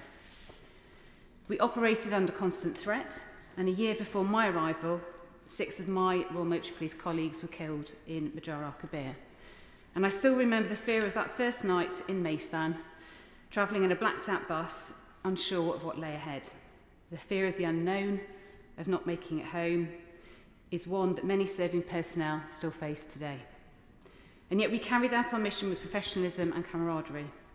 British troops working shoulder to shoulder with brave interpreters, local allies and international partners. But I saw firsthand how overstretched and under-equipped our troops often were compared to our allies. We got on with the job, but we shouldn't have to make do. Mr Speaker, Armed Forces Day is not just about parades and fly-pasts. It marks a time for action. Our service personnel deserve more than warm words, they deserve a fair deal. And that's why I'm calling for a Fair Deal Commission to overhaul the conditions facing service personnel, veterans and their families. From housing to pay, diversity to transition support, our service personnel deserve reform. Because unfortunately, too many military families still live in substandard accommodation. Too many veterans struggle with poor mental health and inadequate support. And too many LGBT+ veterans are still waiting for proper justice and compensation. We were pleased to see the government accept the Etherton report's recommendations, but speed is of the essence, because many of those affected are elderly or seriously ill. Women in the armed forces are still facing unacceptable levels of harassment and misogyny, as the Atherton report revealed. We must do better, and we will push for full implementation of those recommendations. And when it comes to troop numbers, the reality is stark. Our armed forces are overstretched and under-resourced. And that's why we're calling for a new bonus scheme to help bring and keep more new recruits into the British Army, and the expansion of a current rejoining scheme to attract former soldiers to re-enlist. Mr. Speaker, I left the Army earlier than I planned, like many servicewomen, forced to choose between motherhood and military service. There was no support, no nursery, no flexible career path. These are the real barriers that drive people out of uniform, losing many experienced people. We must change that. If we want to recruit and retain the best, we need to support families too. The Liberal Democrats will create a one-stop shop for military families to access housing, education, healthcare and career support. Finally, I'm proud of my constituency's military history. Langley Vale was once a World War II training camp for over 8,000 soldiers. It's now a place of reflection. And our local Royal Engineers, the 135 Geographic Squadron, recently celebrated 75 years of proud service, marching with bayonets fixed through Yule. In this volatile and uncertain time, let us honour our service personnel's legacy, not just in ceremony, but in policy. Let us make Armed Forces Day a starting point for serious change. Thank you. Sylvia. Thank you, Mr. Deputy Speaker, and it is a great privilege for me to speak today to mark Armed Forces Day for 2025. I think it is a moment for our country to show its deep and enduring gratitude to all of the men and women who serve and have served in our armed forces. Their service underpins our national security, our values, and indeed our way of life. And whether on the front line or behind the scenes, at home or abroad, these individuals commit themselves fully to something that is far greater than themselves. And they do so not for recognition, but out of duty. And since becoming the member for Mansfield, I've had the opportunity to meet with veterans, serving personnel and their families. I've seen, indeed, firsthand, the strength of character, discipline and resilience that military life builds. It's clear that those who serve bring with them skills that enrich every part of our society once they return to civilian life. But we must also be honest about the reality that many face after service. Military life, by its very nature, is unique. It often means frequent moves, long separations from family, and sudden transitions. And while the vast majority of veterans make successful moves into civilian life, there are still far too many who encounter disadvantage, whether it's in housing, employment, access to healthcare, mental health services, and so forth. On that point, would my honourable friend give way? I'd be delighted to do so. I thank my honourable friend for giving way. I served for 25 years, and at times, for almost 10 years of a stretch, it was a month on, month off deployments with me being away from my family. During this Armed Forces Week, we must remember and give praise and celebration to our armed forces families who, as he described, suffer unseen pressure and burden. And I thank the honourable member for his intervention, and certainly when I speak to families of serving personnel in Mansfield, it is always a subject that's very close to the top of the conversation. And I think it's very important to recognise that. Hear, hear. And because of those issues, I think that's why it is so important that we recognise the Armed Forces Covenant. It is indeed our collective promise across government and society and public services that those who serve should not be disadvantaged by virtue of their service. Not just a principle, but something that is important to be recognised in law. but this can only be effective if those in positions of responsibility understand and indeed implement it properly. That's the reason why earlier this month, on the 4th of June, I was proud to host the first ever all-party parliamentary reception for the Armed Forces Covenant here in Parliament. The event was held in partnership with the Royal British Legion and the Ministry of Defence Covenant team, who do absolutely outstanding work in supporting veterans and promoting awareness. And I want in this House to formally put on record my thanks to the Royal British Legion and the Minister for Veterans and People for his attendance at the event. And the aim, Mr Deputy Speaker, was really simple. It was to help members of this House and their staff members better understand how the Covenant operates, the support it provides, and how we can use it to serve our constituents more effectively. And it's very encouraging for me to see members from across the House and across the political spectrum in attendance, absolutely united in their belief that no one who serves this country should face those types of barriers when their service comes to an end. So, Mr Deputy Speaker, Armed Forces Day and Week is not just about parades and flag raising. As important as this is, it's really about us recognising and reaffirming our commitment to the people who defend our freedom day after day after day.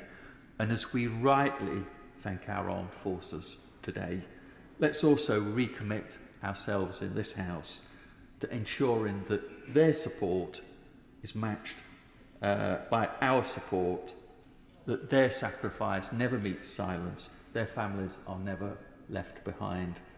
So let's move forward on this day, not just with gratitude, but with purpose. Thank you. Sir David Davis.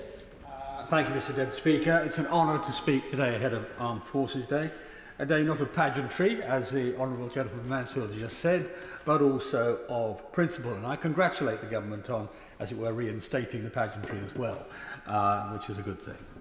And it's a day to recognise the men and women who both serve and have served in His Majesty's Armed Forces, the quiet professionals who carry the weight of our security, often in silence and too often without thanks. We owe them and their families, as we've heard, a debt of gratitude that we can't ever really pay. But gratitude alone is not enough. And as the Minister said, only a quarter of veterans really feel that their service is properly recognised. And there's a reason for that, and I'll speak plainly about it, and I hope the Minister will not take it as partisan. I hope he'll take what I have to say, in what were difficult 5 minutes of listening for him, as a call for action, a call for assistance, a call for help, if he likes. Because as my right honourable friend on the front bench said, there's a shadow that hangs over our armed forces, a political and legal vendetta targeting the veterans of Northern Ireland, of Operation Banner. These men answered their country's call at one of our country's darkest hours. Without hesitation, they stood between the innocent and the terrorists, often literally, often in the way of the bullet. And now, decades later, they're treated not as heroes, but as suspects. The frankly inadequately informed inquest over the SAS-IRA conflict at Clonard was just one incident in which elderly veterans are being persecuted, and there will be many more. We should never forget that terrorists killed 722 British soldiers during the Troubles. The people who carried out those murders have effectively been exonerated by the British state. I don't blame the state for that, it was necessary at the time. But today, we witness a legal crusade against the men who risked everything in the service of peace. Now, this is not justice, it's an attempt to rewrite history. It's prosecution driven by politics, not facts. While the killers walk free, authorities hound the soldiers who stop them from killing and treat those soldiers like criminals. Now, the Legacy Act, forgive my shorthand, but the Legacy Act was designed to put an end to this travesty. And for its own reasons, the government has decided to repeal that act. But if it does, and this is important, but if it does not properly replace it with effective legislation, it will hand the initiative back to those who spent decades glorifying violence. And I hope the Minister will pay attention to every detail of that paragraph I've just said, if you do not replace it properly. The government must decide whose side they are on in this exercise. Our veterans, now in their 70s or even later, deserve peace in retirement, not a knock on the door and questions about battles that they fought to defend the public half a lifetime ago. Battles that were fought under orders. Battles that were fought under supervision. Battles that were fought under yellow card rules. And battles that immediately afterwards had close judicial examination of everybody's behaviour to ensure that they obeyed the law in every respect. And often the military police were involved in that.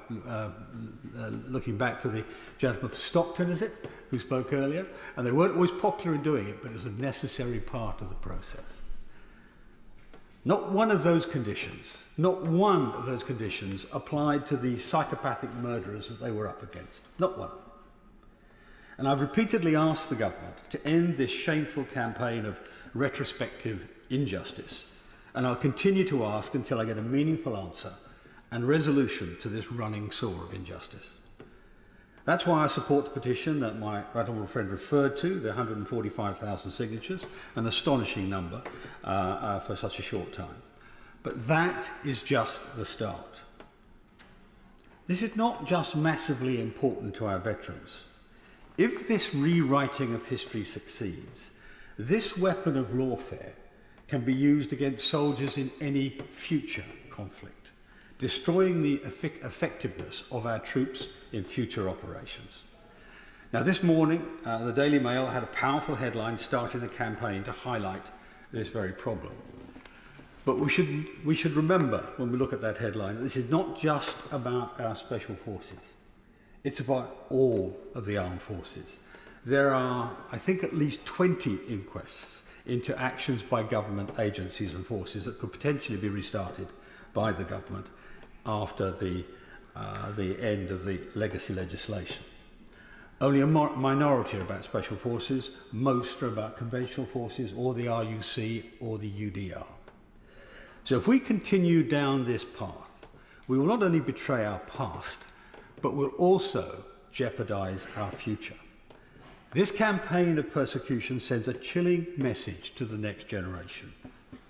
Serve your country, risk your life, and face prosecution in your old age. Yeah. Why would any young man or woman sign up for that? And the truth is, many will not. And I know the Minister referred to better recruitment and retention figures, but they won't last if this battle is lost by the British state. Now, this challenge has been most high profile when it struck at our elite units, SAS, SBS, the SRR, the DET as it was once known. But it applies to every rifleman, every soldier, every member of the military who carries or wields a weapon in defence of his country. Every single one. And these soldiers who operate in conditions of extreme danger and uncertainty are required to make impossible decisions at great speed whilst under fire, the terror of being under fire. And they expect neither recognition nor reward, but they do expect one thing, the support of their government. We expect our soldiers to put their lives on the line for our country, but why would they do that if their country will abandon them after their service? So instead they face doubt. Doubt that creeps into the field, into command, into mission planning. If soldiers must weigh every trigger pull against a future court case, we cripple their ability to act.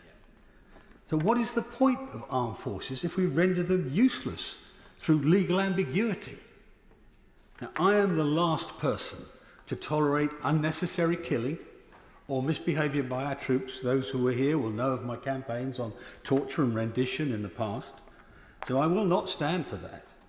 However, we must balance properly the rule of law as it applies to each environment. We already have well thought through rules of lawfare established in the Geneva Convention, and that's where we must look first when conducting a war. Now, from 2005 to 2007, during their operations against Al-Qaeda in Iraq, our military achieved, along with the Americans, spectacular results in saving lives. And I reiterate that point, in saving lives. In Baghdad, vehicle-borne suicide bombings fell from 100 a month to just 1 after we engaged. Sectarian assassinations, once rife, all but ceased, care of our military. But this was not the work of indiscriminate bombing or division-level assaults. It was achieved through precise, controlled and surgical raids, generally by elite forces, backed by careful planning into some of the most hostile environments. The impact was staggering. Even a hostile panorama program showed that 95% of terrorist neutralizations were captures, not kills. 95% under unbelievable circumstances. And of course, thousands of innocent lives were saved. This is not just a matter of operational skill, Minister, but also of moral discipline. In the midst of close quarters combat against some of the most dangerous men on earth, our forces showed a restraint few could match. I have no doubt that from time to time mistakes are made, and these, of course, should be answered for. But if we allow our opponents to use lawfare to destroy these capabilities, we are left with blunt instruments. The bomb, the missile, the drone. So instead of capturing or killing just the guilty, we kill every innocent civilian on a bus or every guest at a wedding party. Our military has been brilliant at doing the opposite, at being targeted, lawful and effective. Dismantling that capacity will not only be militarily reckless, it will be betrayal of the very principles that the minister himself said we stand for, that should distinguish us from those who we fight. So let us today do rather more than clap politely at a parade. Let's act. Let's end the relentless hounding of our veterans. Let's give our serving forces the legal protection and political support that they deserve. Let us recognise that if we find it difficult to recruit, it's a consequence of a state that too often turns its back on its defenders. This Armed Forces Day, let us make one promise, that no British soldier will ever again be abandoned by the very nation they have so bravely protected. Yeah. Keir Starmer. Thank you, Mr. Deputy Speaker. I rise to pay tribute to our armed forces personnel, and can I also associate myself with the remarks of the Minister.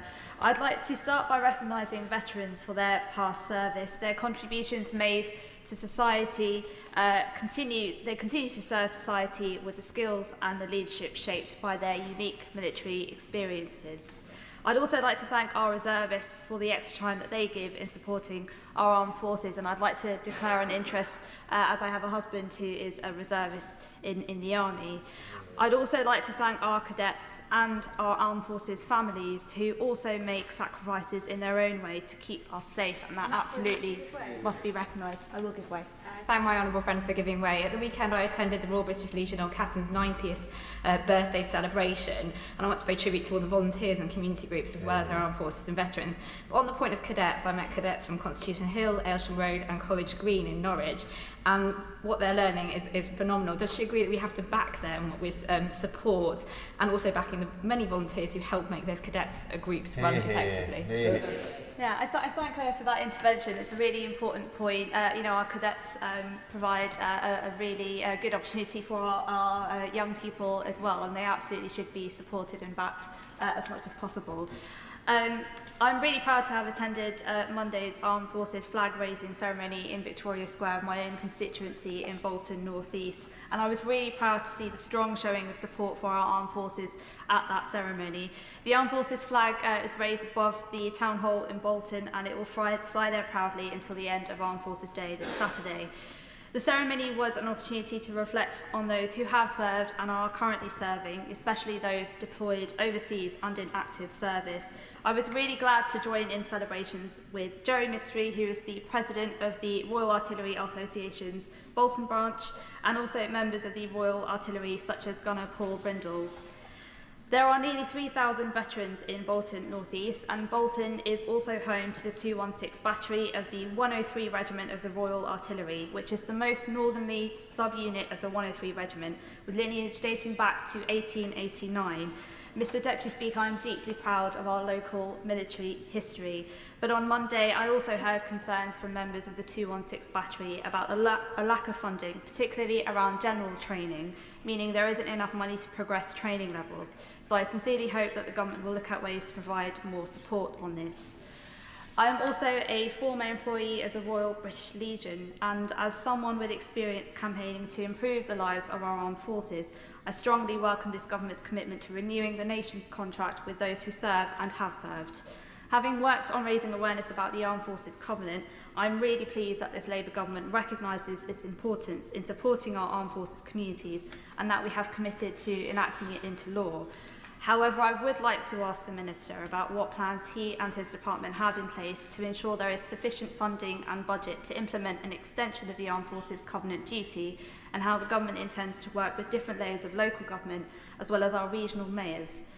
As a parent, I welcome plans to expand wraparound childcare to support families deployed overseas, and to hear that they will now receive 20 hours a week of funded childcare, saving families around £3,400 a year.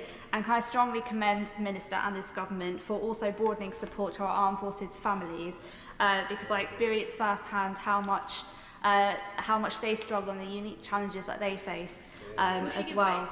Yes, I'll give way. I thank my honourable friend for giving way, and on that point there are many brave men and women serving and who have served in my constituency of Reading West and Mid Berkshire and their families, and I'm very proud of them and thank them for their contribution this Armed Forces Week. She mentioned the Royal British Legion earlier on. I want to say a particular thank you to Tilehurst Royal British Legion in my constituency, who do a fantastic job to support our veterans, in particular Christine Lewandon, the President of Tilehurst Royal British Legion, and ask if she would join with me in thanking them for all that they do. Thank you. I absolutely will join her. I think we should absolutely pay tribute to the Royal British Legion in their branches and also their teams as well, in all the different various supports that they provide to our armed forces community. I'm really pleased to see that this government is boosting cadet forces, creating opportunities for 42,000 young people by 2030, and I know how much of a difference that will make to people in my constituency. I also welcome the largest pay rise to armed forces in over 20 years, and I'm deeply grateful that we are establishing an Armed Forces Commissioner, which is long overdue in my opinion. Finally, I'd like to end, Mr Deputy Speaker, by reiterating the concerns highlighted from members of the 216 Battery around funding for training. And I hope that the government will look at more ways to provide more support on this so that we can continue to back up our words with action, help upskill our vital defence sectors and our armed forces community. And I look forward to joining in Armed Forces Day celebrations this Saturday. Ben Hobbs objecting. Thank you, Mr Deputy Speaker. I wanted to speak in the debate today to recognise the contribution of all those who serve in our armed forces and those who stand beside them in support.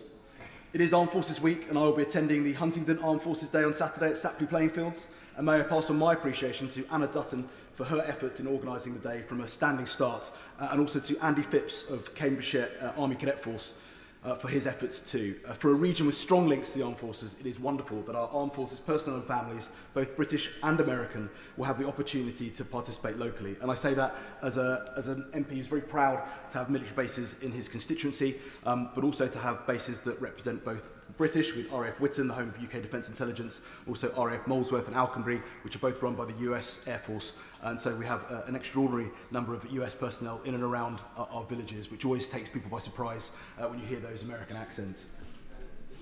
Armed Forces Day is about the recognition and celebration of those young men and women who are giving up the best years of their lives in a uniform to serve their nation. It is also about those who stand behind them, who sacrifice their time, their careers, their ability to make a home to support their partners, mothers, fathers to realise their career ambitions. I spent the best part of a decade in the army, and though I rarely, if ever, mention it, It was one of the greatest experiences of my life. But particularly now that through the passage of time, I've all but forgotten how bad some of it actually was. But I did love it, and I do miss it. The camaraderie, the experiences, the opportunities, these are all unique elements that make being a part of the armed forces so special. The bonds you forge with those who you serve alongside, the unspoken shared experiences that allow you to meet a fellow veteran and bond over a shared love of spinning dits, even though sadly most of, if not all, of those dits are not appropriate to be recalled in this place. I served in the armed forces during the highest tempo of kinetic operations since the Korean War. It placed a strain on our armed forces, the likes of which we haven't seen since, and I know that the benches opposite often like to recall that the last time we spent 2.5% on defence was during the last Labour government. The PM even mentioned it in the previous statement. What they don't often mention is that that operational tempo just about broke the army, and I would echo the words of the member for Epsom and Ewell in terms of my experience of serving during the same period, was that kit and equipment we went through very, very quickly. And I think that with the pace of change that we see on operations and within warfare currently, I think that we would do well to remember, and I know the Minister is listening, we cycled through different types of body armour. I remember in a 4-year period, I think we had 3 different types of body armour, 3 different types of helmets. We changed our entire camouflage pattern. We had to bring in urgent operational requests to have vehicles that could withstand roadside bombs. We went from patrolling in berets in Iraq with ECBA to patrolling in helmets with metal detectors in Afghanistan only a couple of years later. And so the pace of change is something that we must bring into that. I will give way. I hesitate to interrupt what is a marvellous speech and great testament to his service. But I would just like to say, he mentioned the urgent request for vehicles that would withstand roadside bombs.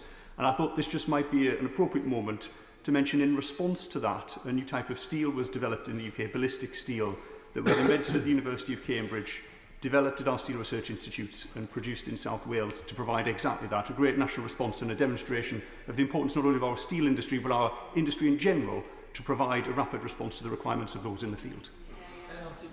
I would concur, and though I don't know anything about the detail of that steel and the armour that it provided, I do think it's worth bearing in mind just how quickly the pace of change and our ability to react to that. And whilst we've seen a lot of talk in recent weeks about the capability that we intend to buy, we do have to remember, so the old adage is so true, that no plan ever survives first contact with the enemy, and I think that is truer now than it probably has been in many a year. We do take our armed forces for granted. Whilst the jingoistic applause, veterans discounts, the thank you for your service isn't for us, too gauche. We are, after all, British. But the flip side of that is that there is certainly some middle ground to be occupied. A greater societal recognition of the value of serving, an inculcation that service to your nation is something to be proud of, something to aspire to, something that benefits not just the country, but the individual. We too often look at our armed forces as a default civil emergency force as the first port of call. Flooding, ask them to deliver some sandbags. Snowing, ask them to clear the runway at Heathrow. Fire strike, ask them to man the fire trucks. Olympics, ask them to provide security. Even the bin strikes saw the army brought in to help.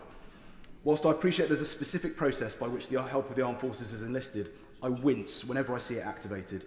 We shouldn't need to rely upon a force of barely 100,000 or so available service personnel to cover everything they should. They should not be the default bailout for government or local government ineffectiveness. Our armed forces deserve better. To be paid properly, so that they don't have to take a pay cut when they're deployed on operations, as was explained to me by some of the personnel I spoke to on NATO operations in Poland recently. To be housed properly, so that defence contractors don't paint over the mould on the walls because treating it isn't on the contractor's checklist, as I've been informed is happening in SFA houses in my constituency at the moment. To be posted sympathetically, so that families don't end up split apart where both parents are serving personnel, as I've seen happen to my good friends who are still serving. And to be supported and granted stability so that service personnel's children can receive a stable home and education. I could go on, but the point I'm making is that the treatment of our service personnel isn't good enough. It wasn't good enough when I served, it wasn't good enough, frankly, under the last government, and I don't think it's good enough now. And whilst I don't doubt the sentiment, I retain little confidence that it will drastically improve despite the promises. We in this House often stand in this chamber and wax lyrical about our armed forces, recount stories of their bravery, courage, commitment and sacrifice, but they are more than just a backdrop for an announcement, and I would encourage those of us in this House to remember that. But on one last light-hearted final point, as we as members of Parliament do return to our constituencies this weekend to participate on Saturday dutifully and attend those events and parades, spare a thought for those young men and women, because much as I'm sure they value and appreciate the recognition, and I remember this well from my own army experience, the irony is that the best way we could show how much we do value them is by not making them work on a sunny Saturday afternoon in June. Melanie on. Thank you very much, Mr Deputy Speaker. It is with immense pride that I rise today in Armed Forces Week, particularly as the national celebrations are returning to Cleethorpes this weekend. And that is a moment of real honour for our community in Great Grimsby and Cleethorpes, nearly 10 years after the last time that we hosted in 2016, and hasn't a lot happened in those years, but to have it return under a Labour government is an incredibly proud moment. And we may not be garrison towns, as some of my honourable colleagues here represent, but our ties to the military run deep and they run proud. From American GIs camped in Grimsby's People's Park during the Second World War to the brave men and women who gave everything to their country to support the war effort, including our town's fishermen, and my great-grandma May and my great-aunt Kathleen, who both took roles as wartime wardens back in the Second World War in their village of Healing. Our towns have long stood shoulder to shoulder with our armed forces.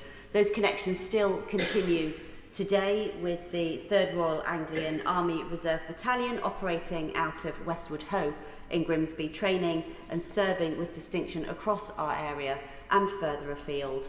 Their commitment really does reflect the values that define our area: resilience, solidarity and service. And every Remembrance Sunday they opened their doors to the whole of the local community to provide refreshments to those young cadets that the Honourable Gentleman was just mentioning, who were out there parading on the Sunday. I'm happy to give way. I thank my honourable friend for giving way. We must be very proud of our cadets. I was a cadet myself, kept me on the straight and narrow and out of trouble. Within my constituency, I have 2 amazing squadrons, 12F, who are based in Waltham Forest and Leighton, and 241, who are nationally the best air cadet squadron in the country. But behind them is a core of volunteers who really don't get the recognition that they deserve. And it's really important that we recognise those people that prop up these organisations in our community. And would my honourable friend join with me in making recognition of their service and commitment? Well, I thank him for that intervention. He does make an important point, and it has been mentioned in comments today, just about, we will not have a future pipeline of young people who want to participate in the armed forces, who already have some element of the training, the discipline, the understanding of the lifestyle, if we do not have the adults who are prepared to give up their time to support that.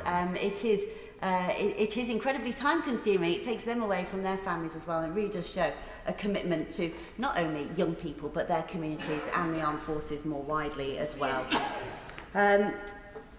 So just to continue to I'm happy to give way, yes. I thank the Honourable Member for giving way. I also participated in my school's combined cadet service while I was there, enjoying many evenings and nights over Salisbury Plain in the bitter cold. In fact, one of the coldest nights I think I've ever experienced. But Glastonbury and Street Sea Cadets give young people an experience that helps them grow into the person that they want in a safe and friendly environment. It gives them confidence and friendship and leadership to help them launch well into life. So will she join me in celebrating groups like Glastonbury and Street Sea Cadets and thanking them for all the amazing work that they do? I'm very happy to do just that, as the Honourable Lady asks. All of the organisations that are working with young people do an amazing job. The young people who are involved themselves, the fact that they show up, they turn up, they commit, it really is testament to their resilience and their their self-belief that they can achieve, and they're going to put time and effort into themselves so that they can prepare themselves for their future lives. The Westwood Hoe Barracks does open its doors to our local community every year, providing hot food, hot drink, a place for families to come, for everybody to kind of get together and reflect on the day, but also just to provide a little bit of community spirit, connection and conversation on what is a very important day in our constituency, and we regularly see hundreds of people lining the streets as the procession goes from the church at Minster to the memorial just near Grimsby Institute. This year, as Cleethorpes hosts the National Armed Forces Day event, I don't want to keep saying that, but we are hosting the national event this year, and I'm very pleased to do so. We will be celebrating not only our nation's servicemen and women, but the economic and cultural boost that it will bring to our local area. And I have to pay tribute to our local Armed Forces events team, who again operate voluntarily. They are working tirelessly. Any event related to our armed forces, they are always there, and they will be working incredibly hard now, right down to the wire. I'm absolutely sure that they will not have the opportunity on Saturday to enjoy any of it, because they will be so busy making sure that everything is running smoothly, and that those who are participating and coming from out of the area to make this a grand celebration on Saturday, that they have got everything that they need. But it will be a moment for our businesses, our tourism sector, and above all our people. We will welcome people from around the country who will come to this national event, who will line the streets to give thanks to our servicemen and women. Only recently I had the pleasure of welcoming students from the Uniformed Services course at Grimsby Institute, and they came into Parliament and they came into the Education Centre. These young people are preparing for careers across police, fire service, armed forces and emergency response. Their enthusiasm and their discipline really were a reminder that the future of our uniformed services is in good hands. They are the next chapter in our proud tradition of service, and I was very pleased to have them here. We also have some excellent community groups. In addition to the Armed Forces events team, that group have turned what was an old local authority building called the Knoll into a centre for signposting for veterans. So any kind of mental health support, housing support, welfare and benefits advice. There is space within a really nice, relaxed environment. You can go have a coffee, and there are professionals there to signpost those veterans and provide that additional support. And we've also got another brilliant grassroots group called NEL for Heroes, run voluntarily by ex-servicemen and women, bringing people together through food and drink and other activities, and really helping people who have left the services, sometimes recently, sometimes many years ago, but are finding life a little bit difficult, do find themselves in a challenging situation. And with that pride that comes with service, sometimes the pride means that they don't always wish to access the help that is available to them. And NEL for Heroes is a really brilliant group that informally manages to build relationships and build those ties and provide that support and encourage people not to feel embarrassed that they might require some additional support for a period of time, and help them to access that. So I congratulate them on that work. Mr Deputy Speaker, our town's military history runs deep and has lasting connections to our European allies. After the Second World War, the Carpathian Lancers, a Polish regiment unable to return home due to Soviet occupation, made Wheelsby Woods their home. In their honour, a plaque and a wooden sculpture of their bear mascot, Wojciech, now stands in the park, a tribute to their service and to many who settled in Grimsby in 1947. And I did want to mention this because when I was growing up, my great aunt and her mother, my great grandmother,